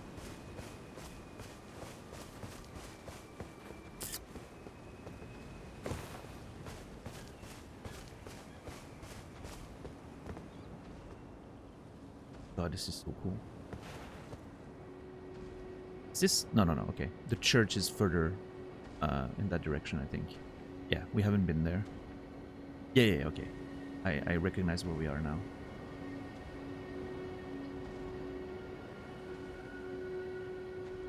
And yeah, okay. So this is... Yeah, this is this and this. Okay, we need to explore those two still. And then the sunken village starts here. Okay, I'm sort of recognizing where I am.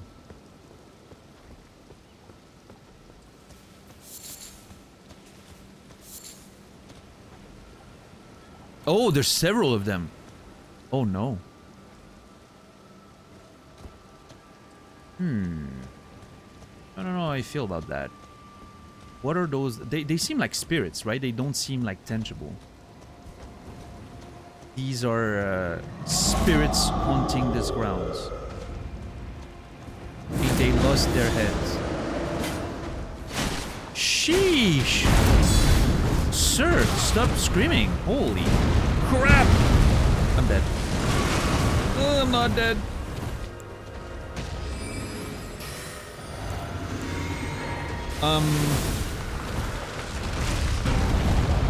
Okay, theory, this could be a consequence of the Carians, of the Academy turning on the Carians. We know those are Carian knights, right? I think that was established, like some of them giants were like the troll knights. Wait, where am I supposed to? He doesn't have a head! I can't crit him, it doesn't have a head! I didn't see if there was another point I need to attack.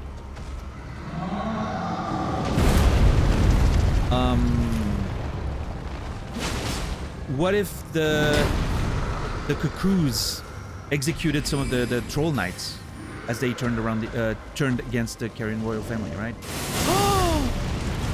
Oh, that's unfair. No, that is so unfair. You should not be allowed to disappear. Why are you so mean to me, game? Stop screaming too. Jesus. Is there another critical? There's no critical damage point. Oh my god. This is a mess.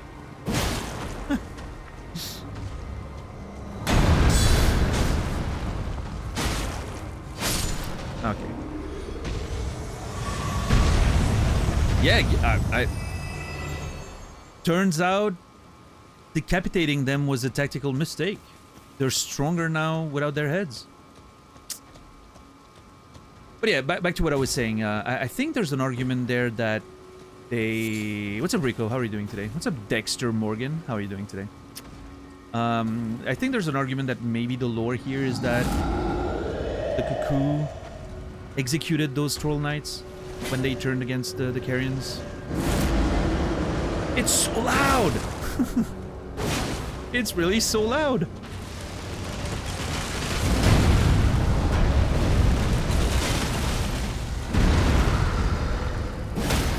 Nice.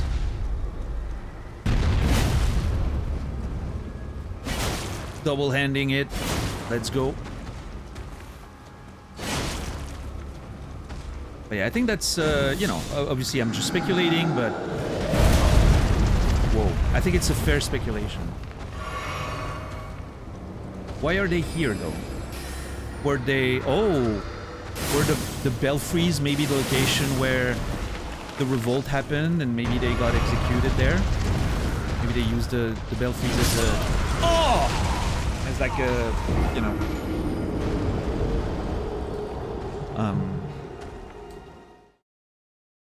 Yeah, executing grounds. We'll see. We'll see when we're up there. Damn, that hurt. I was so close.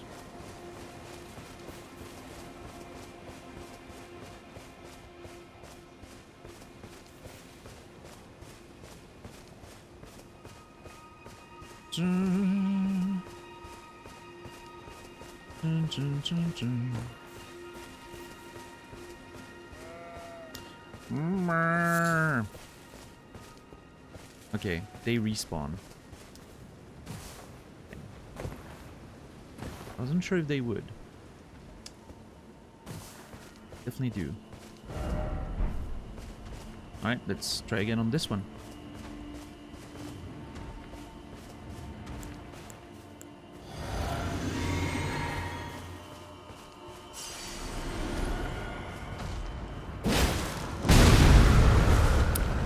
There.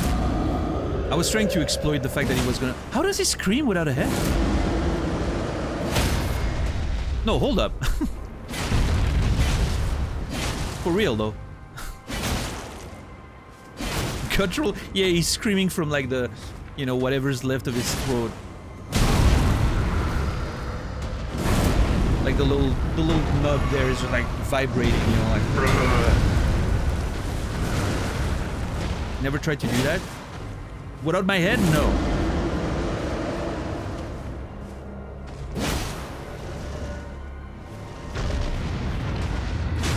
Maybe he is an expert in Mongolian throat singing.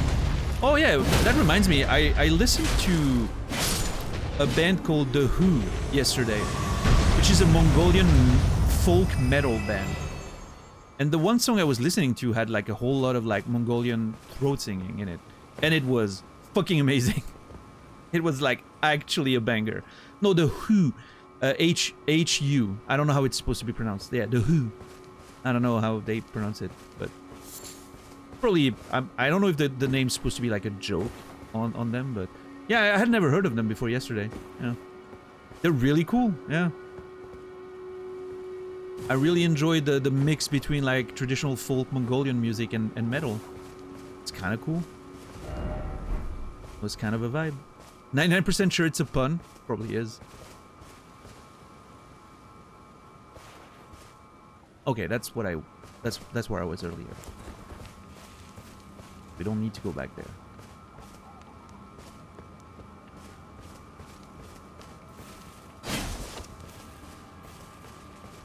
Yeah. They made a song in Fallen Order, the Star Wars video game? Huh. Interesting.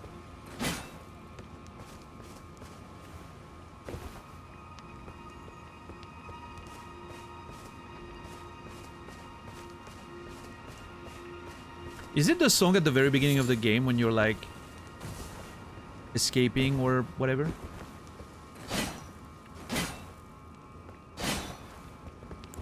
Exactly? How do I remember that? That is insane. I've seen someone play the game recently, the very beginning of the game. And I remember like there was some like, you know, like little like vibey sort of folk throat singing vibes like that at the beginning of the game there. I think it was like a month ago someone was playing it and I was watching a little bit of it. I don't remember much about the rest of the game. I played it years ago. I should probably play it again at some point and then do the sequel. I heard good things. What's up, Paddle Kai? How are you doing? Finally catching you live after watching the hell out of your YouTube VODs. Hell yeah, man. Or madame, or whatever you are. Anything in between. Hope you're doing good. Yeah, thank you for watching the VODs. What VODs were you watching? Let me guess. Disco Elysium? That tends to be the big one. But yeah, welcome in.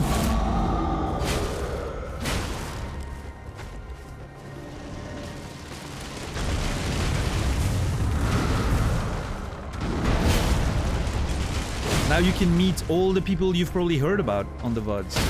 Like $10 and, you know, all those great, all my co-stars of the show, I guess. It's me, $10.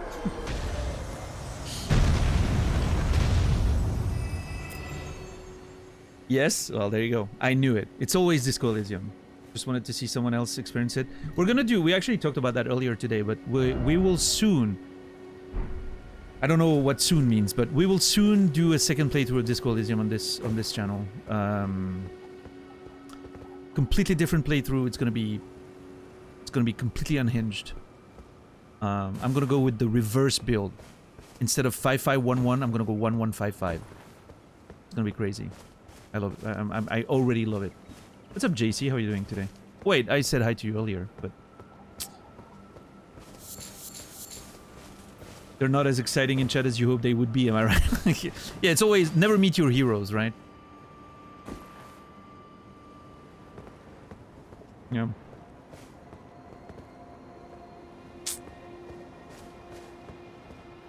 But yeah, thanks for watching Disco Elysium.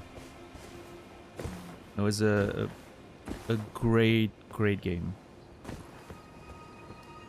Probably my favorite video game of all time. Definitely the best video game of all time. There's a B-side. How are you doing?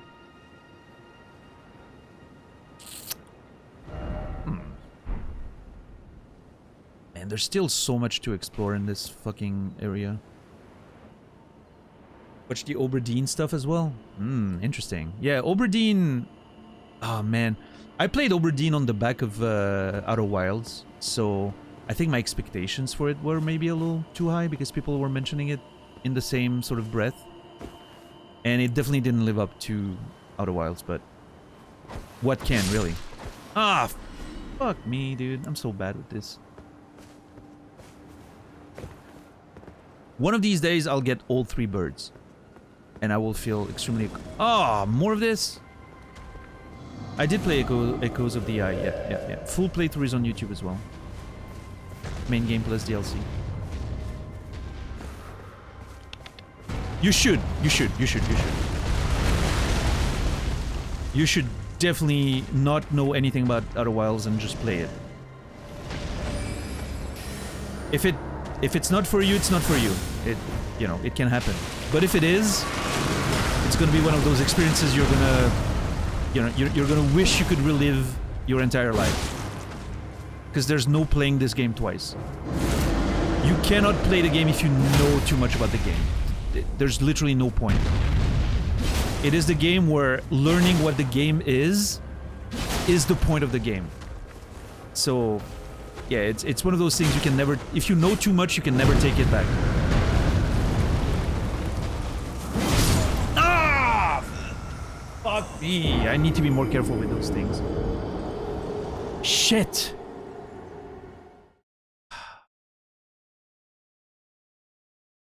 I need to be more careful with those things. They can one-shot me really, really, really fast. I think it's fine without context, Shepard. I know which one you mean. I think it's fine without context.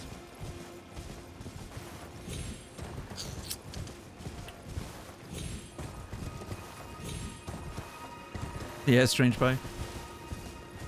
Yeah, what a game. Damn. Yeah, no, Paddle Kai for sure. I would recommend try to play the game, and it used to be on Game Pass. I don't think it is anymore, but I'm sure you can find it on sale for cheap, dirt cheap at this point. And yeah, if you enjoy it and if it works for you, please come back and let me know you enjoyed it. Oh yeah, Dax, you have a yeah, I'm pretty sure you mentioned that in the past. I feel like I knew about that. I don't remember what you have exactly as a tattoo, but...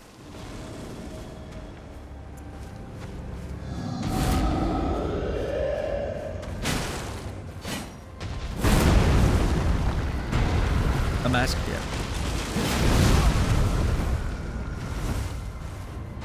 Yeah, no, for sure, but okay. I think it's...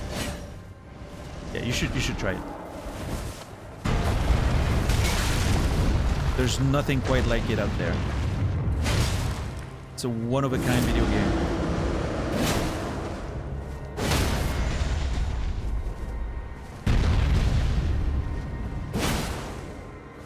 Yeah, do not play the Outer Worlds. Very different game and not quite as good.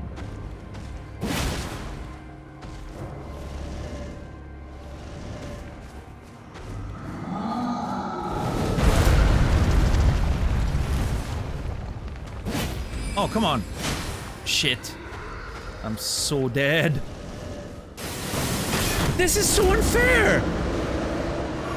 He can just appear behind me and then it just hit me in the back?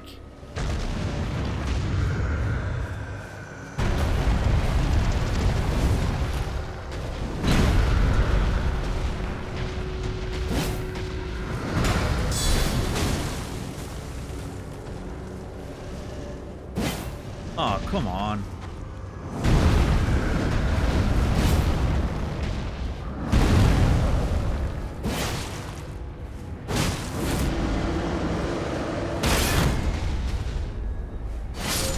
Thank God. Oh.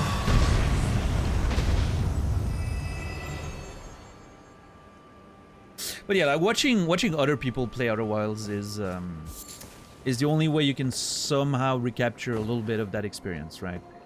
Seeing someone else's wonder and, you know, sort of getting that that experience by proxy, or whatever the correct term is. Vicariously living through it again, right?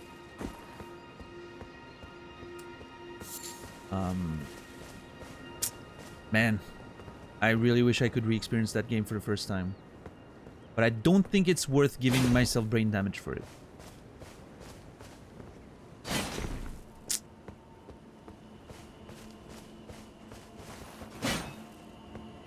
Hey, maybe if one day I get Alzheimer's or something and I literally forget about Outer Wilds, hopefully someone finds me and tells me, you know what, you can play Outer Wilds again now.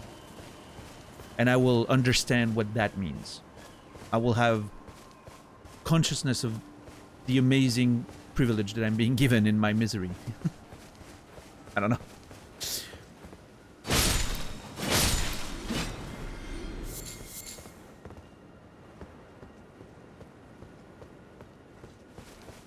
You never know, Nasrallah, you know? Sometimes sometimes you forget specific things and you still somehow are still you a little bit, you know?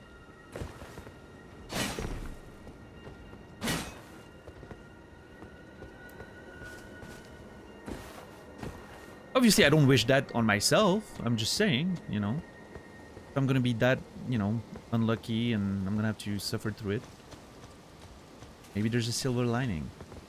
I don't know. Let's hope you never play it again. Exactly.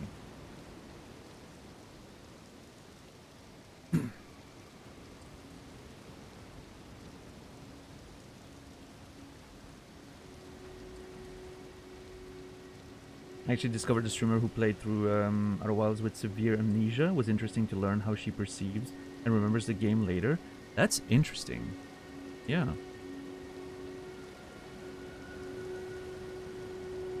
Yeah, what a fascinating experience it must be. Okay, here we are.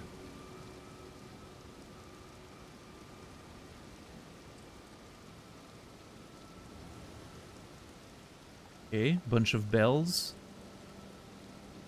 An engraving of what appears to be a priest of some kind and like a tree or roots. And then what appears to be a teleporter and an imp statue. Oh no. Oh no. 23 euros for Outer Wilds, worth it or not? Oh, you could literally tell me $100 and I would say it's worth it.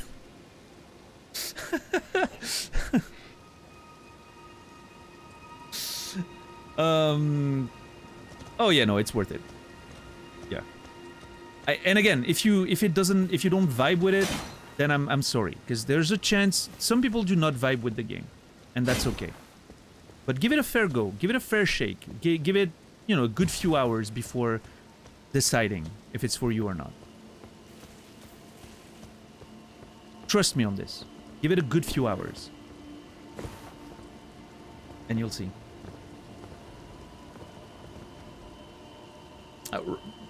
Well, you know, you can stay around while you download the game or anything. Like, the show's going on for like 30 more minutes or something. So, you know, if you want to watch the end of the show and then come back later. But and then go play later. But obviously you do as you wish. I'm just saying.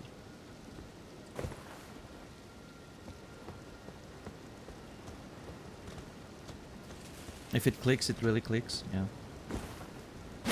I wish someone would look at me the way Daniel looks at Outer Wilds. I wish I would look at someone the way I look at Outer Wilds. Jeez. People are way more disappointing than Outer Wilds ever was. I wouldn't say video games in general, because, no.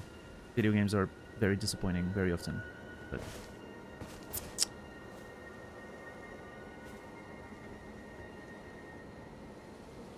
oh, yeah, let me check. Where is it, Captain Max? Discord?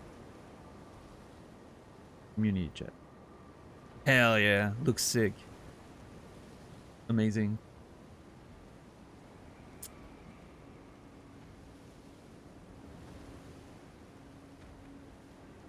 Oh yeah, paddle guy. When you actually start playing Outer Wilds, I would recommend shutting down everything though. At least, you know, you need that first immersive experience. Don't let me and my voice distract you. Oh boy, what is this shit? Okay.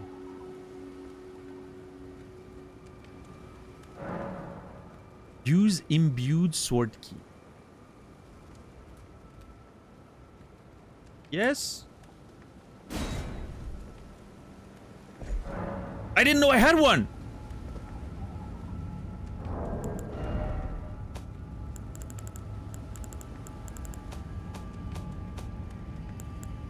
Oh, it was my only one too. Fuck!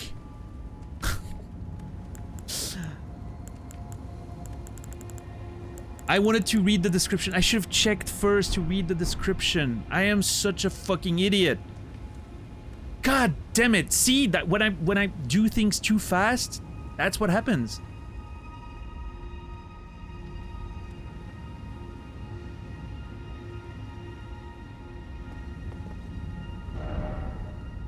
Crumbling lands.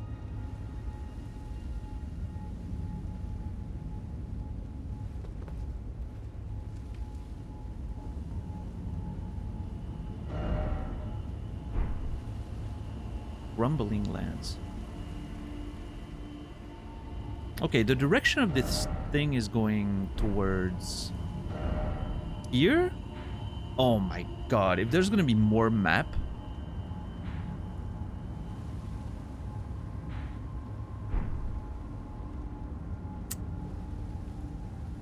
Well, god, why is it a Okay, I'm gonna put a flag. We already have another teleporter, like here. And...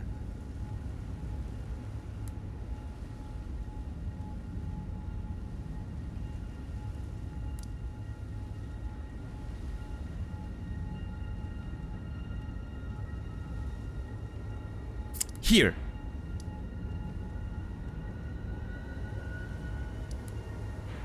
I thought I remembered another one. So we already have a bunch of teleporters to check. Fuck. Ugh.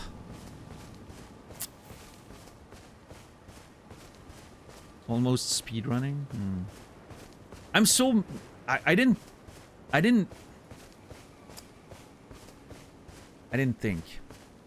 I didn't think.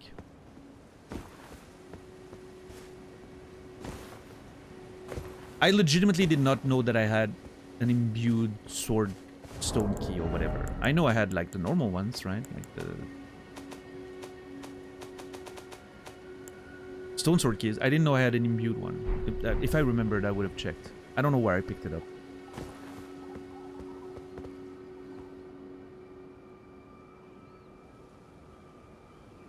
Are all of these teleporters?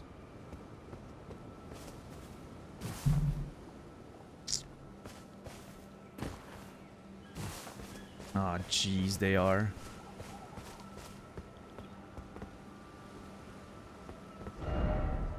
Precipice of anticipation. Oh!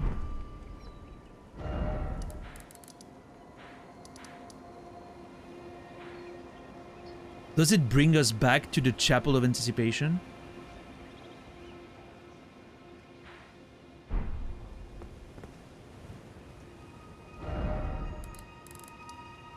Well, it's kind of in the same direction, I guess.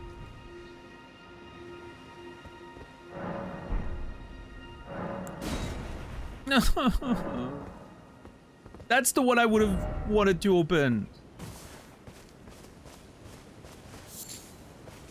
Because I feel like I know where it's gonna take me, unlike the other ones.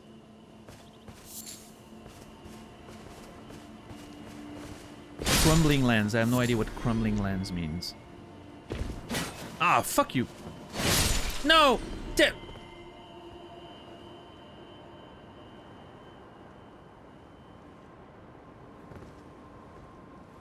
It had an item.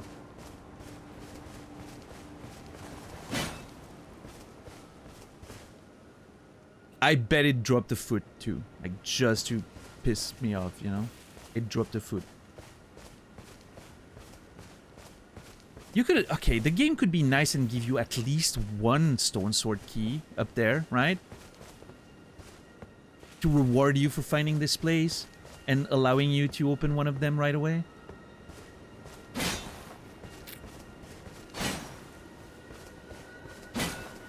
Any tips what to do while in Zurich? Me and my girlfriend going this summer. Any tips? I am not too familiar with Zurich, so I can't really help you there. Go see the lakes. Yeah, I know. I'm not an expert on Zurich's attractions. I'm sorry. Eat the cheese. Yeah, I guess. Night sky unceasing. Night sky unceasing.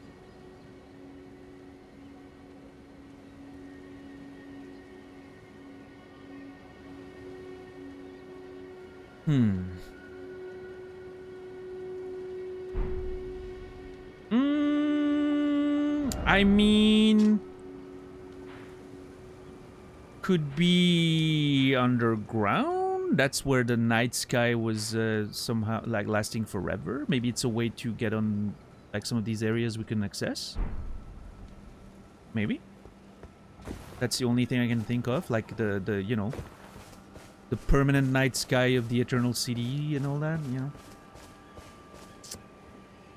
know. No gargoyle so far. Surprising. I was really expecting to find a gargoyle near the Belfries in good Souls tradition. Dude, look how it's crazy to see the land from up there. How broken it is and how like all the inclination, like all the inclines and... Oh, there's 3 fucking mage towers up there. Holy crap. And then 1 down there still. You can see the mausoleums from all the way there. It's funny. Man, Liurnia is... what a fantastic place to explore. Big fan.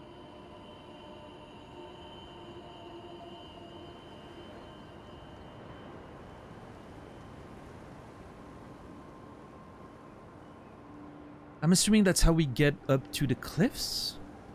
Like the grand lift of Dectus? Dectus? Yeah.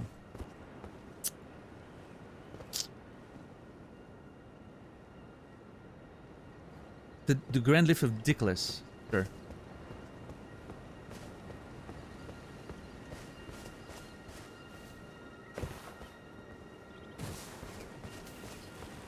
Bunch of degenerates in this chat.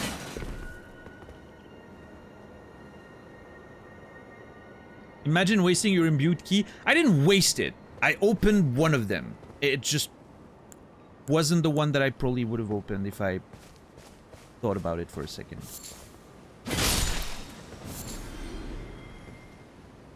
That's it. Ah, fuck off. Dude, those birds!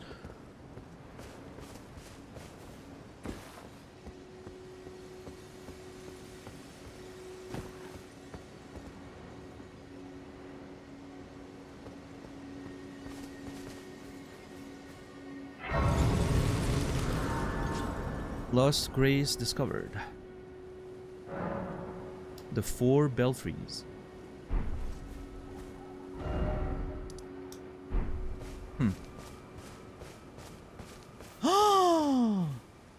Oh, please! Oh no! Oh, I was gonna say please be a key, but now I'm like, it's gonna be a teleporter, isn't it? Oh god! Oh shit! Ah, fuck!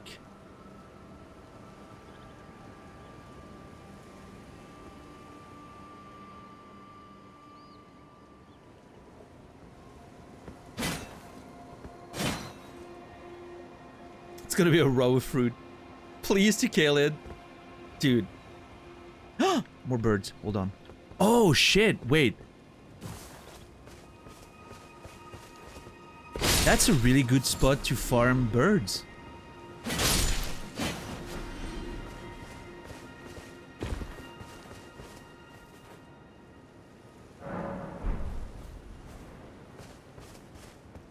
That's a really good spot to farm the birds.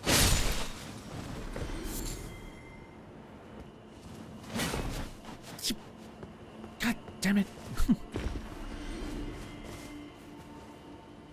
I just want more foot, right? I need more foot to craft items that give me more item discovery.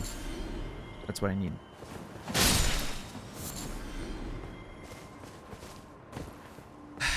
The emotional roller coaster, I'm really worried it's gonna teleport me somewhere because of the theme of the area, right? Like 3 teleporters and a chest. Come on, I'm not that stupid. But I will say, if it could be containing a stone sword key, I would be very happy. I would be very happy.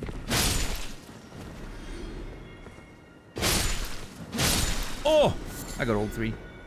Man, why are those feet so low?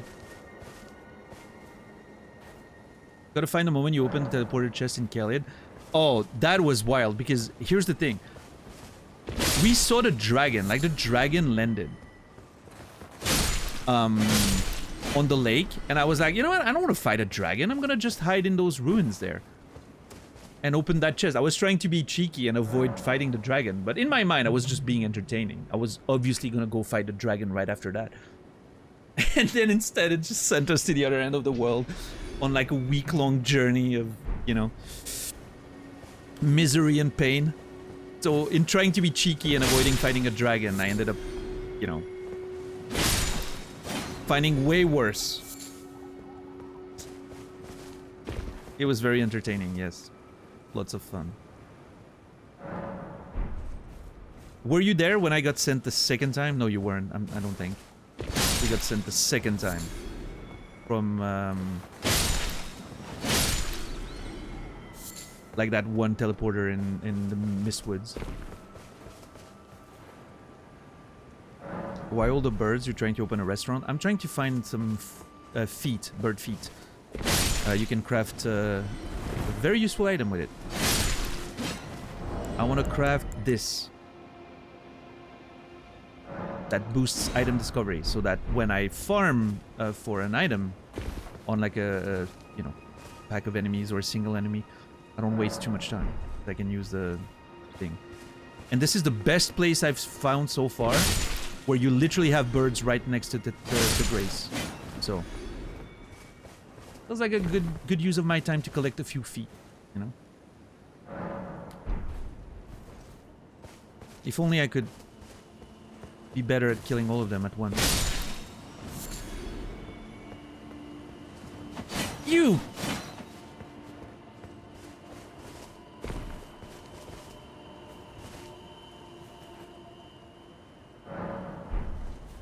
Yes, and that's what I figured. That's what I remember you showing up.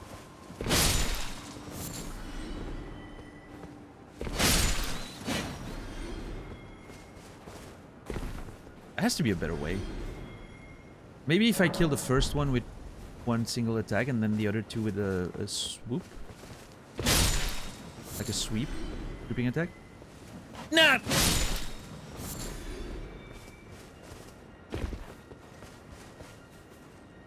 Why are we farming? Jesus!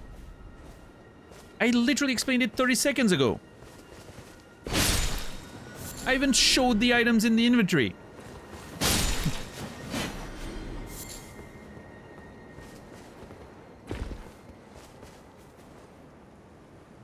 I'm trying to get bird feet, asterisk, to craft pickled fowl feet for item discovery. No, I'm sure that one had the fucking foot. Wait, so why the birds? I'm gonna give you a bird, Strange Pie.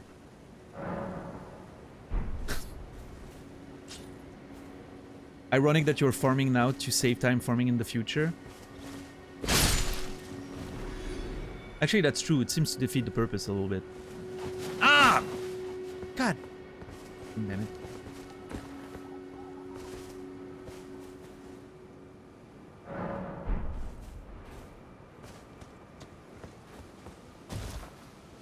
Oh, come.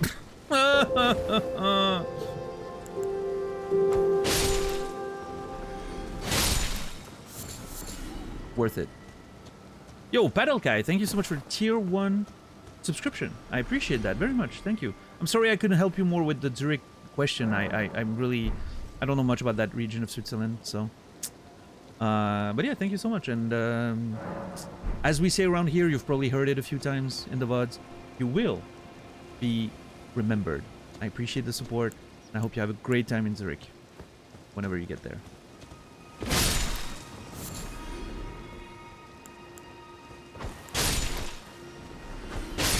Well, that seems to work, but at the same time, it's using way too many resources. I don't have that many of these. 2 out of 3 ain't bad. That's true.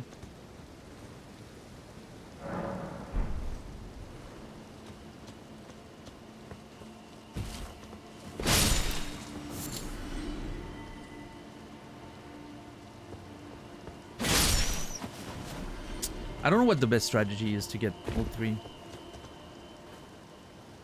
I do think maybe there's a way to trigger the first one, well, the second one, so that it runs into, like, I aim for this one, but I trigger the other one in a way that it hits them both when I attack.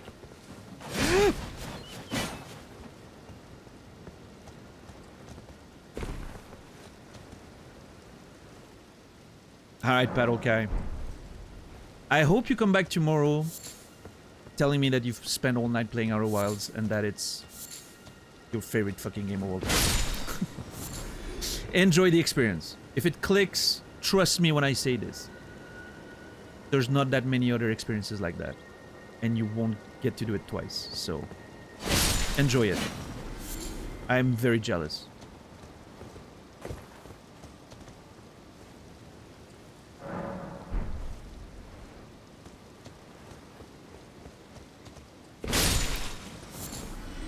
Okay, we're getting some. Ah! Okay.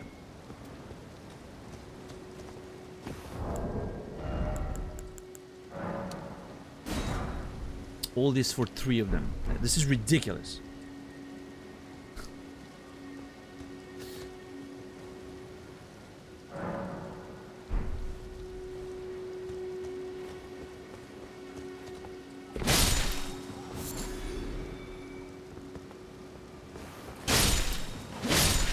Oh.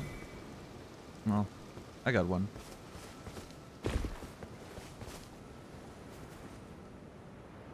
Four-toed foul foot. What a difficult to pronounce sentence for me. Oh, see? That's the strat right there. All this to delay opening the chest. Are there even other games like that? Like Outer Wilds? No. There's things that are somewhat close in a few ways. Like some of the exploration in like Subnautica kind of reminded me a little bit of Outer Wilds in some ways, but it's still very different. So as far as I can tell, no, there's nothing quite like it. But yeah.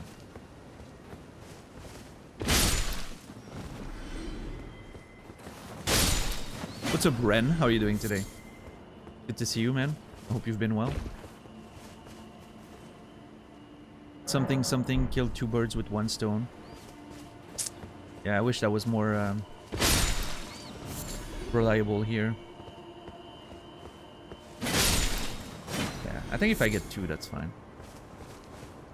Oh man, it takes so long to find so little of them. Should I use... What if I use a pickled foul foot to find more feet? Okay, hold on. To make it worth it, the duration of 1 should give me like, I don't know, like 2 or 3. Let's experiment. I want to experiment with this. Now we're playing. Like, now we're... This is like incremental gaming, you know? Kind of deal. If this gives me, like... If this yields 3 feet for the duration of 1, I think it may be worth it. Because I'm not sure I typically get 2 of them in that same amount of time.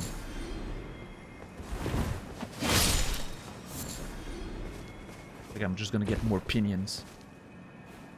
What's up, Ingredients? Did we find anything interesting? Well, we got to the Belfries and we figured out that they were teleporters, which I'm not too excited about. And we have a chest that I still need to open, but I'm trying to farm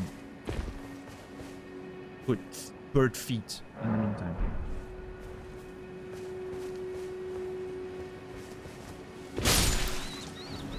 Well, not really, Salachi, because without using the item, I would still get some feet in the duration of one. You need to account for the, you know, which is hard to really, like, we would have to get a sample size that's way too big for, you know, realistically calculate that.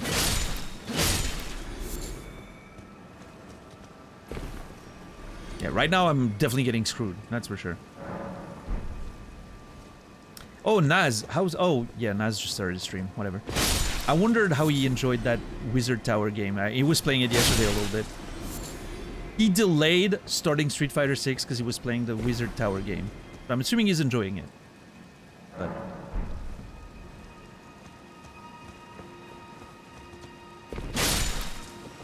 Okay, I just got at least 2 of them. 3 of them. Okay, no, hold on. We're definitely getting a lot more, it feels like, suddenly.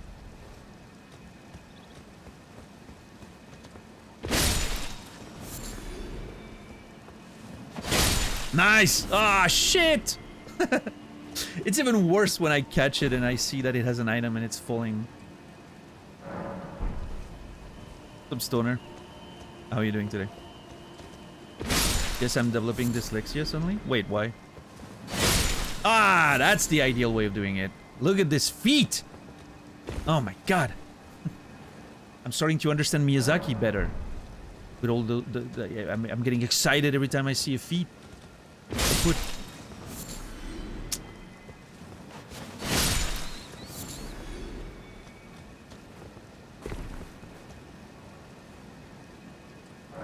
Yeah, Stoner. Well, maybe you are developing dyslexia. Although that might just be your gooner brain.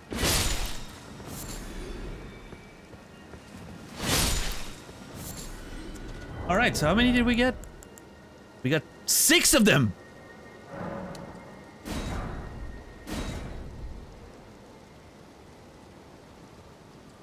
Okay. That was fucking worth it.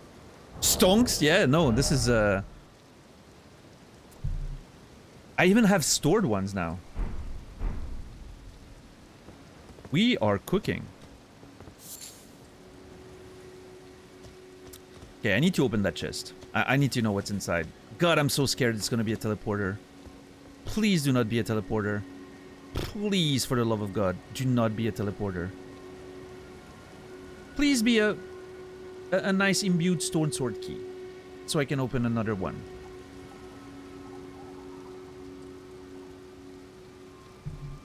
Raw fruit. God, I'm so scared. But I gotta open it. I got to know.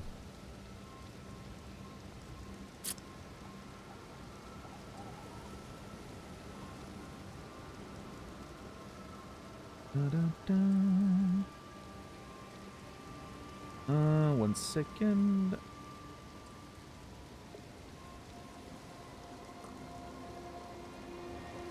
Sorry about that.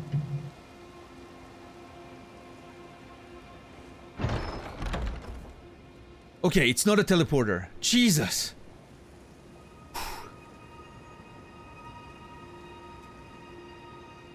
Now, please be nice and be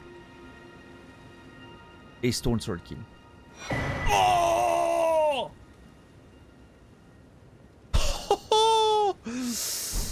Video games are good. Oh my god. Okay, so we have... Oh man, now I'm even more sad that I used the first one, because definitely the last one I would have opened was the crumbling stone or whatever. I would have definitely opened the other 2 first.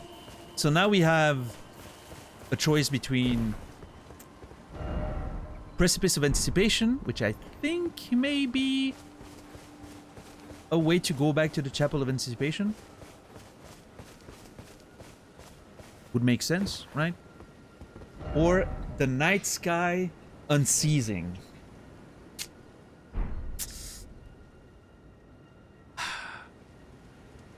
God, I wish I didn't use my first one over there. What an idiot. What a fucking stupid idiot. Night Sky Unceasing or the Precipice of Anticipation. Let me read the item again. Stone shape, a key shaped like a sword, imbued with rich blue magic, breaks the seal on the imp statues guarding the sending gates enshrined in each belfry, but remains embedded in the statue after use, meaning it can only be used once as an item. Think well before using one. Okay, there's a few things here. First of all, I read that description in the past. I'm sure I did. I completely forgot about the Belfry stuff though. So I should have known what was there at the Belfries. Anyway, that doesn't matter. The way it's warning me, like, think well about before using one, I'm scared that the game is not giving you 3. It's just gonna give you 2. And you can only open 2 of them. That would be a dick move. Well, these ones say also think well before using one, and we found a bunch of them, so maybe not, but...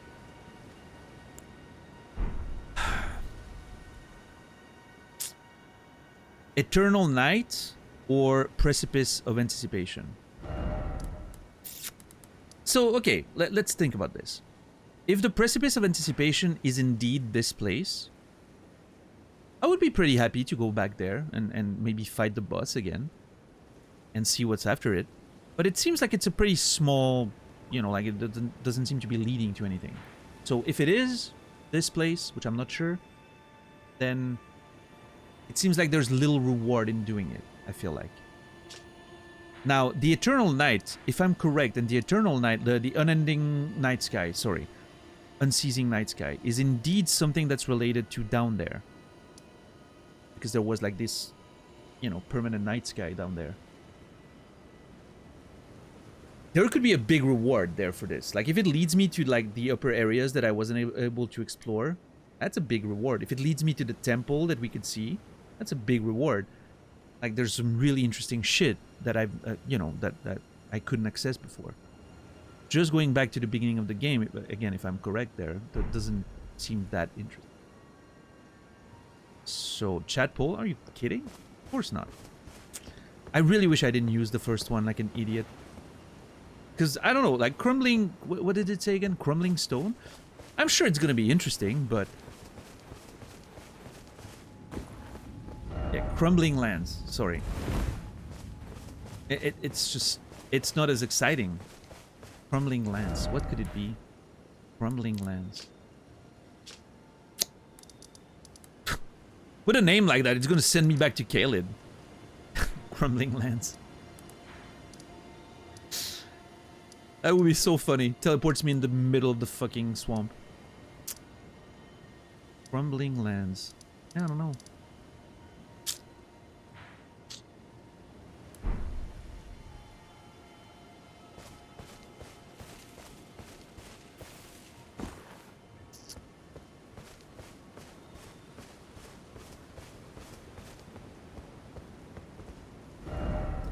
Night Sky, Unceasing, or Precipice of Anticipation.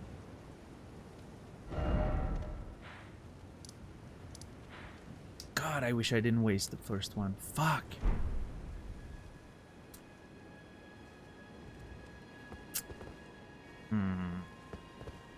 I will admit, Night Sky, Unceasing. If let's assume I never find another Stone Sword key, I think Night Sky, Unceasing is more interesting to me than Precipice of Anticipation.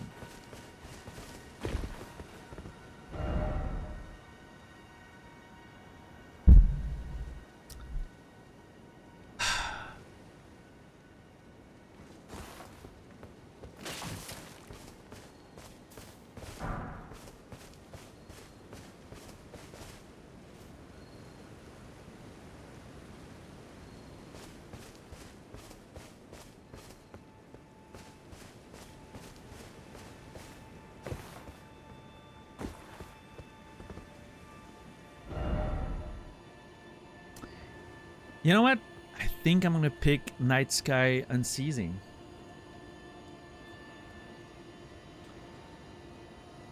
I think it calls to me more than the Precipice of Anticipation.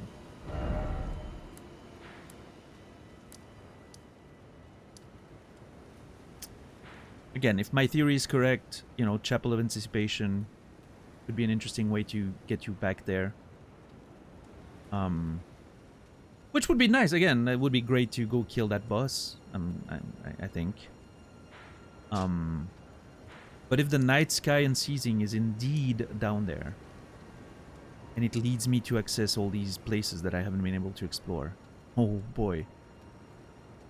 Now we're cooking.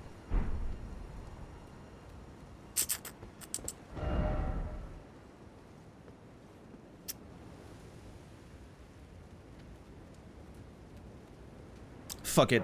I'm using it.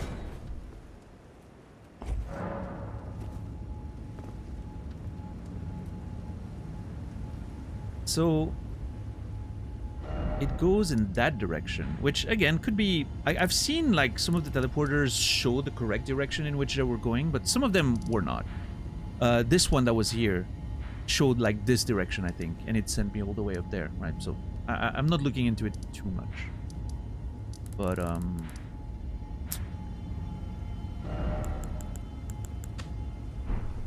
now the question is, I'm so fucking curious. I'm half tempted to just click on it and see where it leads me.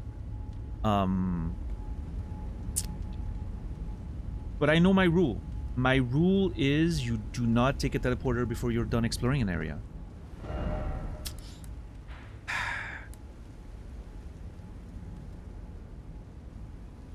But at the same time,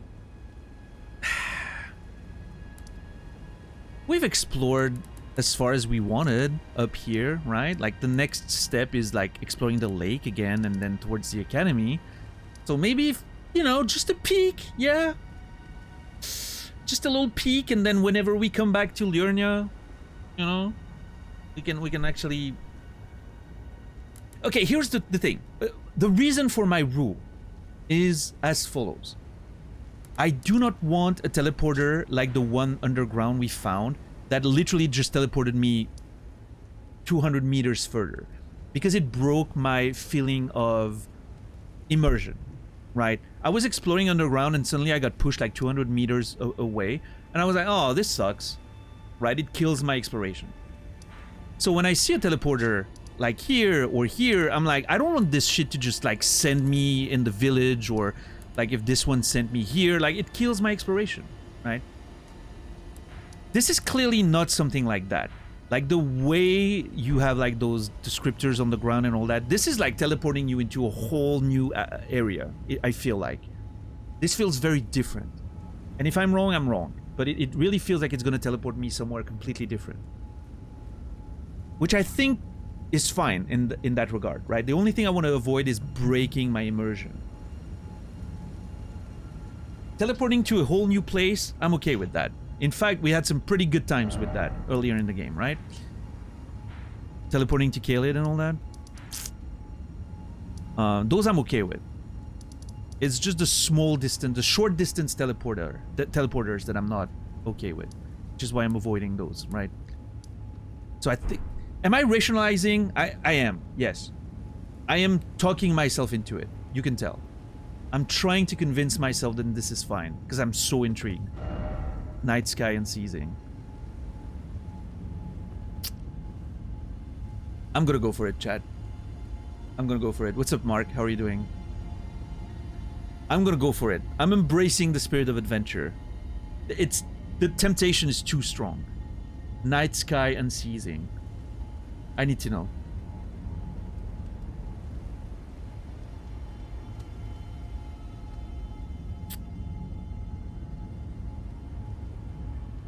Where's Daniel and what have you done with him?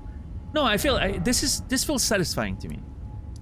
Because I've cleared, you know, what I wanted to clear, and the next step is just starting again from like, you know, the southern area and just exploring the lake a bit more and going towards the academy. And I swear to God, if you now say that's a story for tomorrow.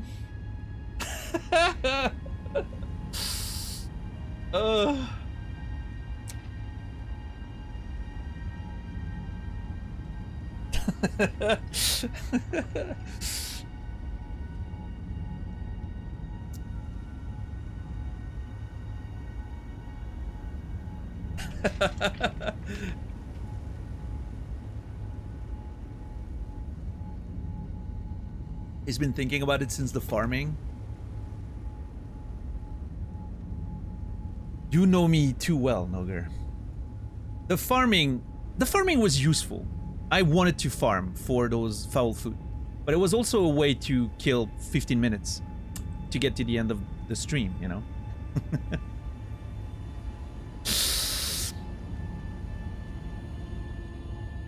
I'm gonna click on it.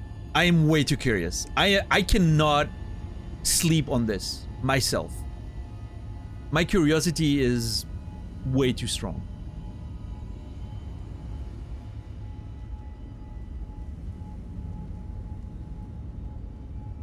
My curiosity is way too strong. I need to know. Show business, baby. Hell yeah. No, but I did need to farm those things anyway, so.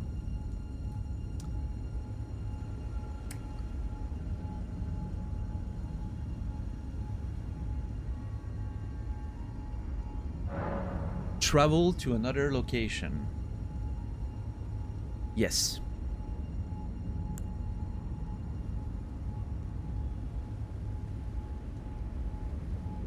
Please be the fucking underground place. Please. Please. Please.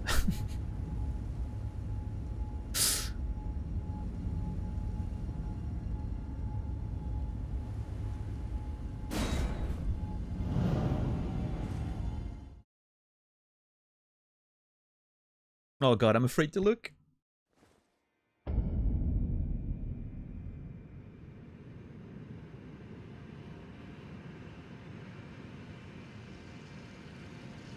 Oh! Oh!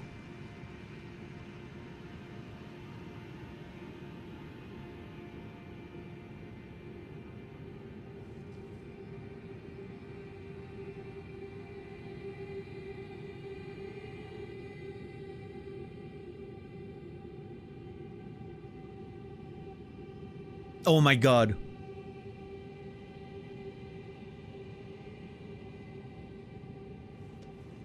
I am so excited for this.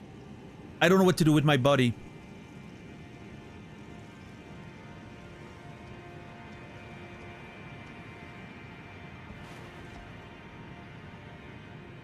There's a fucking Crucible Knight down there.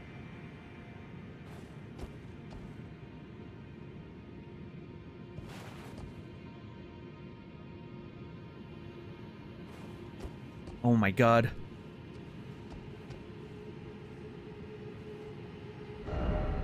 What did it say? I didn't see the title card because I was looking away.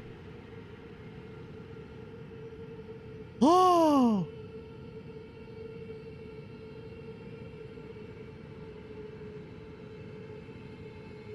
Nokron, the Eternal City. Oh.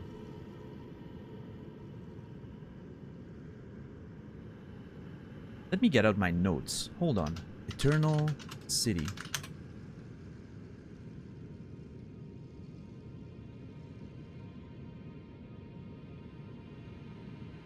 The Eternal City. Nox, Monk and Sorceress, Schiffer River. I was right. I was fucking right. I mean, at this point, we pretty much had figured it out, I think, but...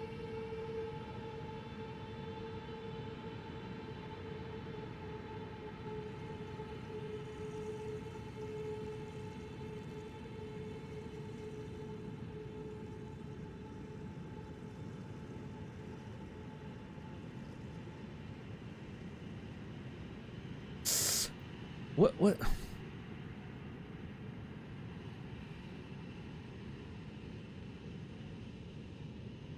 It's interesting because I remember Nox. At some point we had a thought that maybe it was like a short version of Noxtella.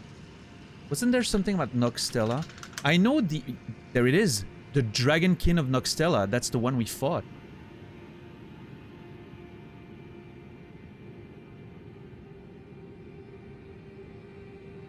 Which I thought was the name of the Eternal City. Noxtella, right?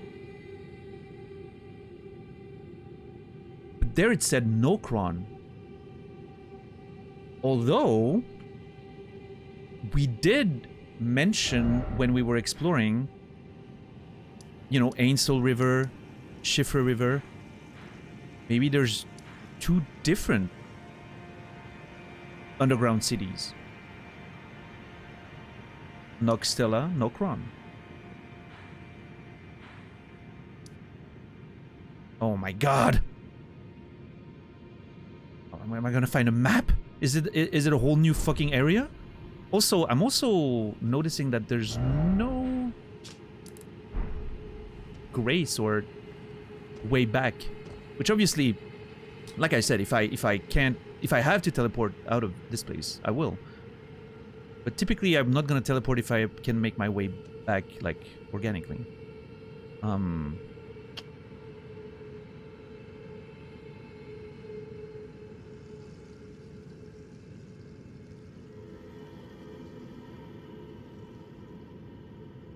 It's interesting because I was expecting it to bring me to the other side.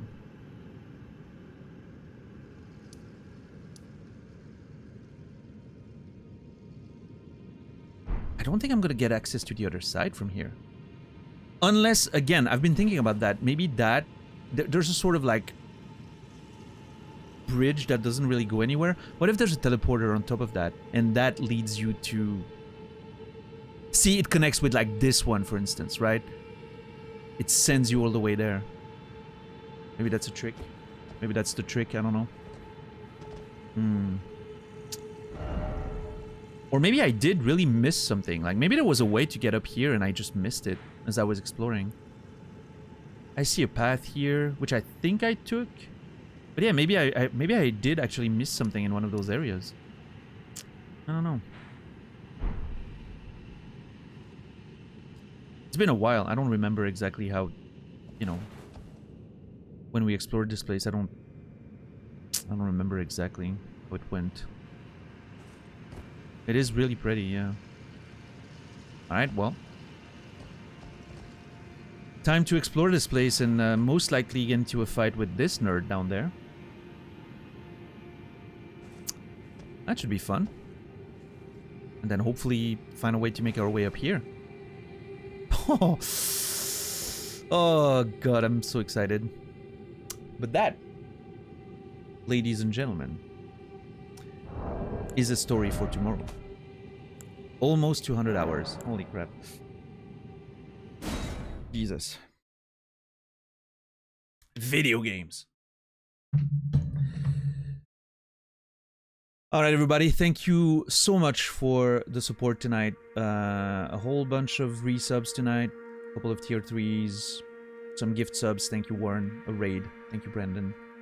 Yeah, thank you, everyone. I appreciate you. I hope you guys had fun. I hope you guys enjoyed the show. I'll be back tomorrow in about 19 hours, 7 p.m. Central European Time, 1 p.m. Eastern, 10 a.m. Pacific for more adventures of Elden Ring. Let's see if we can find a raid target tonight. Let's see if we can find a raid target tonight.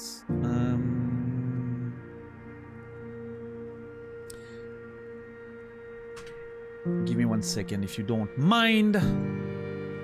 But yeah, thank you everyone. Again, like, thank you for obviously the various ways of support. Whether it was financial or if it was just lurking or engaging in conversations. I do really appreciate it. It means a lot, and I can't wait to get back into it tomorrow. I'm really excited. I am very intrigued by this video game.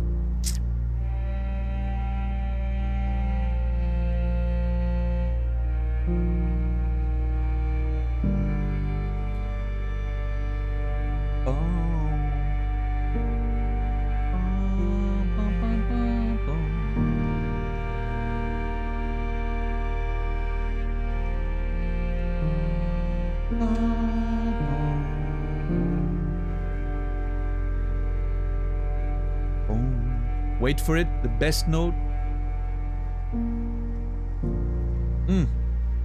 So good.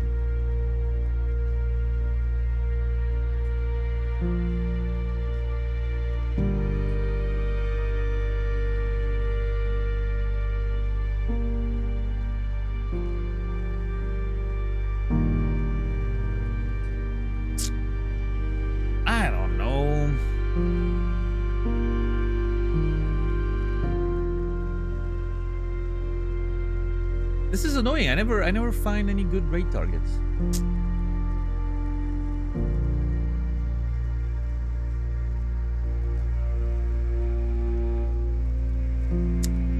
Well,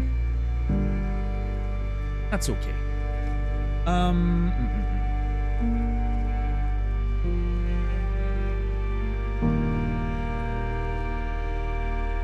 Whatever. I'll just raid Naz. When I don't know who to raid, I just default to my good friend Nasrallah, who's doing Dark Souls 1, Old Boss, plus DLC, hitless. Hopefully he gets the run tonight. Let's go give him some support. I wish you all a beautiful rest of your day, evening, or night. We'll see you guys tomorrow. And until then, remember me, and I will remember you.